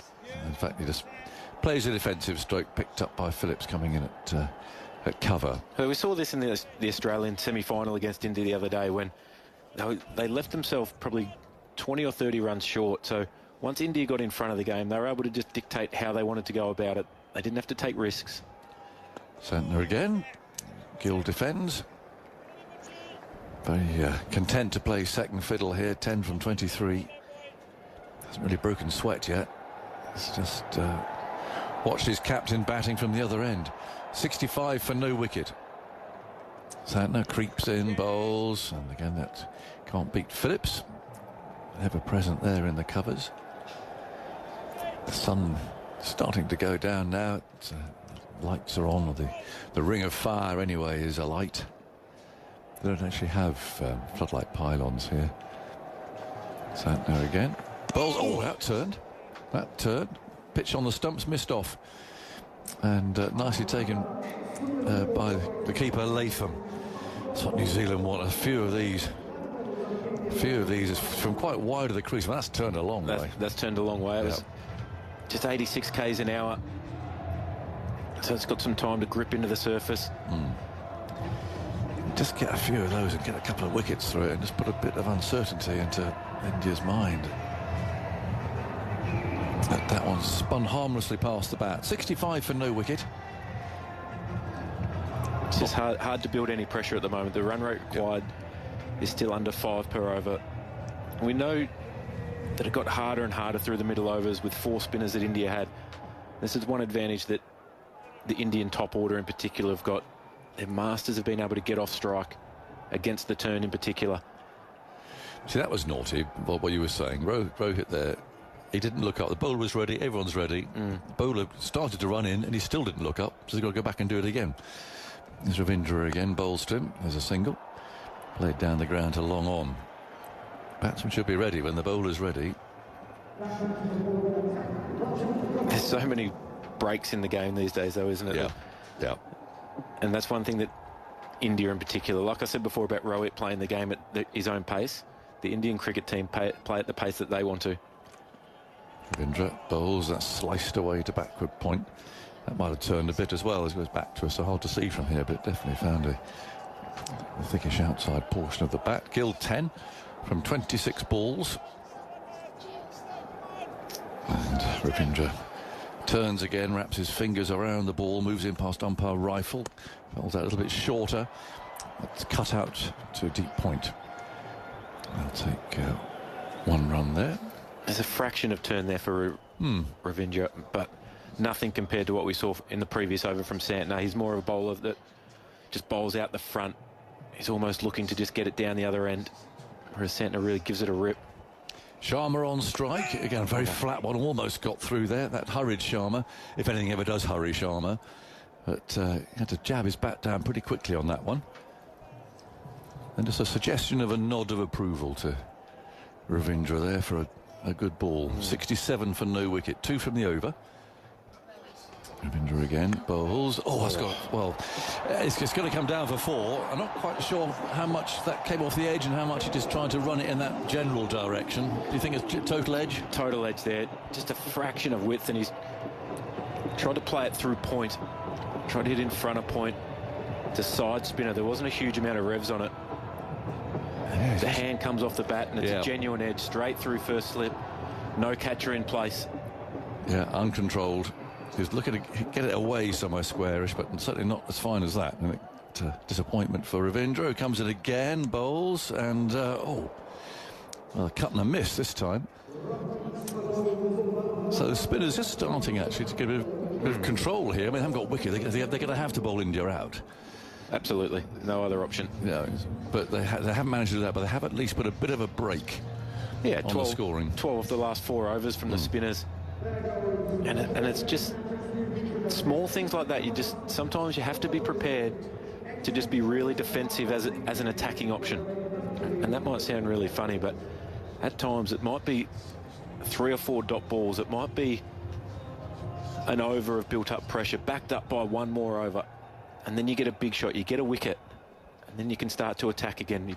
You still have to be patient, even though you know that there's not enough runs on the board. You can't afford to force the issue too much. Santner bowls short, not a good ball. It's been heaved away out towards that mid-wicket boundary. Can Jamieson get there? He should do. Down he goes. A long dive there, thrown back in by Bracewell. He went for the early dive. It was like a tree falling down. The ball had almost stopped as he got down to it. He's got enormous strides, but he's done the job there. But that wasn't a great ball. Asking for trouble. Really, Gill should put that away. I think about the middle of the bat. 73 for no wicket. 179 more needed for India to win this match. New Zealand desperate for wickets here. And Jameson again, he's a good, 15 yards maybe in from the boundary at long on. And this time Gill finds the gap, sends the ball out to deep point. That's the difference between the two teams right there. Shubman Gill just rocks back on the back foot and is able to open his hands and find that gap out to deep point. There was so many times in the first innings that Virat Kohli at cover and Rohit Sharma at mid-wicket just fielded so many balls in a row, and New Zealand weren't able to get off strike. Santner bowls, tucked away against the spin by Sharma for a single square leg. 75 for no wicket. Well, New Zealand need to do something here, because otherwise India are going to romp this. 75 from 79 balls, the most fluent batting that we've seen in the game so far. New Zealand without Matt Henry, their spearhead. So that's another one tucked away out to mid-wicket, this time straight to a fielder. And that's without Shubman Gill being out of first gear at the moment. He's just well and truly happy to play second fiddle. Yep. 14 off 30 deliveries, and that's unusual. He's usually very aggressive at the top. Santner again bowls, and that's driven past the diving extra cover. Only for a single, though, finds Mitchell down below us to our left here at long off. 76 for no wicket.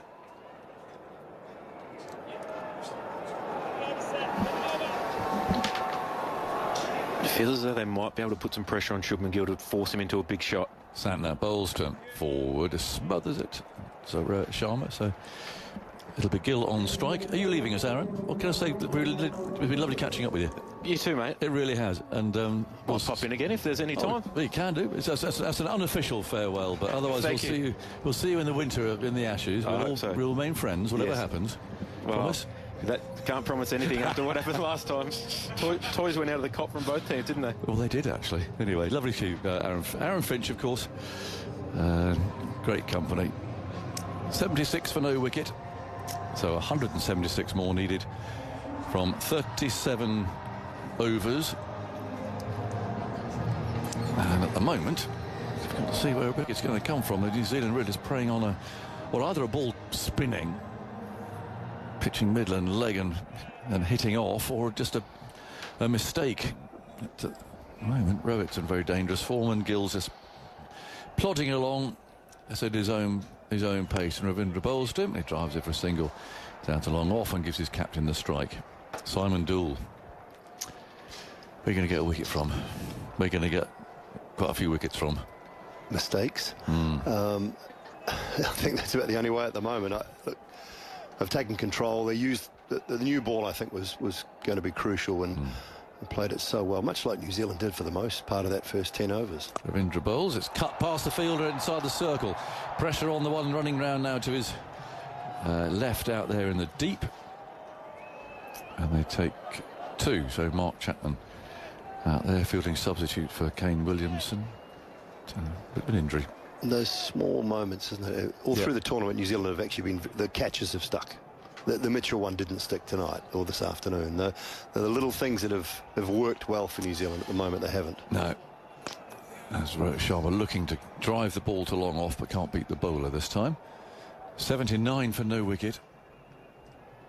Matt Henry's absence, clearly a blow as well. They're so good with that new ball early on. Ravindra bowls, Rohit's forward.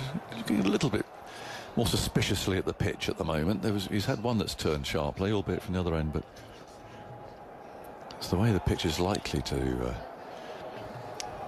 proceed, although it's only a short game, of course.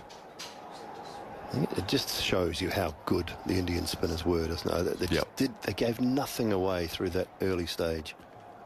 Ravindra bowls, that's a single. Rohit gives himself a little bit of room, stepping away, playing it down the ground. 80 for no wicket, with a ball to go in over number 14.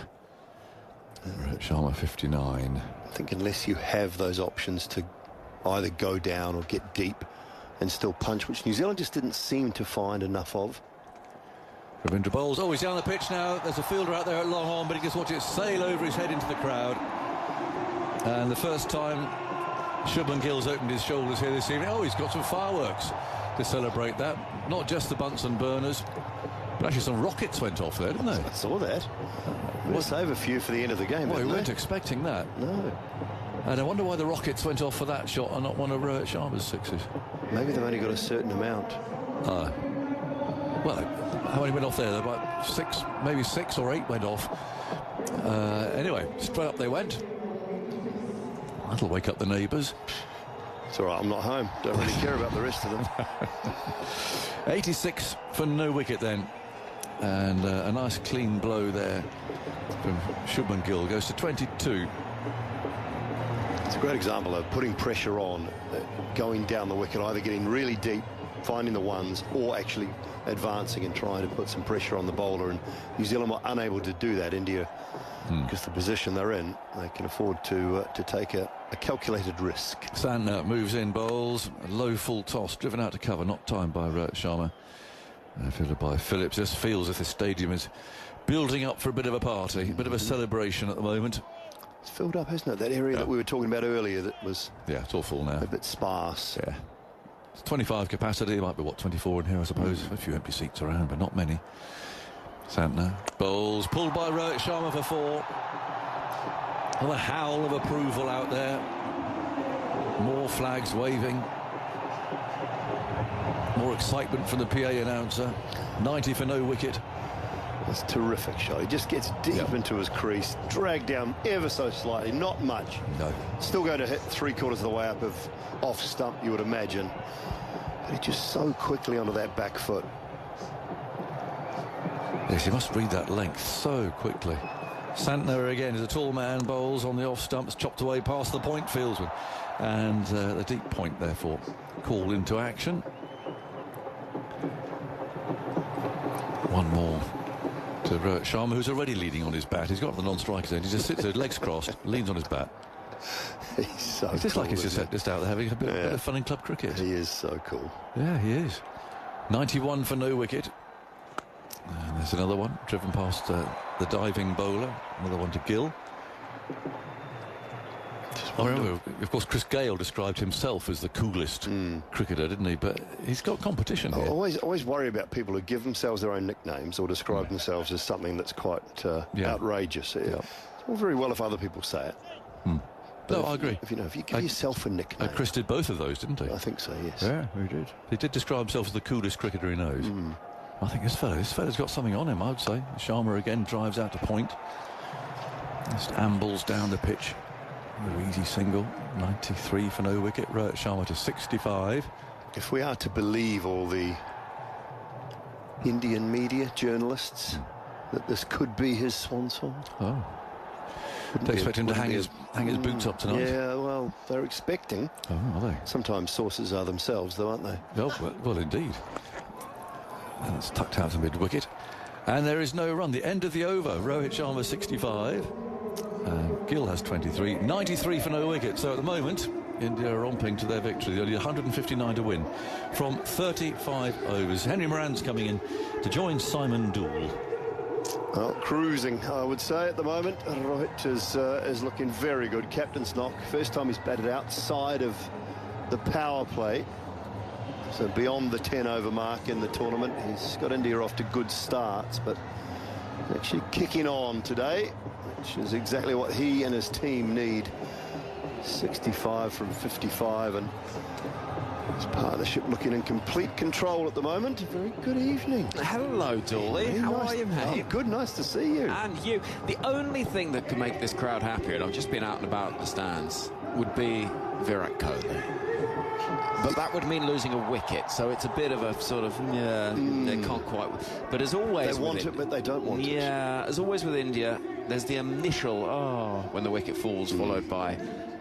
Yes, yeah, you get them, and you wonder a lot, don't you? If you're that batsman walking off, and you think the cheers are for you, but they're not really, because old mate's walking out about 10 yards in front of you, and they're all for him.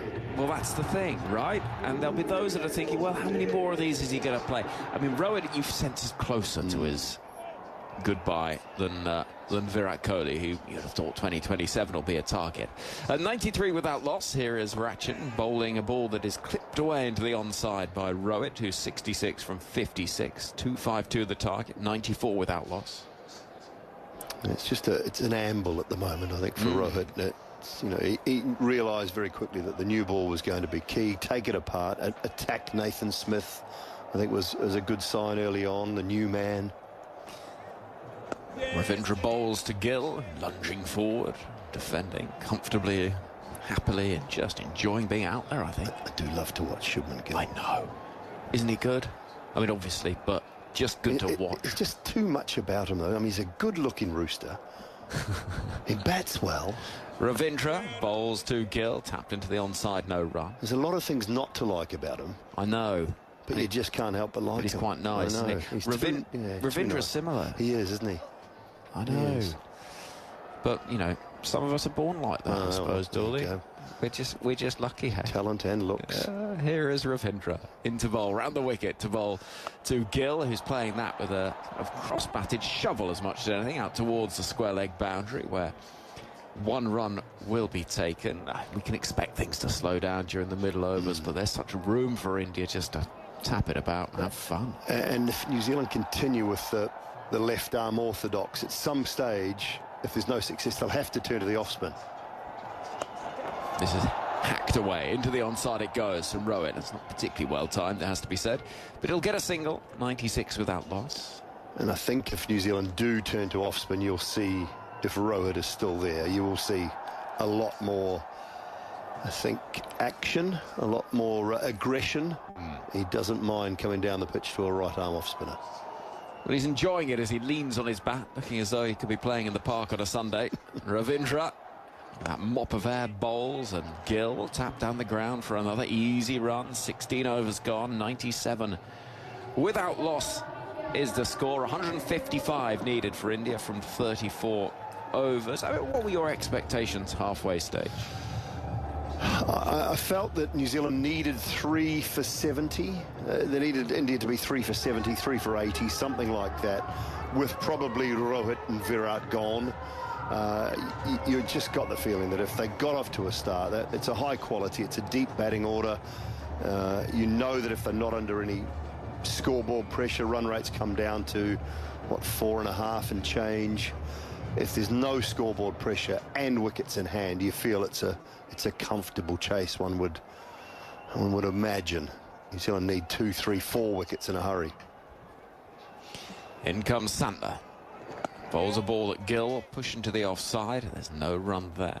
It's just where that pressure comes from. Yeah, and that's the thing. And it shows you it's a good surface. It's not a 250 pitch. 300 might still have been chased down. You don't know, but that just adds a little bit of scoreboard pressure. And again, you just keep coming back to how well the spinner's bowled. So hit away in the air, down the ground. Fielder waiting, but it'll drop short of Daryl Mitchell with the short sleeves and the cap down below us at wide long off. For a second, he thought he was in the game. 98 without loss. So that middle period where New Zealand went at, what, 3.4, 3.3 in the 10-over blocks, it stalled. And it wasn't turning a lot then either. It was just quality. 38 overs a spin from 11 to 40. Here comes next delivery from Santner, right on the money and defended. It was those 38 overs that conceded 144. And then pace in comparison, 104 runs conceded in 12. Just tell the story, right? The third most overs bowled by spin for India ever in a 50-over game. Amazing. Santner bowls a ball which is defended into the offside. But of course, as Gautam Gambhir said, it's a surface they know nothing about. No. Well, I mean, it was a completely different surface for the semi-final, wasn't it? Because it was like 3 yards away. I know, amazing, really. They had to travel along, they had to travel 3.5, 4 yards to play their final. It's quite dramatic scenes. Santner bowls, round arm action, down the ground it goes. Single taken, 99 without loss. I just think... Not sure how they did it. As always, when you've had residency in the same place for a long time, it'll be a bit of a wrench for them to leave their hotel, I imagine, the India side. Tell you, it'd be a tough ask. I mean, Hester Street gets busy. Hester Street gets very busy. We joke. 99 without loss.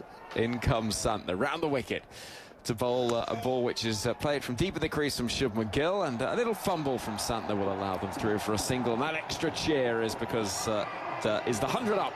100 without loss after 17 overs. India need 152 more needed from 33 overs. And so, we jest, but once the tournament was agreed that India wouldn't play in Pakistan, there was no other option. Absolutely not. And look, Pakistan I think, got what they wanted out of the result. No, there's more fireworks. Gee, where's Aggers? More fireworks going off for no reason at all. Well, they've obviously they're worried. They've got a big supply, and they're worried they're not going to get maximum usage. Right. I imagine. Yes, maybe.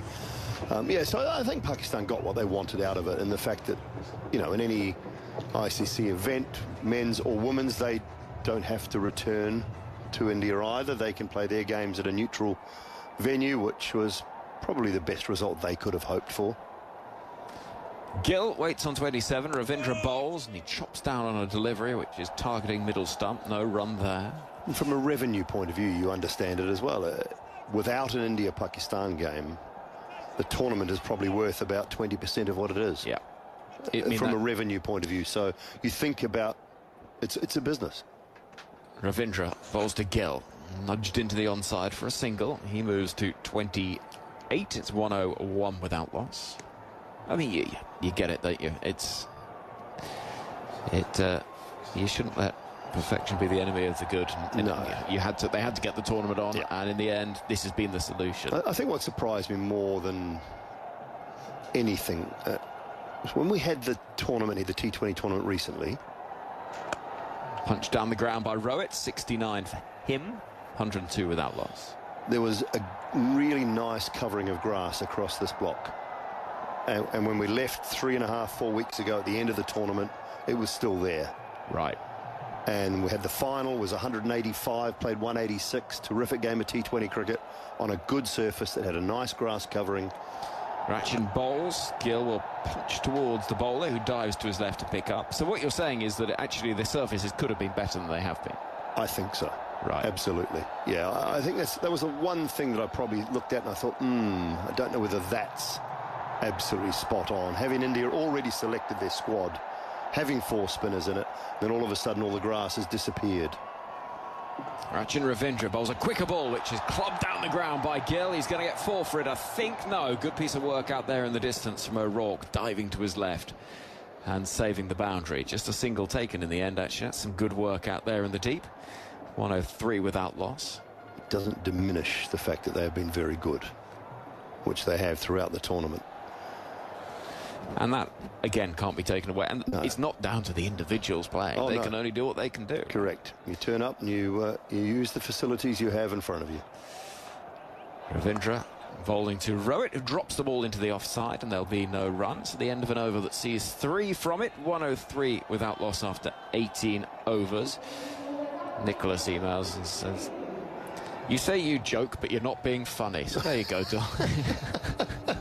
Thank you, Nick. Oh, thanks, Nicholas. Yes, well, there we go. Well, you get back to whatever you were doing, mowing the lawns or something like that, Nicholas. It's fine. Oh, dear.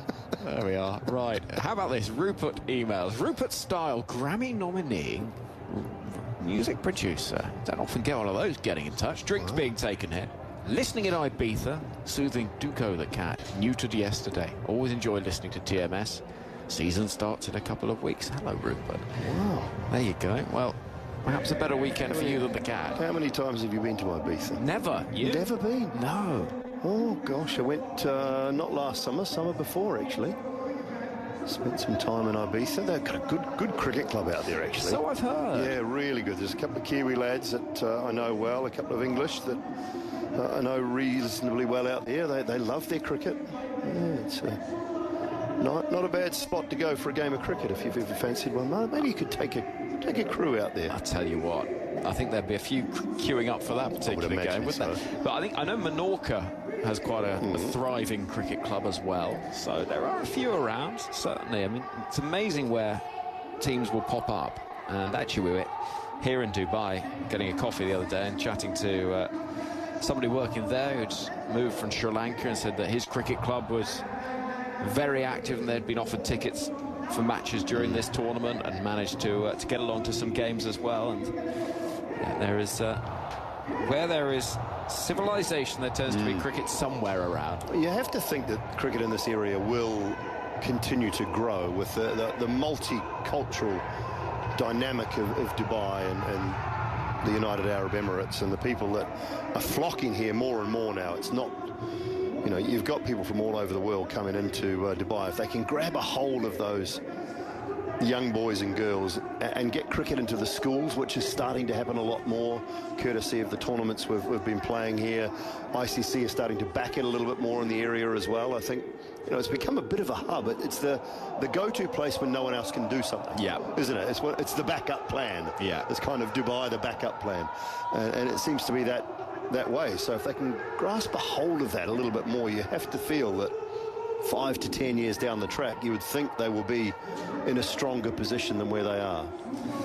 Well, there's space is not an issue. It's amazing actually looking at the photos downstairs here and seeing when this ground was built and the pictures during the construction of it, and you realise that the speed with which things have sprung up in this area. I mean, you look at the photo here, and when this ground was built, it's in the middle of the desert. And now, you know, you live around the corner, and there are skyscrapers everywhere you look. It's extraordinary growth. I was looking earlier today, and 12 years ago, the population of Dubai was 2 million. Today, it's 3 million. And growing. Yeah. And it is, every time you look anywhere, really, you'll see the twinkling lights of a crane somewhere. You know, it's amazing things as well, that the drinking water, all the water you have is desalinated seawater, I was reading. Yep. It's a remarkable place. And it's been the chosen venue, as you say, for cricket tournaments that have had to move. Bangladesh wasn't able to host the Women's T20 World Cup. That came here to the UAE. These matches, of course, have, and there have been plenty of games. First IPL post-COVID. Yeah, we came back here. October 21 was that, I think. 103 without loss. Here we go. We're ready to go once again. Santner, the New Zealand captain, into the attack. This is a little leg side-ish, helped on its way by Gill and sprinting around the boundary. It's nicely picked up by Smith, but a couple of runs will be taken. Target is now just 147 away. Yeah, without scoreboard pressure, Santner's going to have to try and maybe buy a wicket or two here. It can't just bowl, I guess, his normal standard of slightly slower, a bit quicker, try and dot it up. They don't have to come at him. They don't have to go after him at all. He's got to buy one or two here. Defending into the ground. There'll be no run there. A little bit of turn. That means just a little bit slower, a little bit wider. See if you can dangle the carrot a touch to just try and change the fortunes a little bit. So India in control. Santner bowls a ball which is pushed with good timing, but to short cover. Or play on the ego, play on the ambition. A little bit, a little bit. I think more so Rohit Sharma. Shubman's probably a little less likely. It's a fuller delivery in the air. Oh, goodness me, what a stunning piece of fielding. Phillips, catch. Unbelievable. Just incredible. The man does things you will not ever see on a cricket field. At cover, he has leapt high, one-handed, and he has taken the most stunning of catches. He's been knocked off his feet by the force of it, but he's taken the catch that removes Shubman Gill. I just can't believe it. Well, that is better than the Kohli one last weekend. That was absolutely hammered. But just saying, I didn't think Shubman Gill would take the bait. That was so slow, that delivery. 79 kilometres per hour, floated wide, just dangling the bait. He's taken it, and Phillips, just the hang time, the air. One hand, right-handed, yes, his strong hand, but my word. That's 3 from him in the tournament now that have just been simply phenomenal. That was as good as anything that you will see on a cricket field. That was astonishing, quite astonishing. At short cover, we've seen them at backward point. He didn't have as long that time, and he has taken one of the great catches, and I mean that. And you'll be able to see it on the BBC Sport website and app shortly, where you'll also find details of what it takes to be that good in the field. We spoke to him yesterday, and he loves it. He just absolutely loves it. And what amazed me then, Simon, is there was a pause around the ground where I think a lot of people thought it was a bump ball, myself included, because they couldn't believe it. It was one of those moments where I don't think that... I think I saw something, but I don't think it really happened. 105 for 1. Here comes Santner. This is onto the pads of Kohli, who will get a run. And all of that, Virat Kohli's brought to the middle. 106 for 1. Watch that, find a way of seeing it. It'll be on the BBC Sport website and app. It is a catch for the ages. My goodness. Just leap off the right leg, leaping. It was flying. I mean, and I think that's the reason why everybody thought, I'm not sure whether it was a bump ball or what happened. Santner comes in, bowls, left alone by Rowett. It's 106 for 1. 19 overs gone. The first successful over of the innings. The required rate for India is only 4.7. They need 146 from 31 overs. But that catch will go down in folklore. I mean, the position he's in when it sticks in his right hand is extraordinary. The fact that he lands with his cap at an angle, his legs crossed, as if he's just having a day out in the park. I'm just going to sit here and admire what I have done, if you don't mind. Wow. Goodness me, what a catch. Astonishing. Absolutely astonishing. 106 for 1 is the score. Now then, a few days ago, on Test Match Special, we heard from Harriet in Germany. In Tübingen. In what? Tübingen, southern Germany. Bracewell. Oh, it's a big appeal for LBW. Given! Virat Kohli's been given out for 1, and he's looking up quizzically and asking the question. How can you give me out? He's throwing his hands in the air. He's asking Rohit Sharma now, do you think, can I go? Has it turned too much? He's going over to the third umpire, but given out on the field, there's a lot more leeway when it's given out. Paul Rifle, the umpire, and straight away, Bracewell into the game and into the action. Well, you said wickets would change it all potentially. For LBW, the original decision is out. I've checked the feet and it's a fair delivery. Front on, please. I'm looking at split screen. And the ball is very close to the bat. Can I get ultra edge?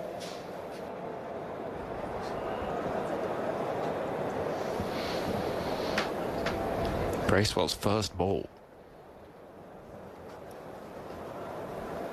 The first time this innings there's been quiet around the stadium. This will be shock. He took a long time to think about it, umpire Rifle. The technology is building, as is the tension. Kohli took a long time to think about review. He must have felt, because, you know, if a batter's hit it, he's straight away, he's up. Bracewell twirls his moustache. It's a good one too, isn't it? Slightly better than Nathan Smith's, I think. The two experienced campaigners for India, Rowett and Virat, stand in the middle looking up at that big screen which is illuminating things up there in the distance. I don't think he's hit. I don't think he thinks he's hit it. Here's ultra edge. Forward, forward, forward. Forward, keep going. Flat line as the ball passes the bat. There is no bat involved. Ball trapped once again. It looks like it's hitting. Original decision is out. That ball is pitching outside off, impact in line, wickets hitting. Whole stage, original decision out. Stand by. So he goes. Virat Kohli is out for 1. And India are 106 for 2.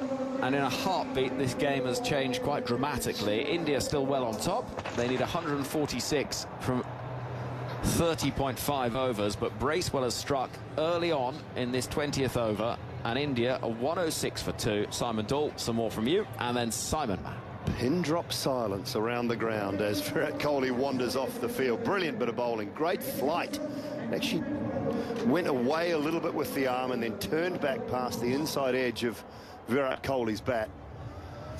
The man who has been so successful in so many of India's great run chases over the last 10-12 years has walked his way back to the changing room for just the 1, and New Zealand feel like they might have an outside chance, an outside opportunity of putting a little pressure on now, I would imagine, Simon. Evening to you. Interesting, very interesting. 2 wickets in 2 overs, 106 for 2, 20th over.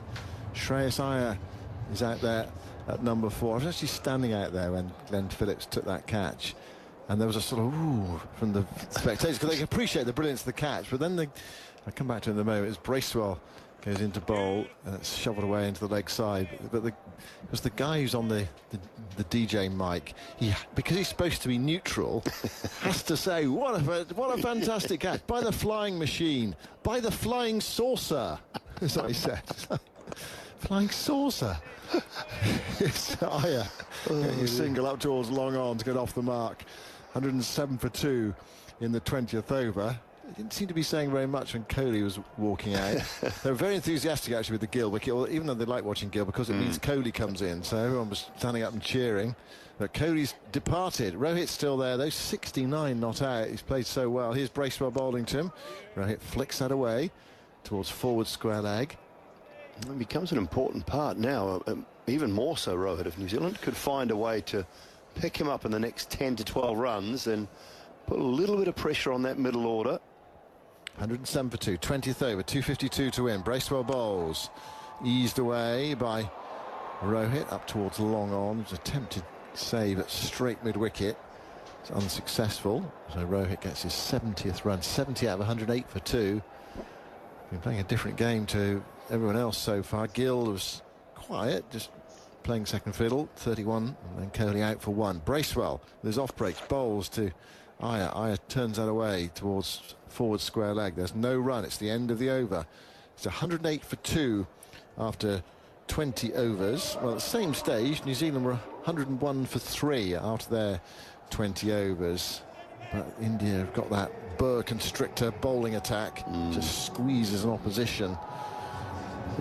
It squeezed the life out of it. You looked at Daryl Mitchell and you thought the whole innings was just a struggle the whole way through. It wasn't really till a little bit of Phillips and then Bracewell at the back end, was it, where New Zealand looked like it was slightly more comfortable. But although Mitchell brought up a 50, it looked like a struggle the whole way through.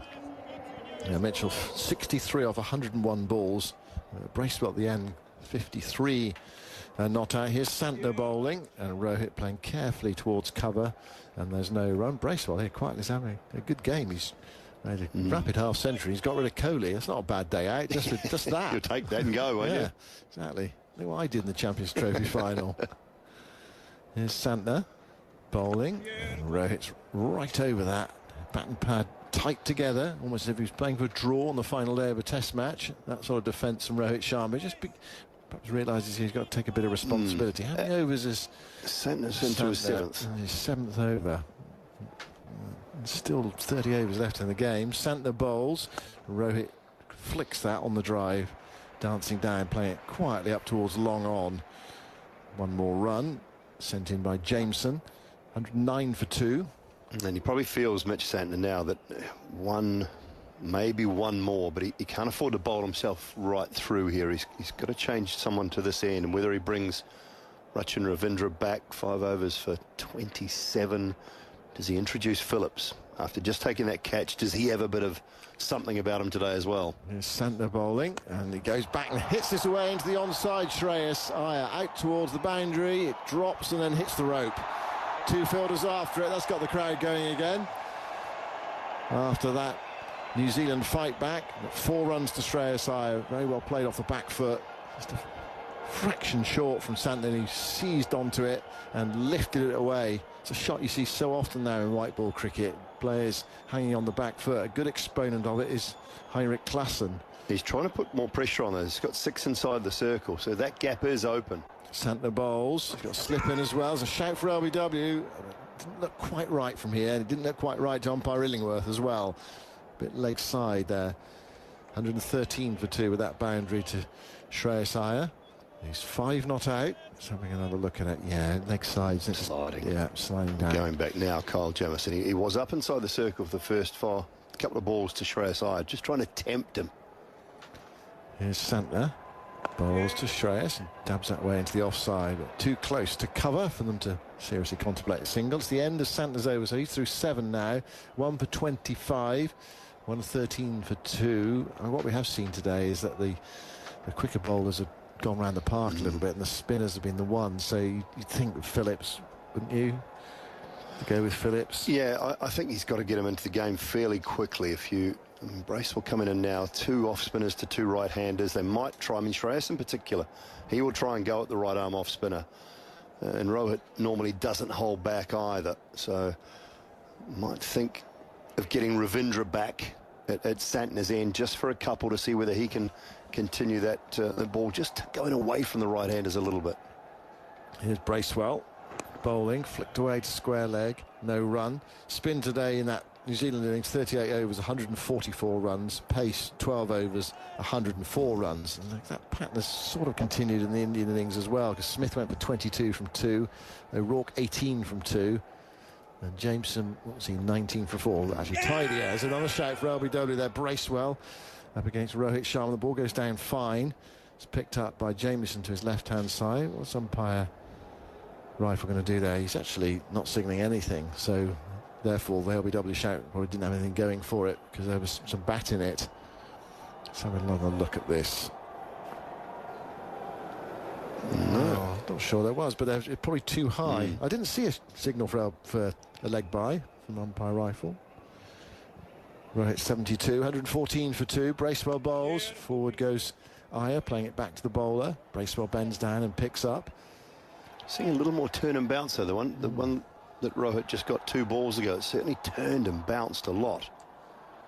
I'm not sure he did hit it, actually, just seeing it again. Here's Bracewell bowling, played away by Shreyas Iyer off the back foot to straight mid-wicket. And there's no run. Having another look at that LBW shout. Impact in line, yeah. I mean, it did spin and bounce over the top, nowhere near close. Here's Bracewell, dabbed away by Shreyas Iyer. A bit of hesitation, right? It was very slow setting off. There's actually a big single there. It was well judged by Shreyas Iyer. He knew there was one there. And Rohit seemed to be coming. They were very nearly in mix-up territory. Shreyas just kept going. 115 for 2. It's to the left of Chapman. It is his favoured side, but it was such an easy single. It shouldn't have been any panic at all. Rohit settles. 22nd over, last ball of it. Bracewell bowls to him. Rohit plays quietly towards forward square leg. There is no run. 22 overs gone. So India need 137 more from 28 overs with 8 wickets in hand. I mean, the equation does look very healthy for them, but those 2 wickets have given New Zealand something to cling on to.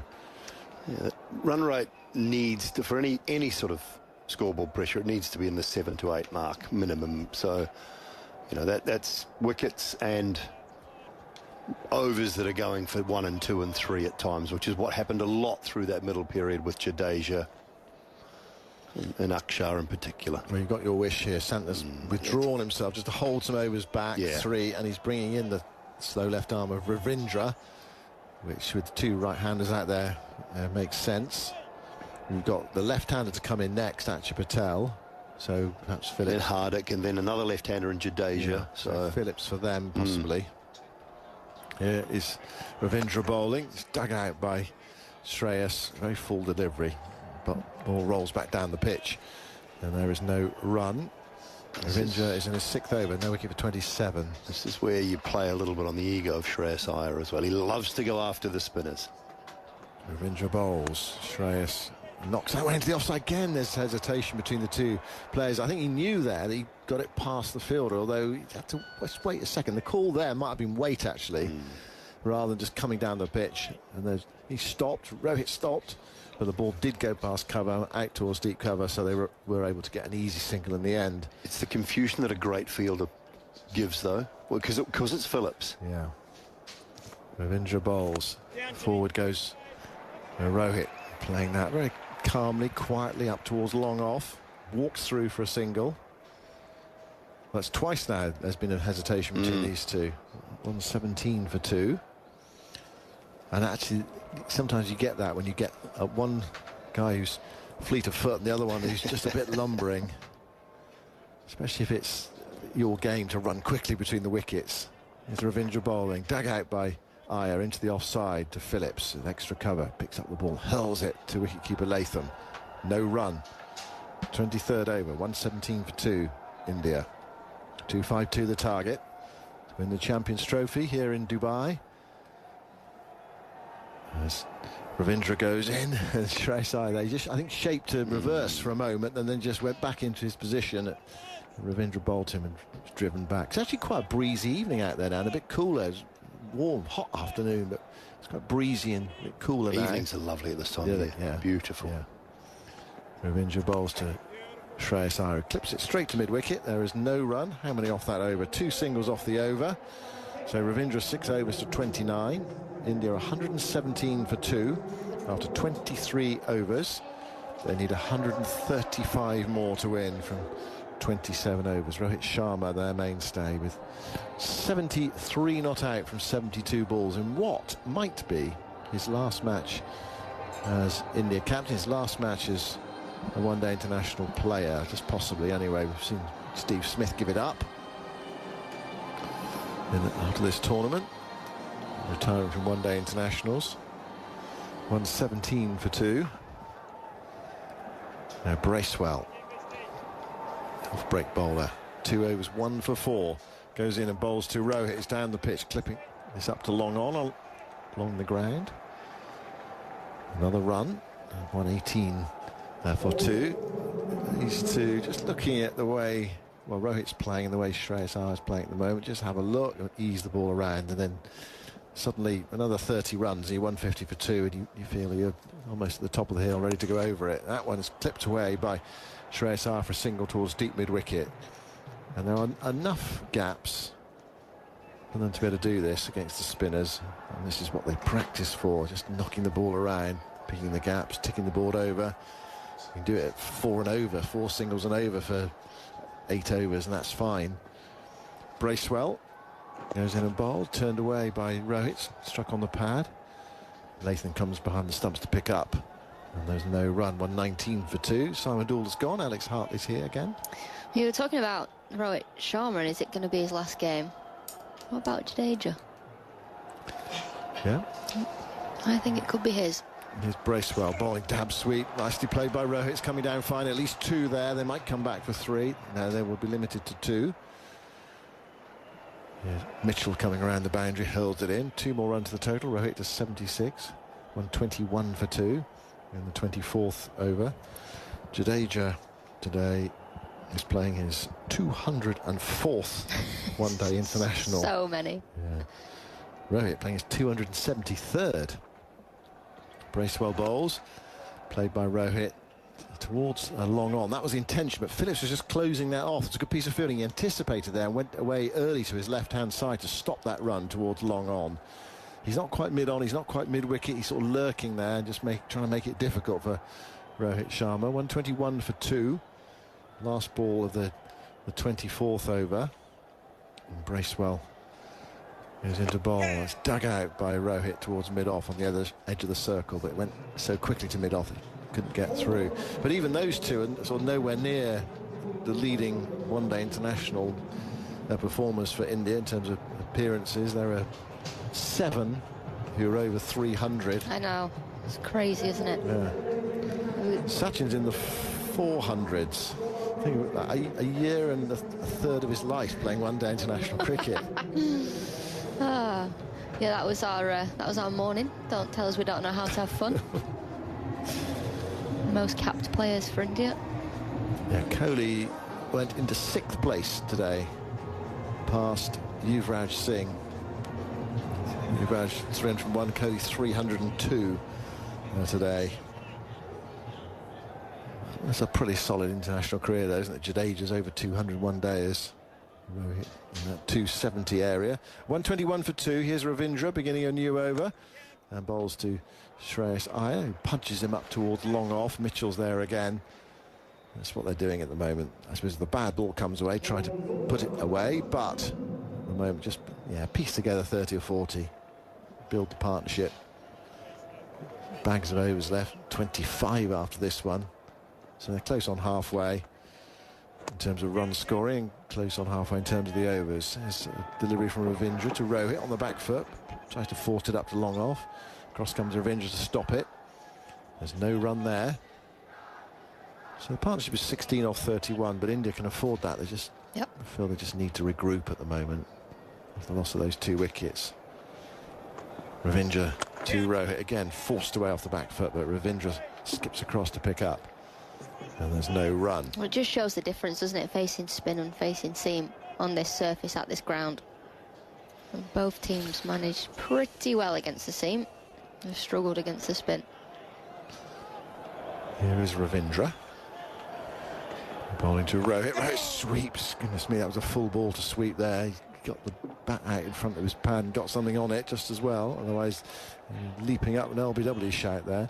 It actually surprised me that actually didn't bowl his full 10 overs. I thought they brought Shami back a bit too early. Me too. Whether or not there was, whether his finger was too sore. He stayed out there though, didn't he? I suppose it might because they wanted him to bat. Ravindra bowls, dabbed away into the offside, and there's no run because if he was off the field for ages, then there would be a problem with where he could bat. And he's obviously slated to come in next. That's the only thing I can think. But obviously, if you have got a really damaged finger, you don't really want to be fielding either. Anyway, he bowled 8 overs, and he bowled them very economically. 8 overs for 29. Ravindra. He's defended by Rohit into the onside towards straight mid-wicket. Just one single off that over. Ravindra 7 overs for 30. And that's the other thing they're doing here, is they're just whittling away at New Zealand's left arm spinners, so they haven't got that many overs left, the left arm spinners. So both bowled 7 and we only had 25 overs. Yeah, they're bowling so well though, aren't they? See, there's that fine line, that cat and mouse. Do you keep them going? Do you change it up? I think that you're going to have to change it up at some stage. Or can you afford to maybe bowl Ravindra from one end and then bring Santner back on and try and squeeze in another way? But for me, they're going to have to try and get Glenn Phillips into the attack at some stage as well. 122 for 2 at the halfway stage of India's innings. With Bracewell. Multan Sultan bowls, and he nearly gives a return catch there off the back foot. Shreyas Iyer dives forward there, Bracewell, but it bounced in front of him. Well, not far away.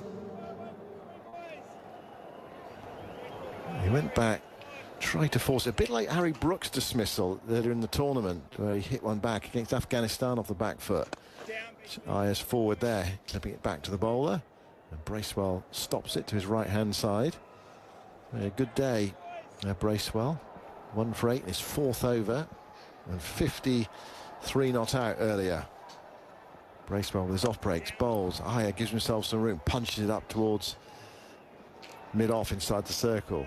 Nicely bowled from Bracewell. It's quicker, flatter, into the surface. You're expecting that slower, loopier delivery. He's moving swiftly through his over. Bowls, dabbed away by Iyer. He's 9 from 19, from 20 now. That was defended towards extra cover. He's even got a bit of a squeeze on at the moment.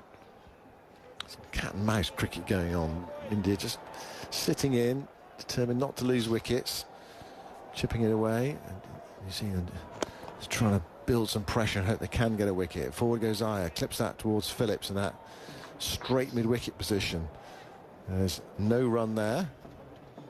Has that umpire rifle miscounted again? No, he can't have done it again. He has. There's one more ball, isn't there? I think he was minded to call over. It's difficult to tell from his body language. I think he was about to give him his cap and realised, no, still one more ball to come.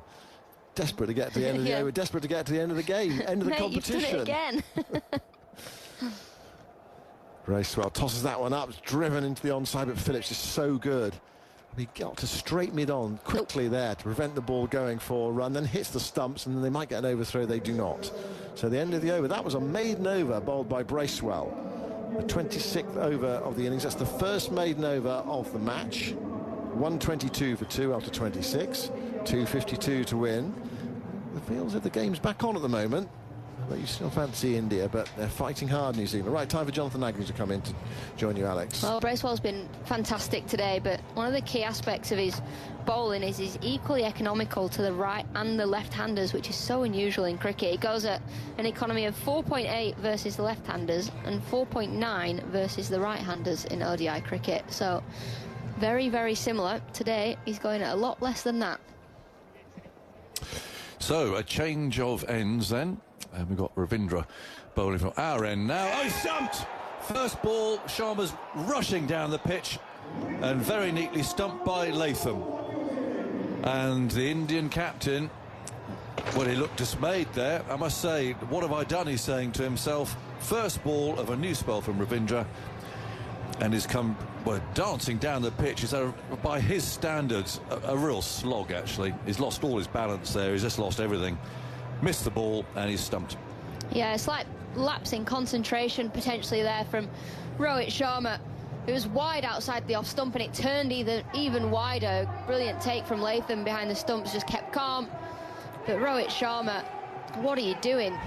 You've already lost 2 quick wickets, you're rebuilding, and now you've just given another one away. Nice innings, but a horrid shot. And in near silence, India's captain's walking off. Virtually all Indian supporters in this ground, head bowed, is dragging his bat behind him.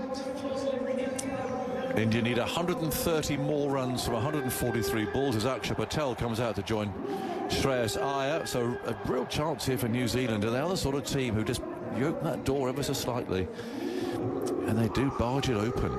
So it's not the one-way traffic that we saw, well, up until about half an hour ago, really, I suppose, when I thought Virat Kohli played rather a lazy shot there, just looking just to shovel the ball away into the leg side, across the line, missed it. He's LBW, and now so well set and apparently taking his team to victory. Rohit Sharma has played an ugly shot, and he's been stumped. 122 for 3. Rate required's only 5.5. But pressure of a final, pressure of some slow turn for the spinners. There's still plenty of overs left. Ravindra's in his 8th. Bracewell's only bowled 4. Santner. I haven't seen Phillips yet, so there's plenty of overs of spin available to New Zealand. Patel is left-handed, and he's over his bat now. And Ravindra moves in. Bowlstrom hurries him slightly as he plays away out to mid-wicket. 5 in the circle, with mid-off up on the edge there. That's the towering figure of Jameson. Ravindra again, all in black with white numbers and writing on his back bowls, and that's driven nicely. It's very nicely timed. But Santner can field, sprawling on his knees at cover, and so there's no run. It's getting to the point now where you sort of look at your 3 seamers that you've got, Jameson or Rogan Smith, and if you fancy some spin. Next one. Patel drives up to mid-off. Straight to Jameson. Seen another replay of Rohit's dismissal. Doesn't matter what angle you look at, it's ugly. Oh, it's, my note says hack. It was. He's completely off balance. Terrible shot. The next one spins in and slightly deceives his length there. He's driven him on the back foot when really should be trying to play that off the front. On course here for a wicket maiden. Well, the last over was a maiden too, wasn't it? I think so. Yep. Yeah, the last 30 balls, 7 for 1. Do we have a wicket maiden? Let's have a look. Ravindra bowls and is forced up to mid-off. He fields, and that is indeed a wicket maiden to the left-arm spinner Ravindra. So 122 for 3, and India need 130 more runs for 138 balls. You just feel, looking around this crowd, there's just that little bit of anxiety and doubt just creeping in there a little. Yeah, for most of this game, India have been in total control. At the halfway stage, you'd have just gone, OK, India are going to cruise this. But it's just starting to creep back. One more wicket here, because at the moment, Winvis is 61% India, 39% New Zealand. So it's getting closer, and you just feel like New Zealand aren't giving up, are they? They're in the fight, they're in the battle. Still plenty of batting left. KL Rahul, Hardik, Jadeja, of course. 122 for 3 then. And we've got Bracewell bowling from the far end. Brings the right-handed Shreyas Iyer onto the front foot. That's picked up in the covers, and there's no run. What a catch from Phillips, by the way. I think that's the best bit of cricket we've seen in the Champions Trophy. But he's done the 3 best pieces of fielding. He's topped his own fielding every time. Well, that was really quite something. Now he's down the pitch. That doesn't time that forcing stroke towards long on, and Bracewell can field. And the timing of the jump, that's the great thing about it, isn't it? I mean, you've got such a split second to weigh everything up. And he timed that leap absolutely perfectly. Now, that's a big hack. That's one. He's gone for 6. This one over deep mid-wicket. Just. He's kept it in, though. He we'll have to look at the replay of this. See whether he's managed to save that going for 6. It's Will Young out there, is hit very hard out to deep mid-wicket. I think he caught the ball, but was there any part of him either on that boundary edge or over it? We'll have a look. He does take the catch, but he goes over the boundary and hits the boundary. That's going to be 6. Going to be 6. It was a great effort. Worthy of fireworks, apparently. I don't know what they've spent on these fireworks, but they are just throwing them up there now. Yeah, they are. They've obviously got a few left over. They're just firing them off. We didn't see any fireworks in Pakistan. 128 for 3. Bracewell again on his way. Bowls, and that's flicked away by Shreyas out to square leg. It's a great effort out there in the deep. I think the fireworks really should be for him, but I don't think it were there for an Indian 6. Oh, he's so unlucky stepping on that boundary sponge there, isn't he? The momentum just taking him over the rope. Yeah, really good effort. Bracewell over the wicket, Bowles, Shreyas forward. And Phillips will feel that cover. 128 for 3 in the 28th over. Lots of dot balls coming here. OK, there was a 6 there, but chance of another dot here. Bracewell comes in and bowls, pushed away. It is a dot. So it's that one scoring shot in the last 3 overs now. And the last 30 balls, 11 for 1. So 124 needed from 132 balls. That equation's just getting a little bit tighter. Well, for the first time in this game, the required run rate is higher than the actual run rate that they're going at. So New Zealand are starting to slowly claw it back, but they have to. Like Dooley was saying, they've got to get it up to around 6-7s as soon as possible, really, because at the minute it's still India's. Yes, well, you certainly feel that it is, and yeah, a few good overs, and it'd be different. But Phillips is coming back now. So they have got plenty of spin resource, and the story of all the cricket here in this tournament has been that the spinners have held sway. Scoring is more difficult. So Glenn Phillips loosening up, bowling some balls there to his captain at mid-off. We've got the left-handed Akshar, who's not yet off the mark. He's faced 5 balls, and he's bowling to him. There's 5 in the circle. There's Phillips, that brilliant catch to his name already today. Moves in quite quickly, bowls, and Patel plays down to long on for a single. His first run, Daryl Mitchell fields below us here. I just don't think anything this bloke will ever do will surprise me anymore, Glenn Phillips, because he's wicketkeeper for a start. Yeah. He was wicketkeeper, worked incredibly hard on his bowling, but even with the bat in hand, he's such an explosive batter. And he's learning to be a pilot, isn't he? A commercial pilot. Yeah. Talented man. Very. 129 for 3 in the 29th over. Phillips trots in, bowls, and a carving sort of a drive there. Oh, the ball spun. The ball has spun. And it did O'Rourke there, the tall, fast bowler. Another misfield. Someone's pulled a muscle down there, I think. Let's have a look. Oh, it's cramp, maybe. You can't see who it is from here. He's young. I think. He's down.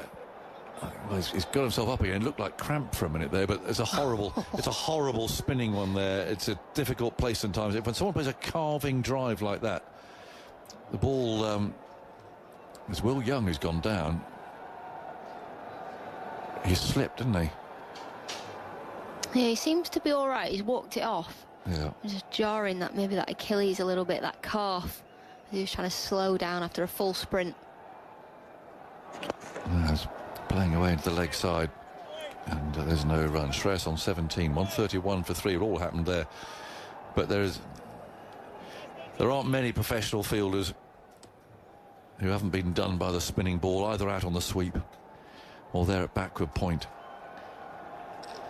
And that's swung away down towards that deep backward square leg. It's the second bounce that does you out in the deep there.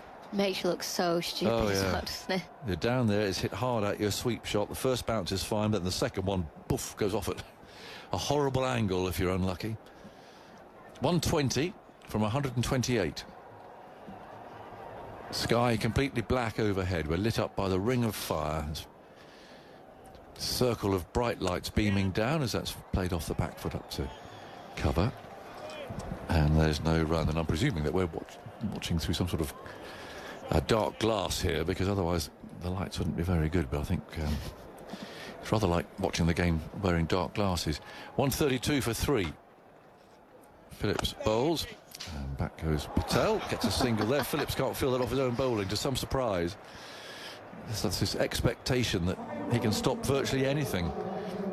But 5 from the over, 133 for 3, 29 overs completed. What do you think his catch percentage has been in this Champions Trophy? His catch percentage? His. What do you count as chances that go to him? Oh, it's probably 100%. It is. 5. 5. He's outstanding. Just a reminder, from 3 p.m, and I've lost a bit of track of where we are now. Oh, 8 minutes time. Commentary on the Six Nations between England and Italy. That's on BBC Sport website and the app. And we're continuing here on 5 Sports Extra for the climax of this final. So if you're after the rugby, England-Italy, off to the website you go. I hope you stay with us. Got a bit of a game on here now. 34% New Zealand, 66% India, but we know that moves up and down. 133 for 3. And Bracewell round the wicket. Bowls to Akshar Patel. Plays that calmly into the leg side. A tremendous diving, sprawling save. That's Mark Chapman, who might be presenting the rugby, actually, mightn't he? Could be. That's our Mark Chapman, of course. Round the wicket he comes. Bowls. Played back up the pitch, and there's no run. 133 for 3. We've got a Mark Chapman, we've got a Matt Henry. We have. Yeah. 133 for 3. Bracewell bowls is sort of a length. He's got that away.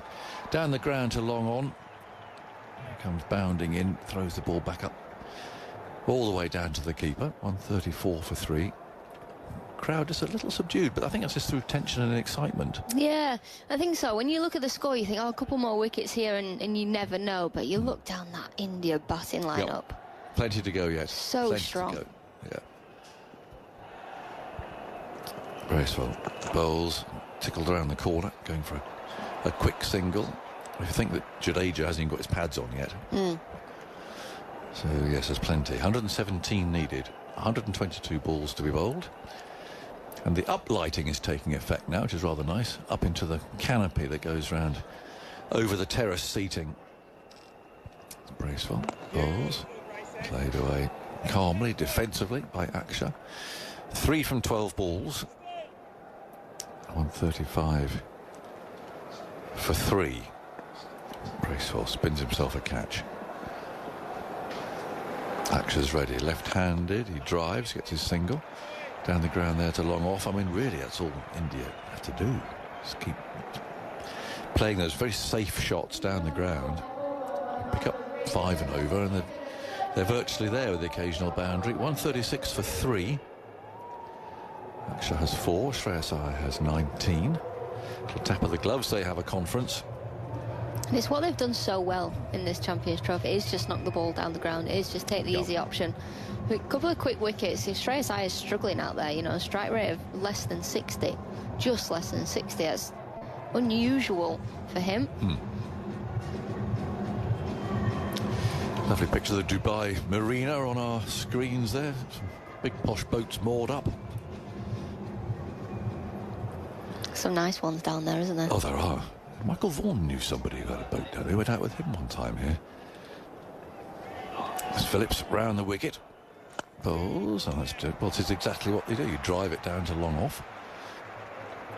Finds Jameson down there on the boundary, and they take a single. 115 needed from 119 balls now. Try and put some pressure on them. They're bringing actually the mid-off up. Try and encourage the big hit down the ground, and a mistake. Phillips bustles in and bowls. And that's again played in that same place. Played with the spin. Frustrating for Santner, I think, who's the captain there and the fielder on that occasion. How can they stop them just picking up these? They've both gone back now for Akshar Patel. 114 needed, 118 balls left. They're 3 wickets down.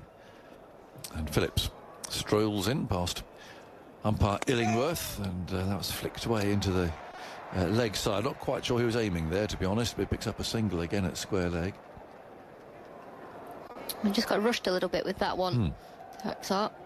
Slightly quicker from Phillips. 113 needed. Phillips again breaks into a trot.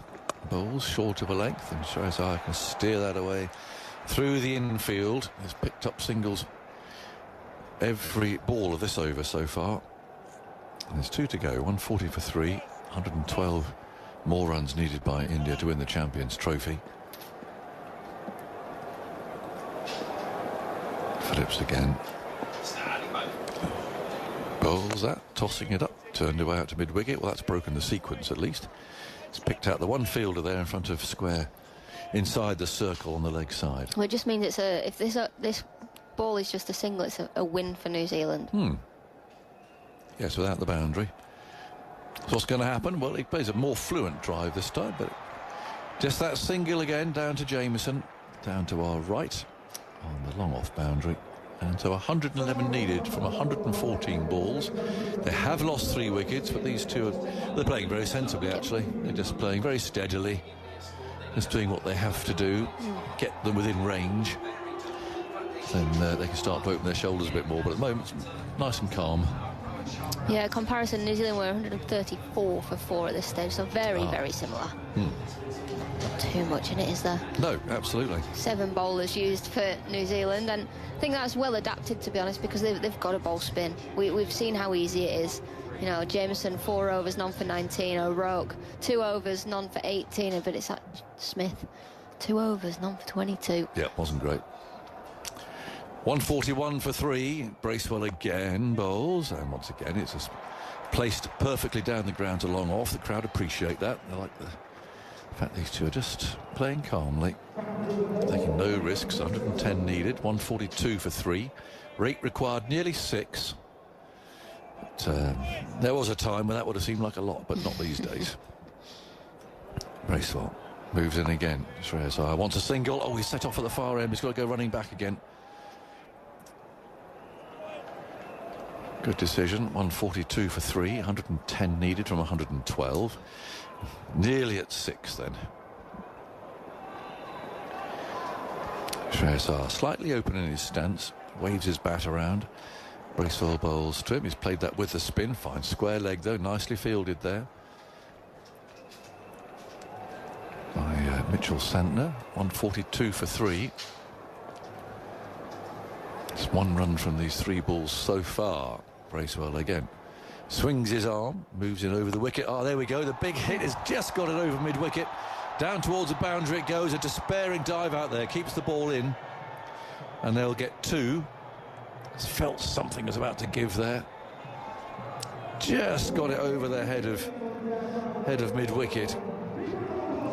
Yeah, if there's going to be anybody that was catching it, it was Glenn Phillips. Yeah, he would have had to jump like Superman. It was too high even for him, yeah. It was a brilliant piece of fielding on the boundary from O'Rourke and Young. Yeah.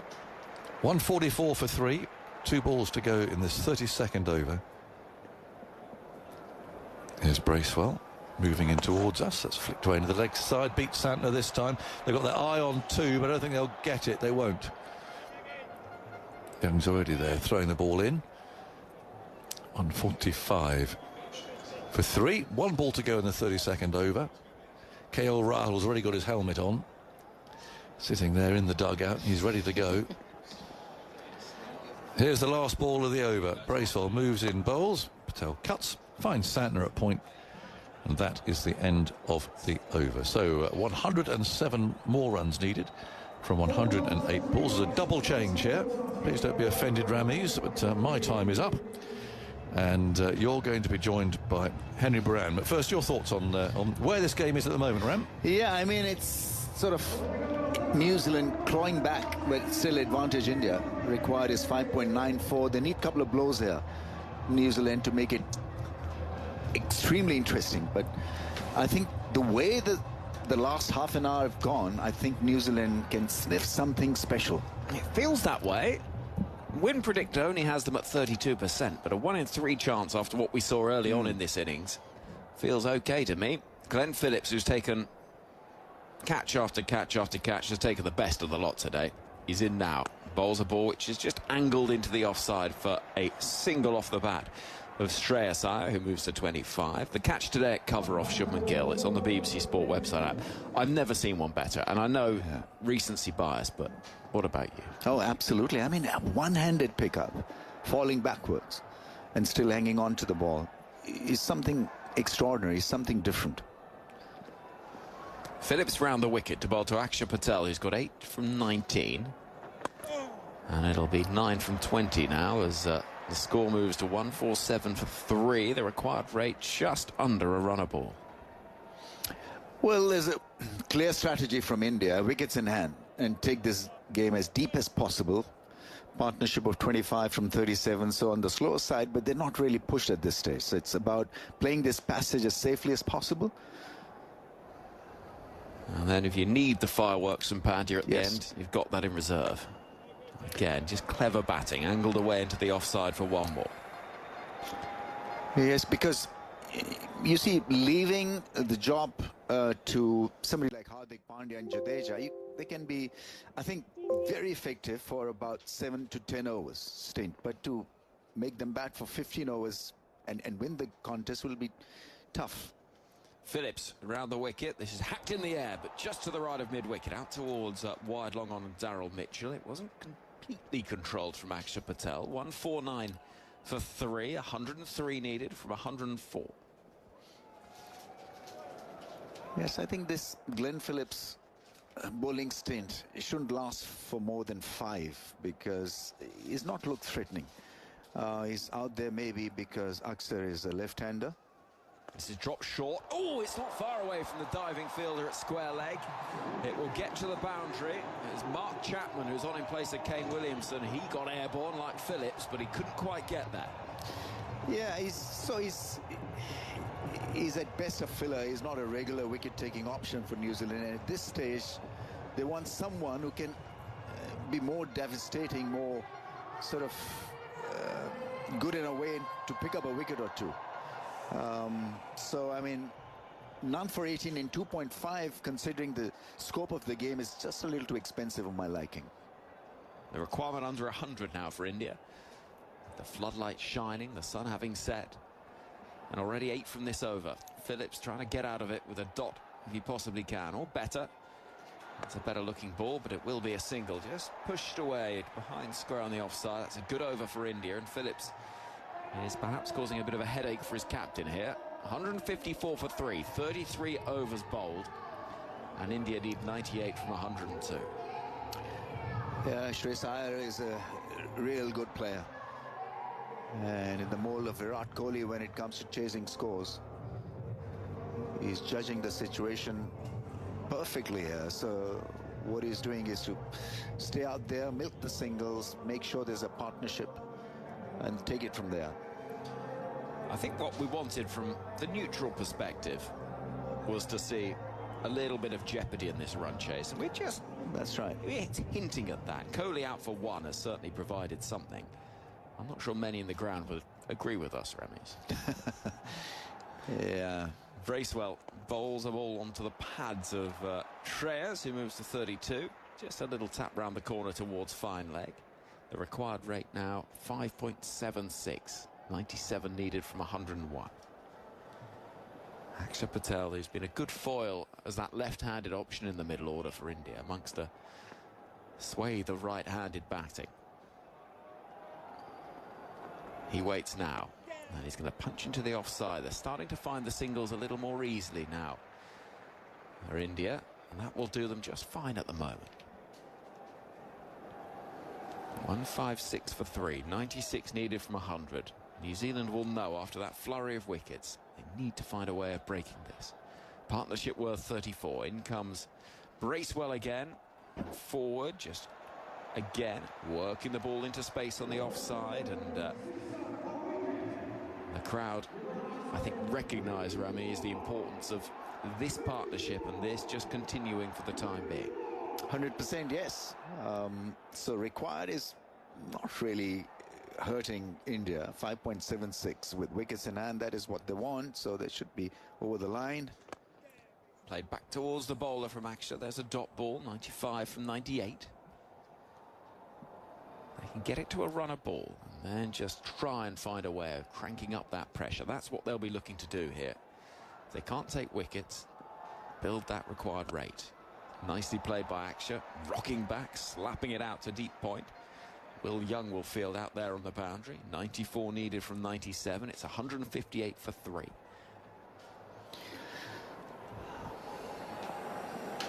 We were talking about cricket in Menorca, the Balearic Islands, earlier. It's amazing where cricket can happen. Bracewell in, and it's played from on top of off stump by Shreyas Iyer, who's going to get at least one. There may be a second, but they were a little slow setting off, and it is just a single. End of the over, 34 gone. 159 for 3, chasing 2-5-2. Ed got in touch saying, I'm proud I've got a fifer on the honours board at Menorca Cricket Club in the days when they played on a mat on a very brown field. There was an evil ridge just short of a length. They've now got a lovely green oval there. Of all places, you don't always expect to see cricket grounds popping up, but it's always a thrill when you're in a part of the world where cricket isn't necessarily known. Yeah, you feel very proud of the fact that you've been part of the sport that the world is now seem to be interested in. It feels like the centre of the sporting universe when India play their cricket. That's always the way. You know that there are literally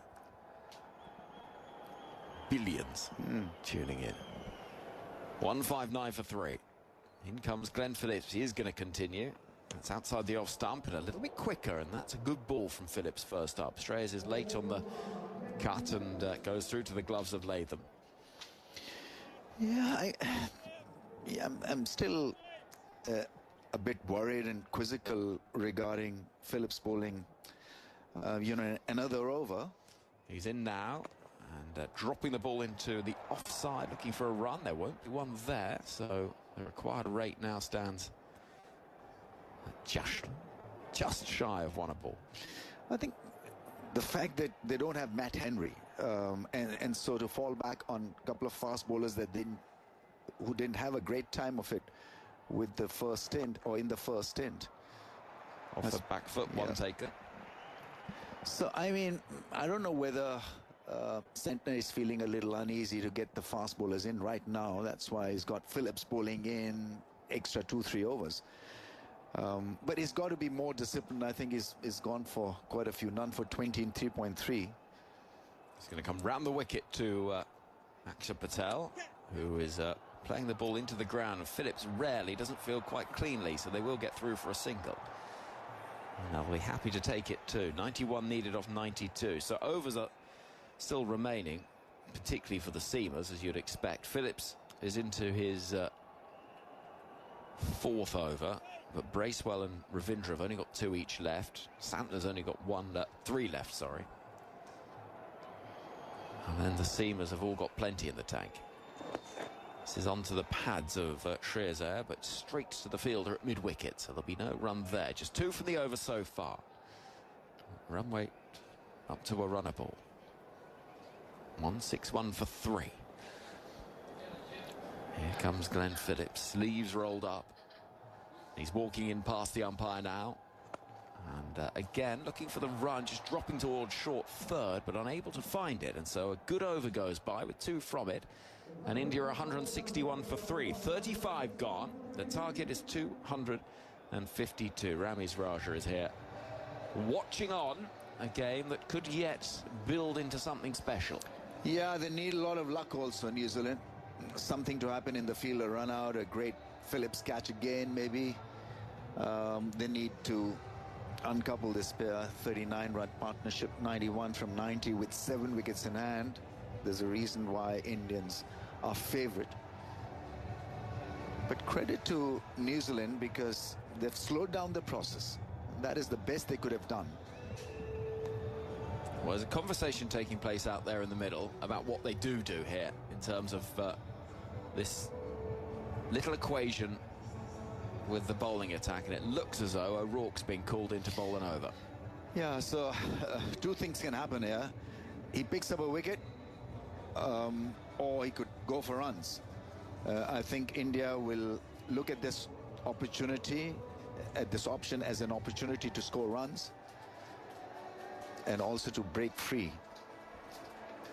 Well, this is what could break the game open one way or the other, and I think what makes it compelling, Rami, is there is an element of the cat and mouse about it. Which team is going to be bolder? How brave are New Zealand in terms of what they do in the next few overs? How brave are India in trying to break the back of the run chase? It's a hit towards mid-on. First ball is nicely tapped up the ground. 161 for 3. I like this field, mid-on, mid-off, up in this circle to prevent the rotation of strike. And New Zealand have done the right thing. They need to be brave. They need to take a risk or two. And so let's see if Akshar Patel then do something which is not supposed to do at this stage. He's 13 from 26, painstakingly slow. 91 needed off 89. Round the wicket comes O'Rourke to bowl to Akshar, who's looking for a run there, and he'll have to be quick. Throw comes in, misses. Non-striker's end. He was eager to set off. Ravindra it was who picked up through and had to see Akshar just putting the skates on a little bit. 162 for 3. Now, I've had an email in here, Ramis, from Catherine, who says, Henry, you never actually gave us our update on Harriet in Germany. In fairness, a wicket fell, but I will give you that update because it's quite an exciting one. Because we heard from Harriet a few days ago in Tübingen in southern Germany. She said she was off work expecting the arrival of a baby. In comes O'Rourke, angled away by Shreyas Iyer down towards deep third, where the vast figure of Jameson will pick up. 89 needed from 87.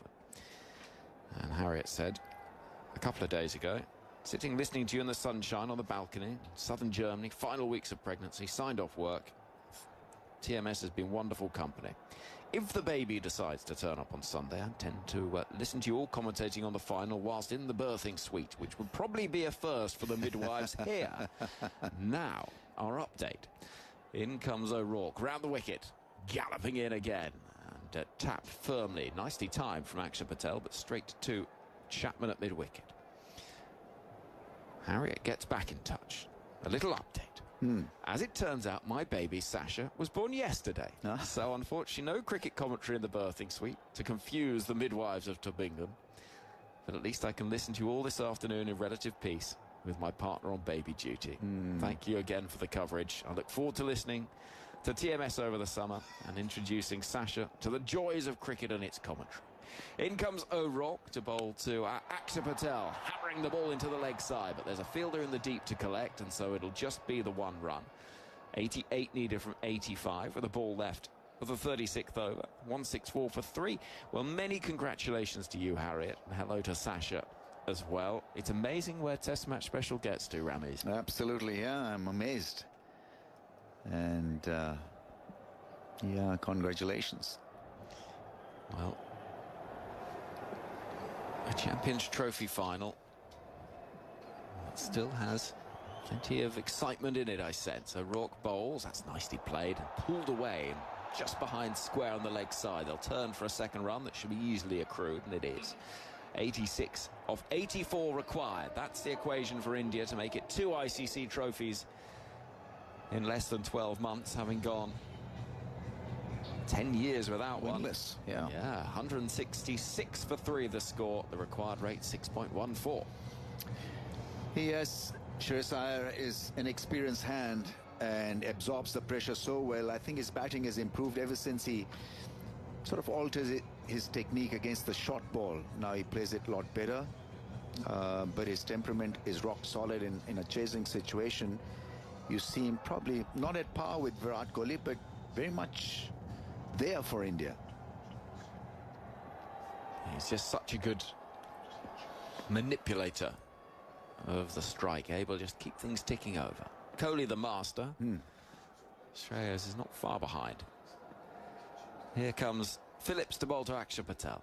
Phillips around the wicket, bowls to Akshar, who's playing the ball a little uppishly, but we'll pick up a single to Daryl Mitchell at long on. We've got field spread, 4 outside the circle. Mitchell's going to come up towards mid-off. We've got a deep backward point, a backward square leg, deep mid-wicket and long on, quite wide.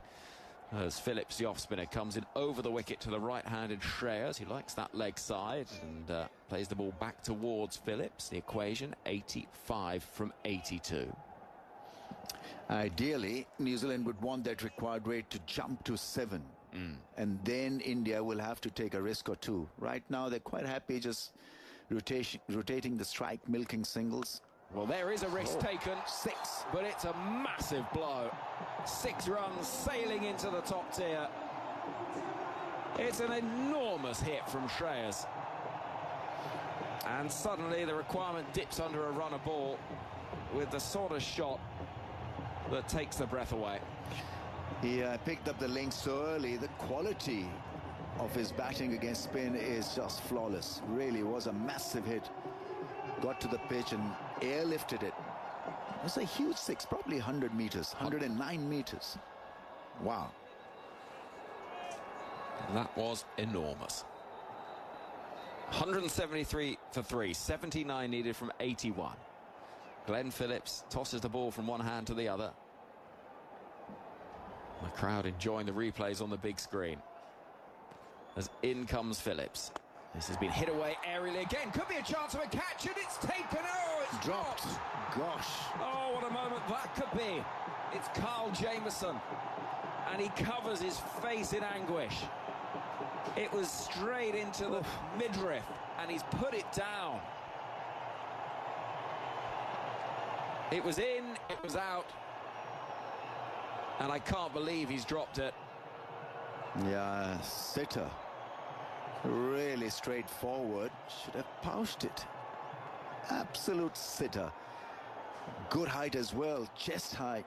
Straight catch. Didn't have to move a great deal. Put down. Shreyas to 45. And the single is taken. Crowd cheer that. They know that was close. If they could have got the wicket as Shreyas are at that moment, goodness me, that could have made things interesting. And New Zealand, for all of the talk of catch percentages and Glenn Phillips taking wonder catches, you've got to do the basics. And there's an irony that off the bowling of Phillips, who has done so much to help his teammates who have bowled in taking stunning catches, well, it's a fast bowler that has put down his bowling. Back towards Phillips, but he can't stop it as a single will be taken down the ground. Shreyas dropped on 44 by Jamieson. 176 for 3 is the score. 76 needed off 78. And Simon Mann will join Ramiz Raja. What a miss. What a miss. Opportunity created and grasped by New Zealand. And that too of Shreyas Iyer, who we know is a match winner, well settled on 46. But what a moment in this contest. New Zealand working extremely hard to create that opportunity and then grasping it.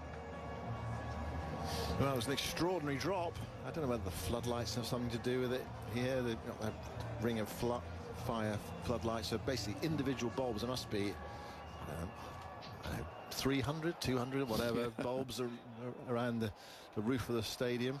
Here is O'Rourke bowling to Shreyas Iyer, who taps it away, opening the face down towards that man. Jameson, who's just dropped that catch. Horrible feeling. Sends in the return. One more run to the total. Shreyas Iyer goes to 47. India to 177 for 3. Excuse me, at the start of the 38th over. Partnership with 55. Rohit was out stumped, having a hack. New Zealand back in the game. They're taking 3 quick wickets. This partnership threatening to take it away from them. 75 from 77 with 7 wickets in hand. O'Rourke ran the wicket, bowls to Archer, who knocks it away towards fine leg. And they're through for a single. Plenty of other sport on the BBC this afternoon. 5 Live has Chelsea against Leicester now, followed by Manchester United against Arsenal at 4:30. Meanwhile, if you want the Six Nations match between England and Italy, that's now live on the BBC Sport website and app. 178 for 3 in the 38th over. Shreyas Iyer on 47. O'Rourke turns in the distance. Long, straight sprint to the crease. Goes in now and bowls to Iyer. Short ball tapped away down towards fine leg. Extraordinary shot there from Iyer. Not a full-blooded pull. He's tapping it away. Yeah, he's not a natural when it comes to playing the short ball, but somehow he's adjusted so well from previous seasons to where he is now against the short ball. It's been a marked difference for the better. Gets a single, 179 for 3. O'Rourke turns well outside the circle at the far end of the ground, going to bowl to Akshar Patel. And Akshar turns it away, but straight to mid-wicket. And there is no run. 73 to win from 74 balls. Iyer is one of those who actually he played for KKR last year in the IPL, and they won the competition. Thrillingly, actually. But I don't know, there's some sort of falling out there, and he's left and he's gone to Punjab for the new season. And they've never really featured in it, so he's gone to one of the lesser franchises after being with the winners last year. That one was pulled away. That's a gorgeous shot from Akshar Patel, through wide mid-on, along the ground, pulled away off the back foot, hitting that well in front of square. Really well struck, takes him to 22, and India to 183 for 3 in the 38. It feels as though they've overcome that tricky period now, and they're cantering towards victory. Yeah, it was a slower ball attempted at a lesser pace and put away so well by Akshar Patel. He doesn't operate in one style. He's quite happy to fall back on good defensive batting also. When you think of all the talent that India have in their batting ranks, this is O'Rourke bowling to Akshar, and Akshar forces that back past the bowler. There's a bit of hesitation there as they think of a single. Oh, they might get one. No, they should have got one. But the ball was thrown from mid-off. It hit the stumps, and he was running back to make his ground there, Shreyas Iyer. So he turned his back and ran past the crease. The ball hit the stumps and then deflected into no man's land. So if he'd been attentive and seen the possibility, they could have got a single there. The upshot was a dot ball, but a lot was going on there. Right, everyone's going to have a drink now. 183 for 3. 38 overs have been bowled. 69 to win from the last 72. Yeah, when you think of all the talent there is in Indian cricket, it feels quite weird, actually, that Akshar Patel is batting at number 5. Yeah, but, I mean, there's a purpose behind this move. To have somebody who can be a little different, he can improvise, he can break open a game with his big shots, big hitting. And then he's a left-hander also, and so if there's a right and left-hand combination, it takes a little bit of effort from the bowling side to get the field right, to get the lines and links right. So he offers a lot of options, and then he's quite capable of a good defense. So he's not a one-dimensional hitter, and that's where, you know, the likes of Hardik Pandya and Jadeja and Akshar Patel are so valuable, because they're not one-dimensional hitters. They see the situation, they read the situation, apply their skills, and we've seen him to have another successful stint with the bat out there, Akshar. Absolutely, I mean, it helps balance the team. I need to check it, but the first time England came across him in a test match, I'm just wondering where he was batting. He might have been down at like 8-9, something like that. That's right. Yes, I think. Yeah. I think India have done well to use him as a strike force in the middle of the innings, because it allows KL Rahul also to then, I suppose, judge the situation and go accordingly. Because if you fit a KL Rahul at number 4 or 5, it can slow down the process. So it probably provides him with more clarity batting at number 6. Yeah, it's quite an imaginative move to put Akshar at number 5, and that left hand in the middle order as well. So 183 for 3, 12 overs to go, 69 to win. We've got the light show at the moment, and the crowd being orchestrated by the DJ to move their mobile phones with their lights on from left to right, back to right again. Now, we've seen some wonderful cricket today, including that brilliant catch from Glenn Phillips. Saw the back of Shubman Gill. So you can watch the highlights on the BBC Sport website and app. The TMS podcast will be available on BBC Sounds later. Tonight at 9 p.m, tomorrow night at 9 p.m. Don't miss 5 Live Cricket. Michael Vaughan, Jimmy Anderson and Rob Key, the guests. That will be available as a podcast as well on BBC Sounds. Our next live cricket will be the IPL, which starts on March the 22nd with KKR against RCB, and we'll also have coverage at the start of the County Championship in April as well. So plenty of cricket. There always is plenty of cricket being played here, there or everywhere. Are you featuring in the PSL this year? I am. Commentary for PSL? Yes. You cover that? No, it's just the IPL. Do the IPL. So from the venue or from from England? We cover it from both. England. Okay, right. Yeah. So yeah, we're looking forward to that. Sure. 2.5. Well, it's a long tournament now, isn't it? over and 2 odd months. timings as well.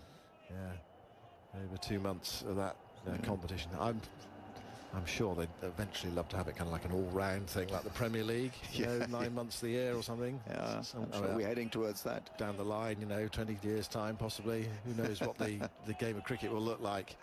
Yeah. So plays about to resume after the drinks break. Mitchell Santner's going to bowl.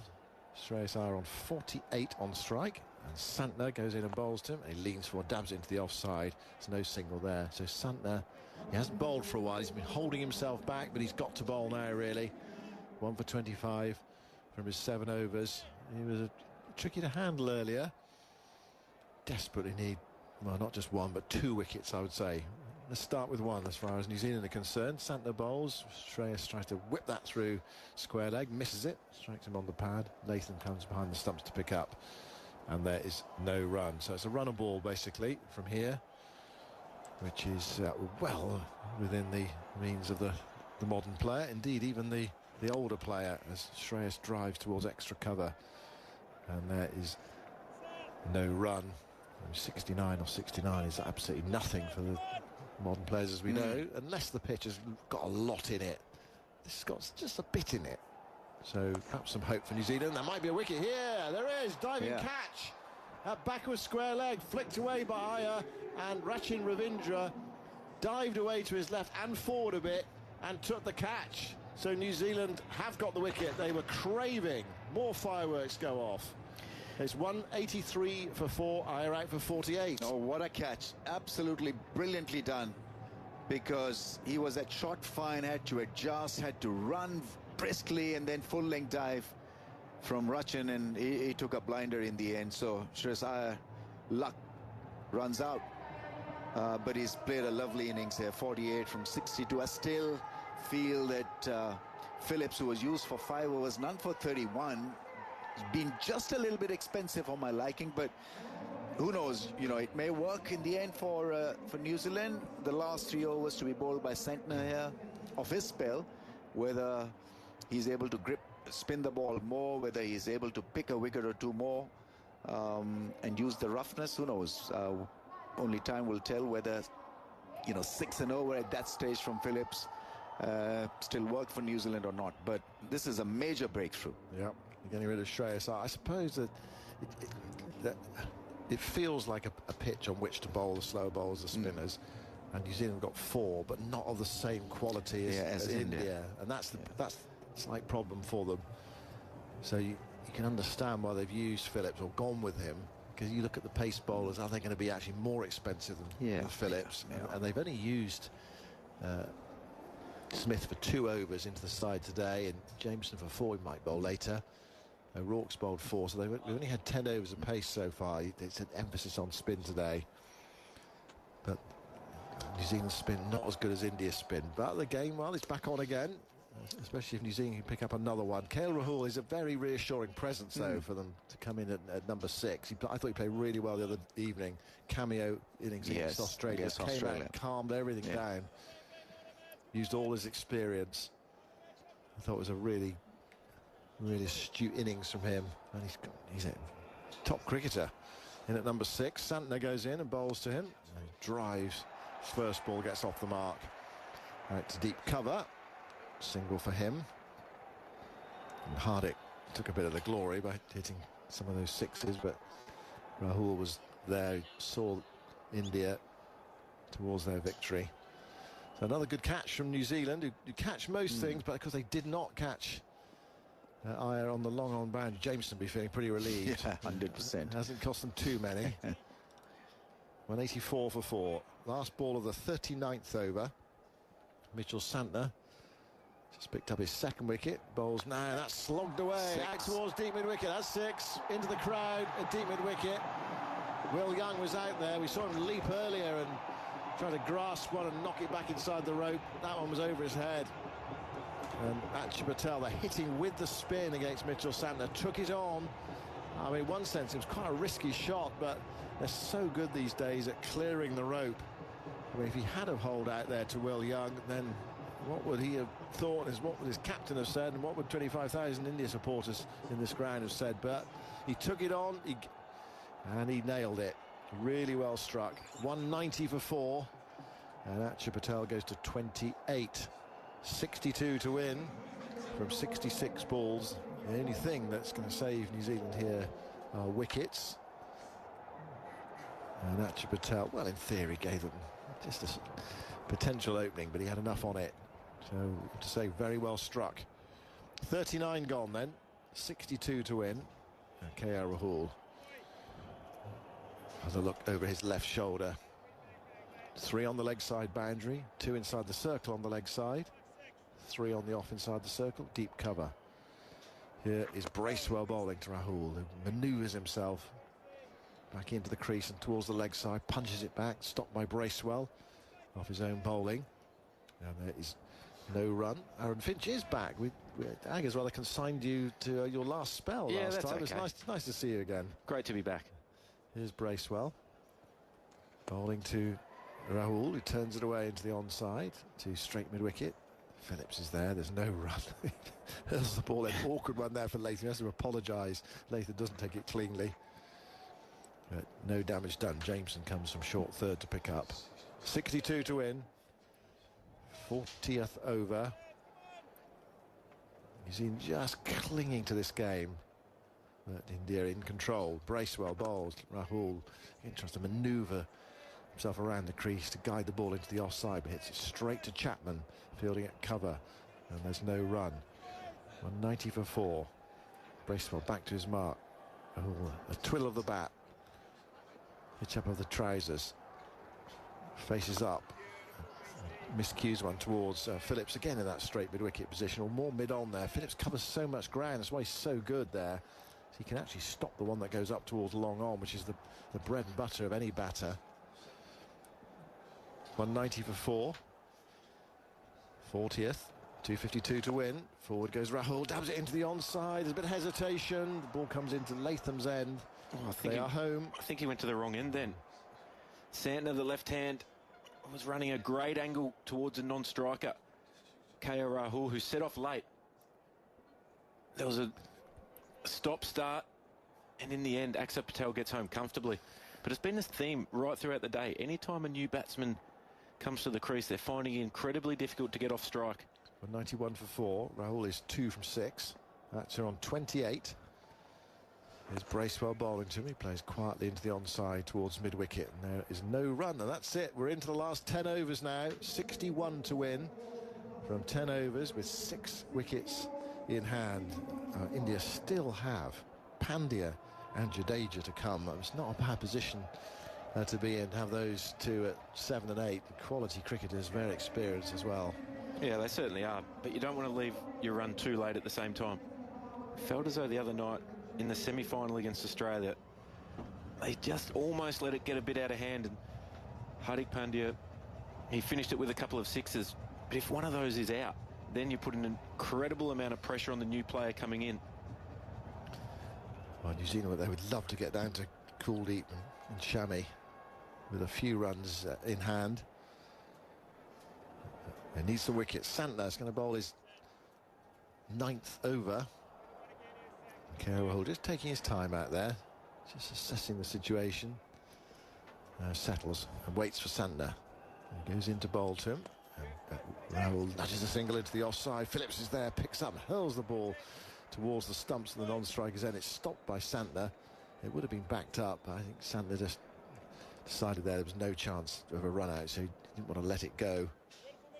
Phillips, he does, yeah, you're right. You were saying this earlier, isn't he? Just creates that potential for hesitation. It's just chaos. So quick. He's so quick. He dives around. You're not sure if the ball's past him or not. Santner bowls to Aksha, who knocks it straight to Phillips at mid-wicket, and there's no run. 192 for 4, 60 to win, 58 balls left of this Champions Trophy final. In front of a full house now at the Dubai International Stadium. Santner moves in, a ball that's just pushed through, flatter, off the back foot, cracked away by Aksha up to long off. And through for another one, 59 to win from 57 balls. With KL Rahul reasonably new to the crease, just facing 7 balls so far, I know they're allowed an extra one outside the circle, but I'd love to see them tempt him, bring mid on up. The ball of Santner's spinning away. He's got beautiful control of his length. Just bring him up for 1 or 2 balls. See if he's prepared to take a big risk early in his innings. And they've gone 5 inside the circle. That would make it 6. Santner tosses that one up. He's lifted down the ground. This is coming for 6. Well, he did tempt him, and he eased it. He didn't try to overhit that. Effortless stroke out to the long-on boundary and well over it. And KL Rahul moves to 9, and India to 199 for 4. It was tossed up, and it was straight from Santner. A step and hit, as it's called. Rahul didn't have to use his feet down the wicket to get to it. It's just in the slot, easy swing of the bat. He's such an elegant player to watch. He never tries to overhit the ball. I mean, it felt as if he really went for that. He could have hit it out of the ground. I mean, he got a good distance on it just by easing it. Here's Santner pushing that one through a bit short, actually. Half stopped by diving Phillips to his right at extra cover, and they're going to come back for 2 runs. And then there's another fumble out there from Mitchell, but that doesn't allow them to go through for an extra run. The 200's up for India, 201 for 4. 1 ball left of the 41st over. It's 51 to win from 55. It feels as if they are in control of this match. It's as if they've been in control of the game for most of it, actually. Once they started to take wickets with their spinners just after the power play. Yeah, exactly. There was just a little wobble, wasn't there? Straight after the first drinks break in this second innings, India were none for 105. They lost the wicket there. They lost one run later, the big one of Kohli. They lost 3 for 17. Santner bowls, played away into the onside by Rahul for a single. But I suppose the fact of that 100 partnership for the first wicket just allowed them to have a wobble and it not to be too serious for them, I suppose. It's 202 for 4. There are 9 overs left. It's time for Jonathan Agnew to join you, Aaron. Yeah, exactly what you're saying. The fast start from Rohit Sharma in particular just got them ahead of the game. So it just meant that when the partnership of Shreyas Iyer and Axar Patel come together, they could just knock it around. They could play risk-free cricket. They didn't have to take it on early. I think it was Aggers and I talked about earlier, the difference between the Australian game where they got 260 when it could have been 290. Yeah. And it forces players like Axar Patel and Shreyas Iyer, Virat Kohli to take a risk early in their innings. And when the wicket's holding and it's turning, that's not what you want to do. So in your mind, as all the experience you've had, when you're looking, if you're at India, when you're looking to have scored these runs in your mind, do you think, watching Bracewell first of all tucked out a square leg, are we looking at with 4 overs to get 4 overs to go? 4 overs, yeah. And that might be the case where KL Rahul says, right, Michael Bracewell's bowling, off spinner turning in, I'm just going to take this on. Axar, if I get out, you just knock it around and you just keep playing that anchor role that he's done so well. Bracewell bowls and Rahul turns him away towards mid-wicket, beats the diving mid-wicket inside the circle. Fielder comes in from the deep, so 203 for 4. So 49 more needed, 52 balls remain. See what they're thinking. I mean, it's amazing those calculations, isn't it, to try and win within that time. Yeah. And you get to that point through experience. Yeah. This Indian team has played so much cricket together now, and particularly with Axar Patel going up to number 5, he just provides that buffer. There was a wobble, and then it's not KL Rahul coming out, and a lot of pressure being on him. Bracewell round the wicket, and he bowls to Axar. He's gone for a big hit down the ground. He's going to be caught. He is caught at long off. Silence falls around the ground. He's given that away. He's played so calmly, so sensibly, but he's driven a catch straight down the ground to O'Rourke, who took a good catch. As a tall man, he had to get down low to complete that, but again, no one wants to win this game. Falls. No, an Indian wicket falls just when they seem to have it. Every single time you think, right, they're just going to walk to victory here. Somebody gets out. It was Shreyas Iyer a couple of overs ago to the bowling of Santner. This time it's the in batter. Axar Patel, he holes out at long off, trying to hit one back over the bowler's head for 29 or 40 deliveries. Well, they can't mess this up, surely. I mean, they've been bossing the game, really, all the way through, but they've just, at a time when they've all seemed settled, they've given a wicket away, and I guess that's New Zealand back in again. They're all gathered round, they're having a drink, and they're looking animated. There's lots of slapping of backs and chatter and lots of come on lads and that sort of thing that you hear. Well, you just know in this situation, like I said a couple of overs ago, the hardest time to bat is your first 10 balls, particularly against spin. Doesn't matter how many times you've faced it or how competent you are against spin. To get off the mark and get your innings underway with risk-free cricket is really difficult at times, particularly against a fielding team like New Zealand. Yes, they've put a couple of chances down today, but they're in a ring. They are so quick, they're so mobile. Yeah. They dive around, they make it uncomfortable, they make it hard to get through them. Well, they've still only got 4 inside the circle. I thought they might put one more in for the new batsman, but Midoff has to come up here. Midoff has to be inside the circle. I think so. You don't want to let him get away softly. Bracewell's bowling over the wicket. He's bowling outside off stump, generally to the right-handers. So if Hardik Pandya wants to take him over long off, it's against the turn, it's against the drift. Yeah, well, he's back, though. Bracewell comes in, bowls. Pandya just studiously defends that. The ball rolls away for Bracewell to field. 49 off 50. That's a test match defence straight up from Hardik Pandya. Yep. So, crowd hushed once again. Bracewell swings his right arm, moves in, bowls. Pandya again, absolutely perfect. Rahul Dravid out there. Yeah, it is. It's like a sort of a night watchman coming out and doing his bit in the last over of the day. 203 for 5, 49 off 49. 5 wickets left. Jadeja in next. Shami, well, he can hold a bat, can't he? Bracewell and Pandya. So taps that away, but they have put pressure on this middle order. They really have, with some unnecessary dismissals. 49 from 48. This is almost the way that Hardik Pandya wants to play one-day cricket now, and even T20. He's tried to take a leaf out of the MS Dhoni book, where he's prepared to just pat balls back for his first 5 or 6 balls, knowing that what's to come. There's one more over of Mitchell Santner. There's Michael Bracewell, he's done. Yeah. Rachin Ravindra, there's 2 overs, so he will get access to some quicks at some point, and he has the absolute confidence that he can take those bowlers down at any stage. So he doesn't mind if the run rate climbs up to 7 and over. He's comfortable in that position. He's just getting in. Bracewell, 2 for 28 from his 10. He's done a good job. Right, 5 in the circle now. And now if you're India, you're thinking we might be one risk away from all of a sudden being 6 down and on the verge of the tail enders being in. Yep.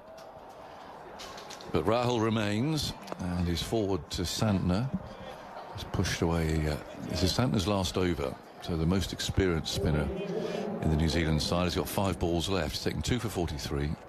49 needed from 47 now. And Santner turns below us, is creeping in. Left arm round the wicket, bowls. Rahul looking for... So I hit that away. Oh, he's set off for a run. They were sent back by Pandya. And there was a bit of a fumble there at point. Hardik Pandya was not interested in that at all. India's running between wickets has been horrible today. The amount of times that batters have set off for runs and his partner's just leaning on his bat at the other end. No intent to run. 5 in the circle then. Next one pushed away down to long off. Easy single. So what they can do here is try and put a little bit of pressure on Pandya. There's still the long on and long off. There's a deep square leg and a deep point. He's so powerful down the ground. If you give him any kind of flight, any kind of length, similar to the shot that KL Rahul played last over, where he doesn't have to leave his crease. He can just swing through the line. That's what he's looking for here from Santner. Santner moves in, bowls leg stump, tucked away around the corner. Latham's after it, picks up, can't prevent the single being taken. 47 off 44, 5 wickets in hand. Building up to a good finish. It is. And if you're New Zealand, you're just thinking, how can I get 2 dot balls in a row? How can I just build pressure somehow? And sometimes it's as simple as that. In a situation like this, a dot ball or 2 can just do funny things to your head. It can force you into thinking that you need a big shot now. Rahul's so experienced, isn't he? Santner moves in, bowls to him. Down the leg side, he swept that, but missed, and as a wide. Nicely taken by Latham.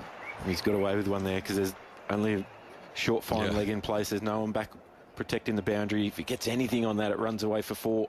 So I was looking down there at the time, but he missed the shot, but still gets a wide. 206 for 5, 46 off 44. Santner's on his way in, bowls and on the back foot. Oh, he's sent back again. Rahul wanted the single. There's an easy one there. I think there probably is, you know. And Pandya's quite an athlete. They're both beautiful athletes, but they're just... And it happened earlier on. Axar Patel wouldn't run when Shreyas was trying to get down the other end. They were trying to get their partnership going. So we need good communication.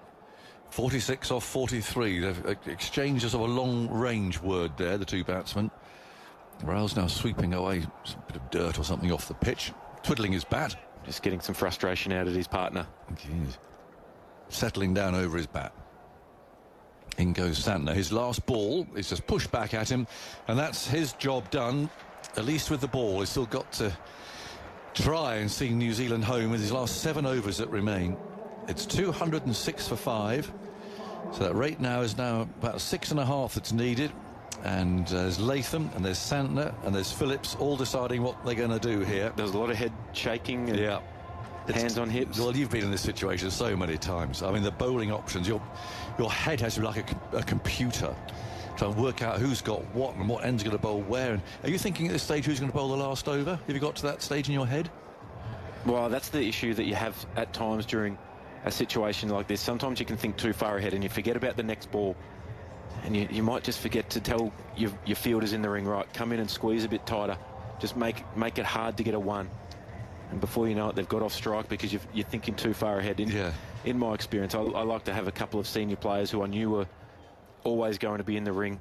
Generally, the wicket keeper was someone who has great control of the angles in the field. They're able to hustle guys in when they need to be. They're a really good sounding board generally. 7 overs to go. We've got Ravindra bowling, left arm spin, and the first ball's knocked away for a single by Pandya. So he goes to 2. 207 for 5. Santner's coming over now for a word with Ravindra. His young spinner exchanges a word. They've still got that long off back. Rahul checks his guard. So 4 in the circle, 3 of them in the offside. A backward square leg inside the circle as well. So there's long on, a deep mid wicket, deep square leg, all on the boundary. Long off, deep point. Ravindra on his way in, bouncing in, bowls, and that's sliced away, deliberate lope in the face of the bat, but it's nicely fielded there by Phillips at point. 207 for 5. Every dot ball, the pressure just builds, doesn't it? Yeah. Run rate required up to 6.75. Ravindra again, past umpire, rifle, bowls short. Now he's cut that hard, out towards deep points right. I think they're only going to get 1, though. He's picked up cleanly, that was the main thing, and got rid of the ball.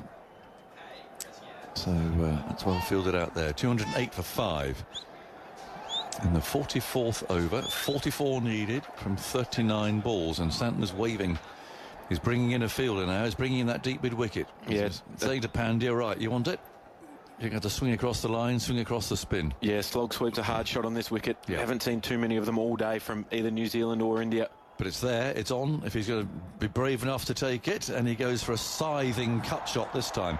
Out to deep point once again. The fielder under more pressure this time. They will get 2. In comes the throw. Good bit of work from Nathan Smith in the deep. Yeah. Had a tough start with the ball. 2 overs for 22. But he's been very good in the deep. He's cut some runs down. Ravindra's just trying to bowl too fast here. He's trying to rush through. He's Just needs to use the surface to his advantage. Just get it in a decent area. Don't try and force it. 42 off 38. Ravindra again with a bit of elite bowls. A slow ball this time. It's cut once more, a bit short. And Smithfield's out to our right. An Indian flag waves behind him. 41 from 37. Full house here. 25,000 in, watching the climax of this Champions Trophy. Lovely to have you with us wherever you're listening.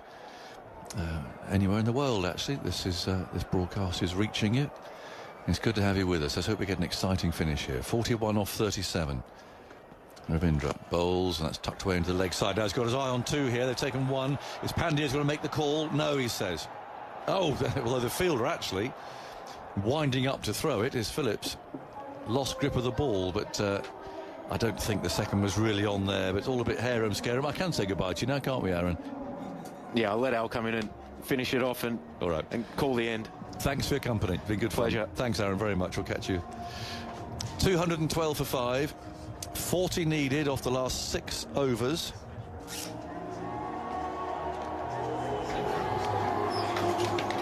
Virat Kohli, I can see on the screen there, disappointing today. Played it all across a straight ball. So, no big finish for him. But can India get home here? Rahul's on 16, Hardik's on 5. 212 for 5. Got 6 overs to go in this game. Night well and truly fallen here in this part of the world. 10 to 8 in the evening.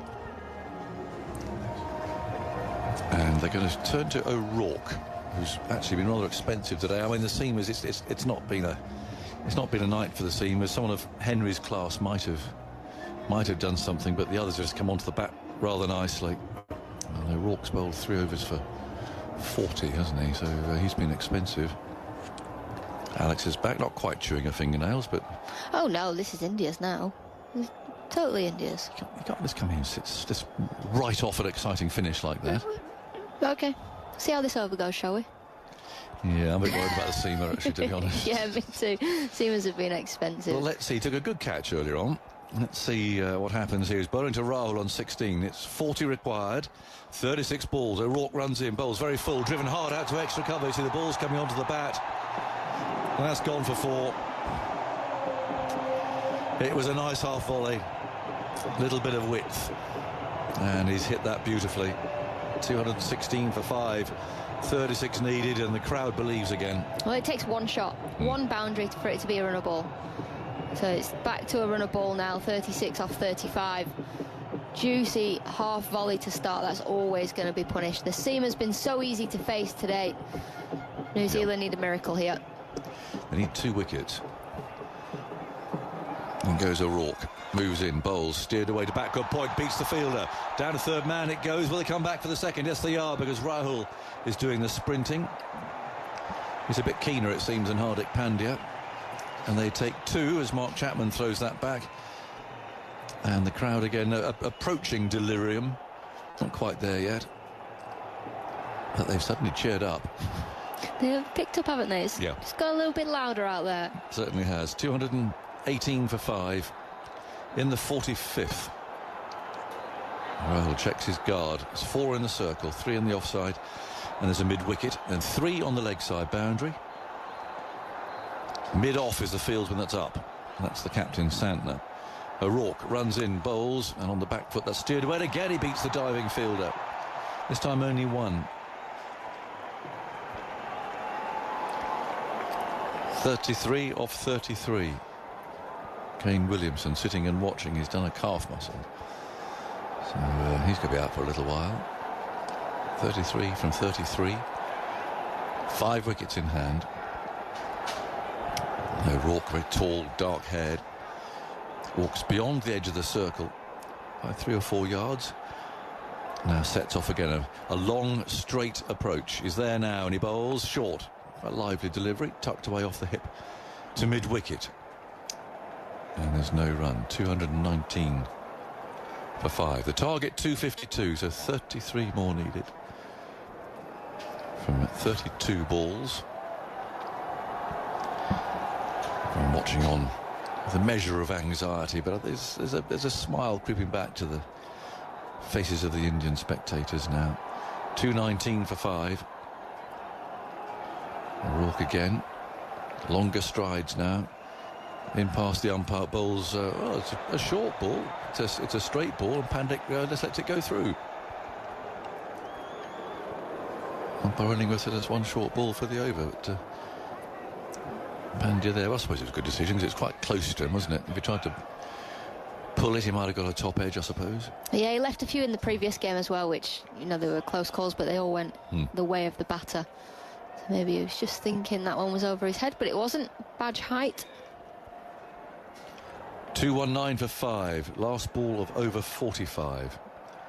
And goes O'Rourke. He bowls. That's clipped away very nicely by Pandya, but he's found the man in the deep. So he'll keep the strike. 5 overs to go. 220 for 5. 32 needed. With Jadeja due in next. And then you're down to Mohammad Shami. It's all right, 2 wickets. Yeah, Jadeja hasn't faced many balls as well this tournament. I think he's most he's faced in a game is 20. Right. From what I can see back through my notes. 1 in the previous game. 20 against New Zealand, and then he didn't bat in the other 2. So shy of runs, or time in the middle. Sorry. Yeah. He's just someone though with that sort of character, isn't it? Who would get them over the line. If you just open an end, there's pressure on. So Ravindra's going to continue. This is his last. He's conceded 36, so options left, and I won't see Smith again. Well, Phillips possibly. If you've got 5 overs for 31, a little bit expensive. He's only a part-time spinner, really. So it's probably the big Jameson, is it? And it's the last over for Ravindra. He's hit him high, straight down the ground. What a lovely shot from Hardik Pandya. He's really middled that. More fireworks going off. It's like Guy Fawkes night. 26 needed from 29. He's really middled that. Yeah, it's a lovely, lovely shot. Something he does so well. He just backs himself. He backs himself to clear any boundary, any ball. He can absorb pressure, and then the shackles come off, and he releases that pressure within a moment. And particularly straight as well. He does hit well. That went up to the second tier. That went up into the crowd on the second tier. It's come back. Ravindra's looking at it, and now he's coming in again. Bowls to Pandya, who was thinking about repeating the shot there, but the length wasn't right. So he's clubbed it out to Santner. He's someone out in the middle, sorry, Agnes, that just never looks phased. Always looks in control. Never a smile, never a grimace. Just plain face. 26 off 28. Here's Ravindra. He's gone. Oh, he did try and go for it again there. Mistimed that completely. Actually, quite well bowled that. He saw. He senses he's lining him up. 25 off 27. Rahul's on 23. No change to the field. It's 3 in the offside circle and 1 at backward square leg. 25 needed, 27 balls to go. And again, they're bringing in the slog sweep man just to say, go on, take the chance if you want. I think it's a good option, a brave option. Why not? Well, game's basically gone anyway. Take a risk. Well, they've got to do something. Ravindra bowls, and that's steered away, but only as far as the bowler himself, who stoops, picks it up. There's 2 balls to go. 25 needed from 26 balls. 2 balls left in this over.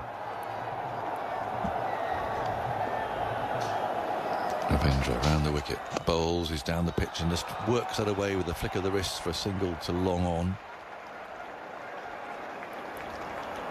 1 more. 24 off 25 with 5 wickets in hand. Just feel that it's sort of one big blow away from sort of nailing it, really. Yeah, and you can see that Santner and Ravindra are talking about what to do with that mid-wicket fielder. Santner's now keep it in, but what if it goes for 6? So what? Yeah, well, I think so. I think they've got to try and force something here. Last ball of the over, full and wide of the off stump. Oh, the keeper didn't take it. Rolls away down to short third man, and it's a wide. So that's not what they wanted at all. Ravindra's not happy it's been called a wide, mind you.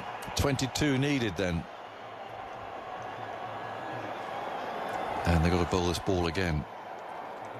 Oh, I don't think that was a wide. It's quite wide. It's inside the line. Yeah, it's certainly pitched inside the line, didn't it? 22 needed, 25 balls, and there's a single there to KL Rahul, pushing it away to cover. And so it means that with 24 balls to go, 4 overs, India need 21 more runs. They've got 5 wickets in the hutch. Alex, I'm going to leave it with you, and then Simon Mann's coming in here. Well, Ravindra... Henry Moran's coming in here, sorry. 10 overs. Sorry. 1 for 47. So he's bowled nicely in tandem with the skipper, Santner. 2 left-arm spinners. The finger spinners have been so effective on this wicket, but India just looked so in control. There was a brief moment in this game where you thought maybe New Zealand could bring themselves back in it, but there was a drop catch from Jameson, and you probably thought that was the moment the game changed. Yep, that felt big, didn't it? The India flags flying around the ground. We could hear everywhere, all around this stadium, India supporters that know they're close to a second ICC title in the space of 12 months, and close to winning the trophy that they won back in 2013, the last time this tournament was held. They were beaten finalists by Pakistan in 2017 at the Oval it was, but now 21 runs from 24 balls with KL Rahul on strike. O'Rourke is running in, right arm over.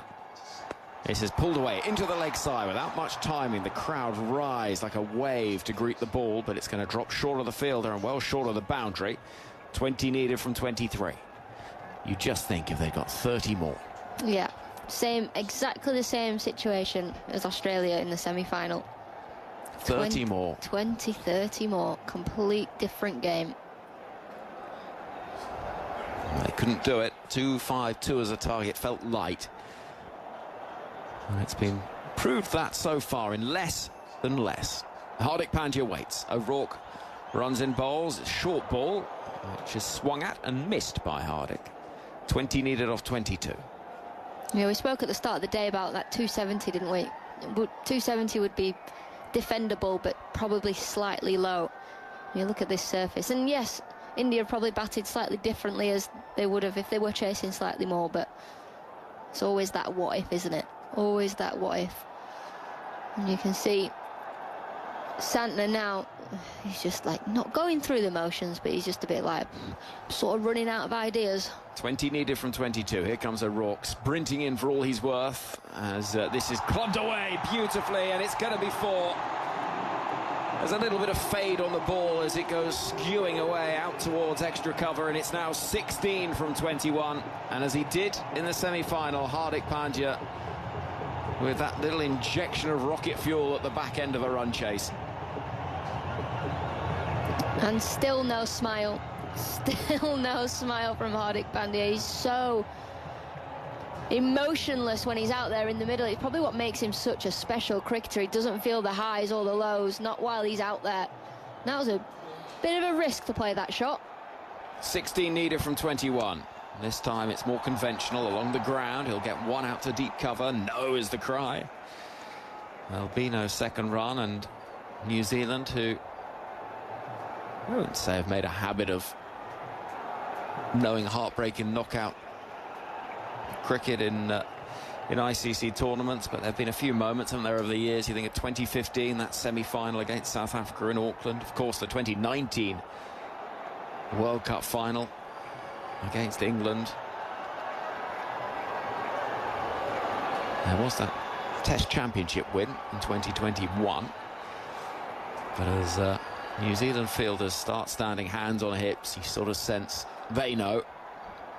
As O'Rourke runs in. 15 needed from 20. KL Rahul will tuck that away down towards fine leg. Fielder running around will stop it. Ravindra. Oh, he's not giving up. Good throw. Oh, could be a run out this. Throw comes in at the non-striker's end.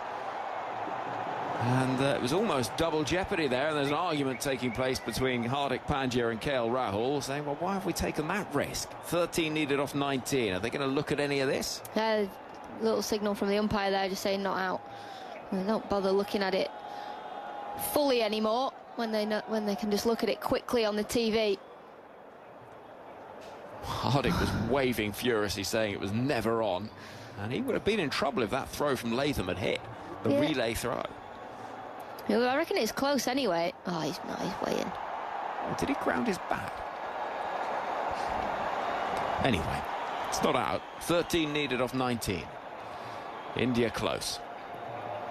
Rahul waits. He's played well again. Runner ball 28. O'Rourke runs in. Pulled away firmly out towards the deep. Square leg or field to give Rahul the strike with 2 potential lusty blows away from victory. 12 needed from the final 3 overs. We've gone deep again into the Dubai night. 240 for 5 is the score. 12 needed from 18 balls. For our listeners on 5 Sports Extra, we'll be heading to the rugby at the conclusion of this. And our review of the tournament and this final will continue online. You'll find that on BBC Sounds as a podcast as well. As we're going to see Jamieson, who put down that chance earlier on, bowling from the far end of the ground, and this could be the over, Alex. It could be the over these fans have been waiting for. Yeah, you just feel it, especially if Hardick's on strike. He only needs 2 shots, doesn't it? 2 lusty blows back down the ground. Okay, Rahul. He's played 3 really good innings in this tournament. 41 not out against Bangladesh, 42 not out against Australia, 29 not out today.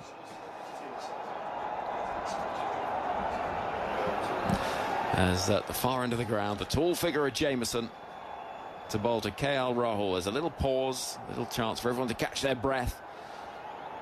Mid-off is up, long on back. And Jamieson runs in. 12 needed from 18. Rahul can't time that. They will get a single, however. It's good running from Hardik Pandya. I think fancies the strike here, Alex. I think he does. I think he does. You want to be the batter, don't you? You want to be the batter out there in the middle, hitting a 6 to win your country an ICC trophy. You absolutely do. Well, it cemented, amongst many other things, MS Dhoni's legacy, hitting that shot at the Wankhede Stadium in 2011.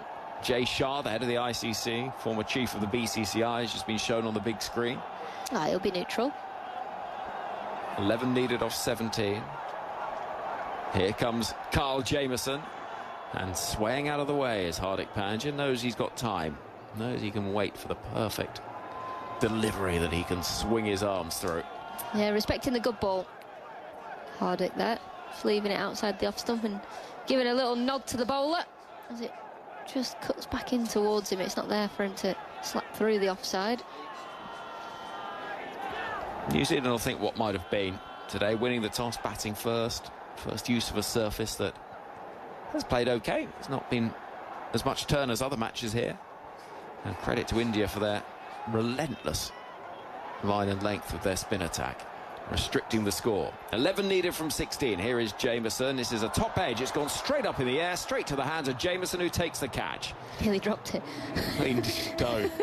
And so Hardik Pandya won't get the moment that he was looking for. He goes for 18, and India need 11 from 15, but a 2-4-1 for 6. Yeah, going for the big shot. We said that he would like to win it. In the end, he tried to pull out. Yeah, it was too close to him to catch, to hit, sorry. Just goes into Jamieson's hands. And there's probably not another twist in this game. We've still got a brilliant all-rounder in Jadeja heading out to the crease. Hardik doesn't get his moment in glory. Be fun if there was a twist, though, wouldn't it? Absolutely. I'd be all for it. Well, Gautam Gambhir is looking nervous as he strokes his chin, but he's not a man that necessarily always is terribly demonstrative in terms of happiness and excitement, so perhaps he's just holding things back until they get over the line, this India side. But Ravindra Jadeja, somebody that has been spoken about in terms of his future as an ODI cricketer, might be fitting that if this were to be towards the end of his 50-over career, or indeed the final act of it, that he's out there in the middle at 8 for India. Played well over 200 times in the format. The 36-year-old left-hander, the rock star, self-styled. There's a thing going on around socials at the minute saying the Kohli hug of death. Anyone that he seems to hug at the minute retires from international cricket. 11 needed from 15. Jamieson round the wicket to bowl to Jadeja, who'll get a run immediately. So quick setting off. He might get a second, and the throw will come in. It's a good throw, but Jadeja does get that second run, and he is lightning. 9 needed off 14. And I mentioned that because when Jadeja had finished his spell earlier, Kohli gave him a big old hug and a tap on the back. Did he? Good spot. It's a weird shot, that, from Hardik Pandya. He pulled out of it the last minute, hit the splice of the bat, spooned in the air. Well, it's far too close for him to pull, and he didn't realise till the very last minute. So he tries to pull out, but he already got himself in a bit of a tangle. 9 needed from 14. Here's Jamieson. Pulled away by Jadeja. Again, they'll look for a couple. I'm not sure there's quite enough time this occasion. In fact, they are going to go for it, and they'll get that second run as well. Crowd love that. And the score 2-4-5 for 6. 7 needed off 13 balls here in Dubai. For a 36-year-old, he is rapid. He's so quick between the wickets, isn't he? Unbelievable. What an athlete. Well, you sense there's been quite a lot of pent-up energy in that dugout for the last couple of hours, probably. Yeah. And they'll be keen to get out there and get the side over the line quickly. Begin the celebrations, of course. We saw those remarkable scenes in Barbados when India won that title in the T20 format. Such a contrast to what was seen in Ahmedabad 6 months or so previously. Here comes Jamieson. 7 needed from 13. This is well outside the off stump. Chopped down on, and Jadeja with a throw coming in from Chapman. There's half an appeal. It did hit the stumps, and Jadeja was keen to set off for a run that wasn't there. As Jamieson takes his cap from the umpire, it's 5 from the over, 2 left with 7 still needed. Well, he set off on the shot and then realised, got sent back by his teammate. Suicidal running. There was never, ever a single there. 7 needed from 12. O'Rourke is going to bowl. And the trump cards for New Zealand were the spinners. Could they put enough pressure on to offer real tension at the back end of the game? And they nearly did. And it's been such a contrast, both innings, seeing the difference between spin and seam in terms of run scoring and how easy it's been to get that scoreboard going. But I have to say, once it got to the point where it was around about a run a ball with only seamers left, it felt like it was India's game. Yeah, absolutely. 7 needed from 12. Is this the over? 2-4-5 for 6. It's going to be O'Rourke to bowl, and down below us under the floodlights, over the wicket he comes. This is dug out into the offside, into space. The crowd greet the ball again, rising towards it with 2 taken. Now it is potentially 1 blow away. 2-4-7 for 6. 5 needed. Rahul doesn't strike me as a player like Hardik that will want to get it done in 1 blow. I think he'll just want to get the job done. And he's seen teammates fall while he's been at the non-strikers, and he's probably thinking, somebody just win this game with me. Somebody stick around. Well, now the smile breaks out on the face of Kohli in the dugout, shown on the big screen. The crowd love that. 5 needed. O'Rourke running in. This is chopped down on, and a single will be taken. So 4 needed. I think Jadeja scoring the winning runs would be quite a popular move. 4 off 10 required. I don't think anyone's going to moan in the ground whoever scores the winning runs. Well, I think that's fair. And nobody's left. Traffic's going to be a nightmare, as the India fans will not want to leave when they win this trophy. The fans will want to stay in and watch the trophy lift, listen to the interviews, rightly so. Well, we'll bring you the reaction. The BBC Sport website and app will be heading to the rugby on Sports Extra. 4 needed from 10. Jadeja on strike. It's down the leg side, I think off the bat or the pads possibly. Either way, it is not the moment for India. 4 needed from 9. Jadeja, who's been out in the middle, clutch moments in IPL finals. And as the PA announcer says, who will win the trophy? I think at this point we probably know. A cheer for Jay Shah shown on the big screen. And, multiple angles of the head of the ICC as well. Every angle. Here comes O'Rourke. Full delivery, dug out. Oh, could be a chance of a run out of this hit. No, misses, but they do scramble a single to mid-off. 2, 4, 9 for 6. 3 needed from 8. But again, we go down to that. Just 20 more runs with the bat. Could have been the difference. Look at that dismissal of Kane Williamson. It was a cheap one, carrying an injury. Yeah, we know that now, but I do think Daryl Mitchell as well, if he could have gone on for over or 2 more. Phones all around the ground, trained on the action in front of them.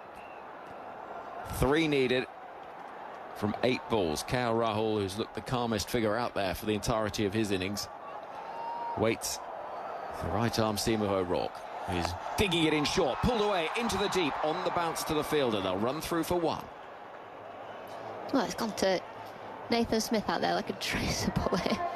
He has crunched that, but he couldn't have crunched it any better. Well, we don't know what they're for, but we've had some more fireworks. Maybe end of the over. It's not the end of the over. There's 1 more ball. Let's just throw some fireworks out there. It's not often you get fireworks for a 1 to the deep, is it? Maybe it's because he hit it so hard. Possibly. 2 needed from 7. Jadeja waits.